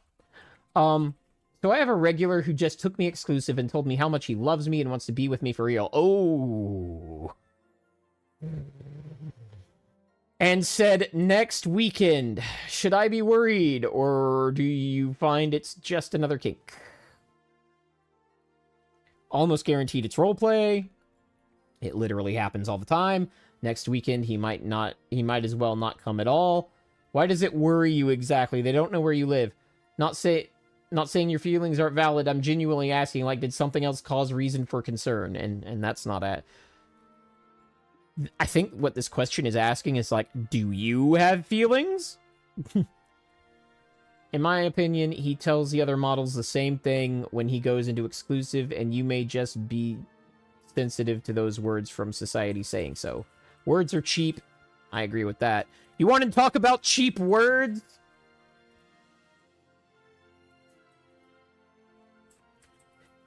That Twitch announcement today. Good night, waifu. Is she going good night? When did she say she was expiring? Huh? News to me. While everyone else is saying you're worried for what, I completely understand. Not everyone else is saying that. The guy who says they love you or says things like that are too parasocial, are 9 out of 10 psycho freaks, and I've had a few become obsessed with me. Remember what I was saying earlier about this for some people being a much more frequent problem than it is for other people, and they use this word to make that not their issue? This sure seems like an example. Not just making new accounts after I've blocked them with support, not doing shit, but some even using Google Images to try to find out more information about me. Thank God I deleted all my info from those background check websites during my doxing. That's sus! Not every... What did you mean by this? What did you mean by this? Alright, well, since it ticked you off, Snacks, I will read that announcement before we conclude, just so I can poke at it. Not every guy on this site is here to get off. Some are here for romance and intimacy. True. Usually when they say things that sound too intimate, I just giggle and tell them that they're sweet. Play along unless it makes you uncomfortable or they start asking for freebies. Truth Finder been verified. Okay. Agree, just need some reassurance. I'm not just... His voice just creeped me out. Alright. This is it. If you are creeped out, it's because your lizard brain has just detected something that your executive brain hasn't yet, and it's trying to figure out how to tell you. That's what that gut feeling, creep feeling, that's what that is. Now, that doesn't mean you should just do whatever your emotions are telling you. It means that your lizard brain has noticed something and that you should be concerned. It will never really tell you on its own what the concern is about, except, you know, in those situations where you can dangle a spider or a snake in front of a blind person and their amygdala will light up even though they're blind. Which is cool. But, like, yeah. You're seeing snakes when you get that gut feeling. Listen to it. Maybe not act on it, but maybe think about acting on it if certain triggers happen. It is a prompt to get you to realize that you might be in a bad situation and that you need to engage your thinking brain to think about what situation you're in and what you're going to do about it. Ooh, I'm completely out of water. Back to... Nero says, back to stream 1 to 2. Never fuck with a dude's emotions. Absolutely. That goes for women, too. Men just commit the murders more. Women will kill you socially. But there is that saying, hell hath no fury like a woman scorned. I would say it's true. So, Dan Calancy, I don't know if he posted this himself or he told somebody to post it. I don't even know if he knows what these words are. But Twitch made an announcement today. Can you make us both a hot? You don't want water? I need a hot. My voice needs a hot. Okay. Thank you so much. First, I want to be upfront and take accountability for the security incident that occurred during Imru's meet and greet. Oh, so you're stepping down as CEO? Did he sign this? Okay, yeah, Dan. So you're stepping down as CEO, because that's what accountability looks like. Right? First sentence, we're already in trouble.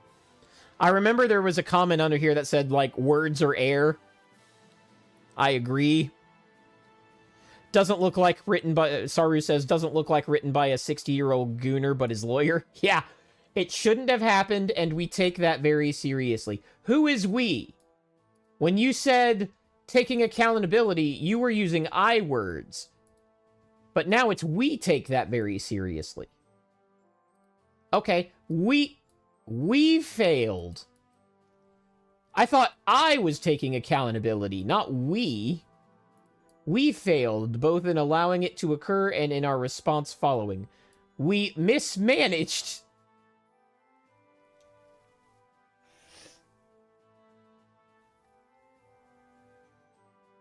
I tell mods this all the time, and they never listen, and they're stupid for not listening. Do not use corpo speak in these situations. Don't do it. This was fine.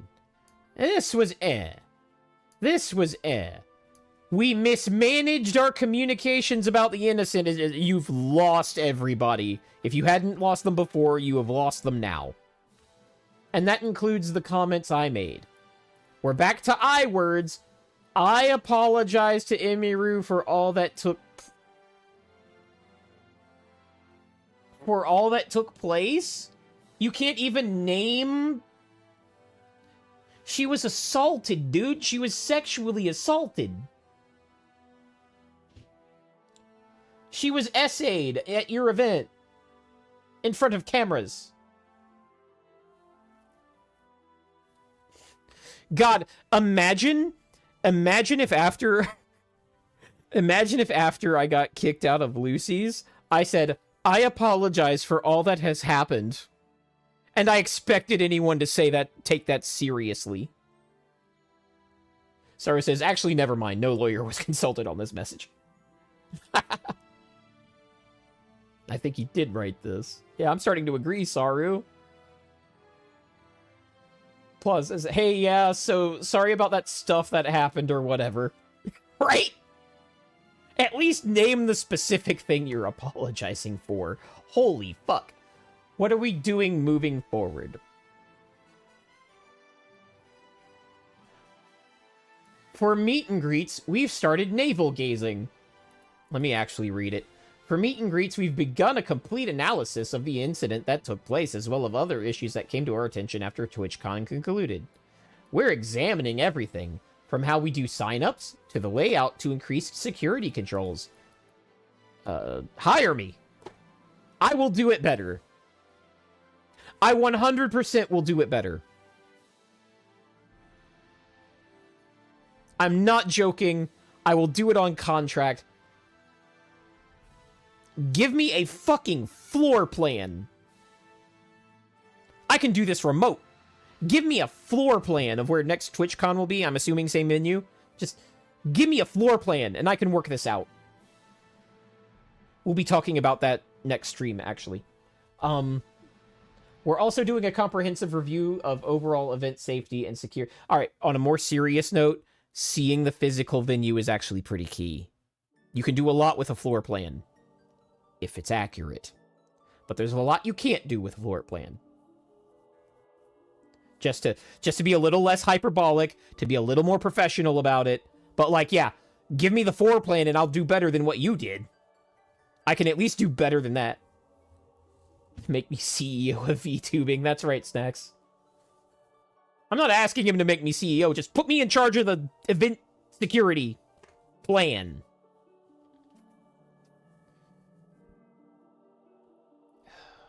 He wouldn't pay me enough. Make it worth my while. Make it worth leaving what I'm doing now, because they won't let me moonlight. We've heard concerns about IRL streaming at TwitchCon. That... Here we go. Here we go. Thank you very much, sweetheart.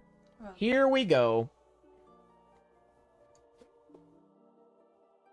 I didn't finish the other paragraph, but this is a line that is meant to bait you and deflect. Okay? And I'll explain why in a second. We're also doing a comprehensive review of overall event safety and security, and we'll be making updates for future TwitchCons. While we won't be sharing all security updates for privacy and safety reasons, oh my god, we will keep our community informed about the changes that directly impact attendees. Okay, first thing. You want to make it, and I saw evidence that this wasn't the case, and I'll be more detailed about this later, but the first thing you want to do, plan for an event like this, is make it so it is easy to see, and so that the natural flow of the floor tends to lead you to the fire exits. That's the first thing you want to do. Make it so that the way people naturally move is directly to and from the fire exits. Do not create crowd eddies in those areas. We have heard concerns about IRL streaming at TwitchCon. This is a red herring. People were mad about this. Saru, I love that you typed that in all caps because I was feeling the same way. Kaviri... Alright, I'm reading both of these. Saru says, there are zero privacy and safety reasons to not share security plan. All caps. I agree. Kaviri then says, we have secret knowledge that you don't possess. Can I get some clueless in chat? Yeah, he's full of shit. So, because people are mad about the IRL streamers, he's using them to deflect your anger right here. He's saying this bullshit up here, but in the middle, he's like, but those IRL streamers, am I right? It wasn't an IRL streamer that essayed Emmy, was it? They were just being annoying. They were just being annoying. And making other people uncomfortable. But the SA wasn't from an IRL streamer, was it? The badge problems weren't because of an IRL streamer. The not having people behind the badge takers had nothing to do with IRL streamers. He was a streamer, but he wasn't IRL streaming at the time. He didn't run up there with a gimbal camera. I mean, that's what he's doing right here. That's what he's doing right here.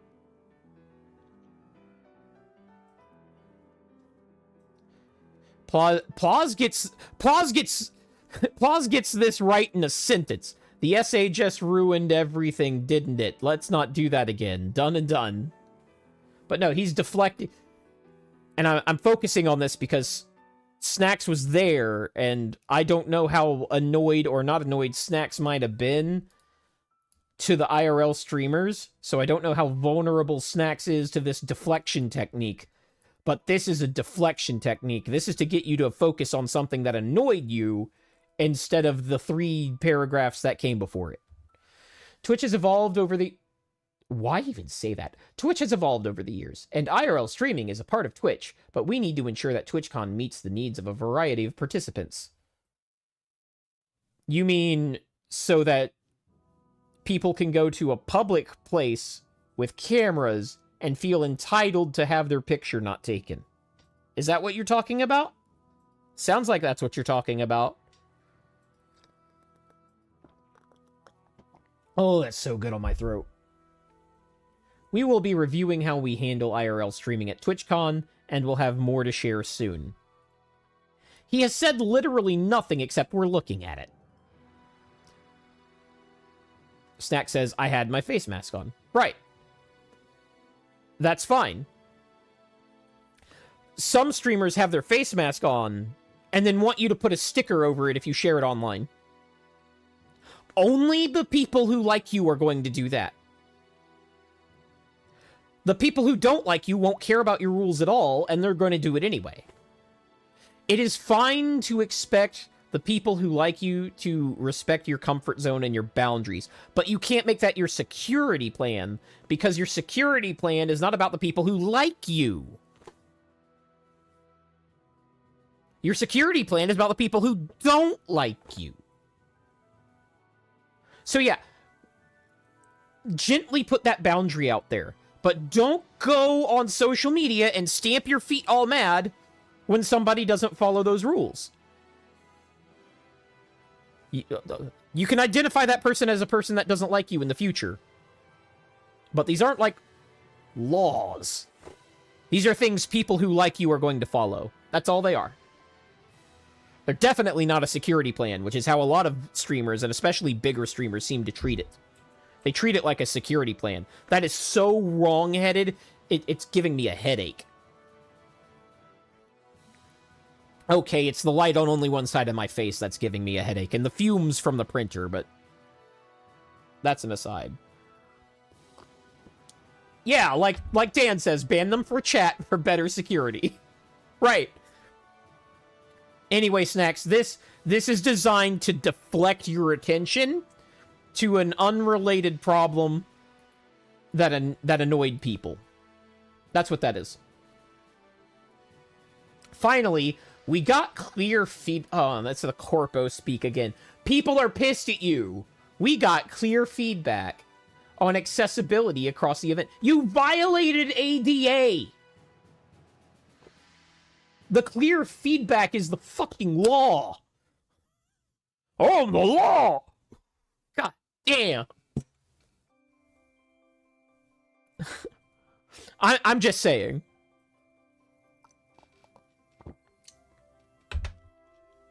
Agreed, Snacks. But when you do blow up and when you do get huge, remember this. It's just something that people who like you will do. It's not a security plan. There's a lot of people who could stand to learn that lesson. Come on, guys. He said he apologized. That's good, Omni. Kaviri, I'm not sure the feedback was clear enough looking at the post. You know, you've got a point there. We're reviewing with our teams, including our production and venue staff, so that we're better equipped for future events. Put me in, coach. You put a lot of trust in us by attending TwitchCon. One of the few true statements in this, whatever this is.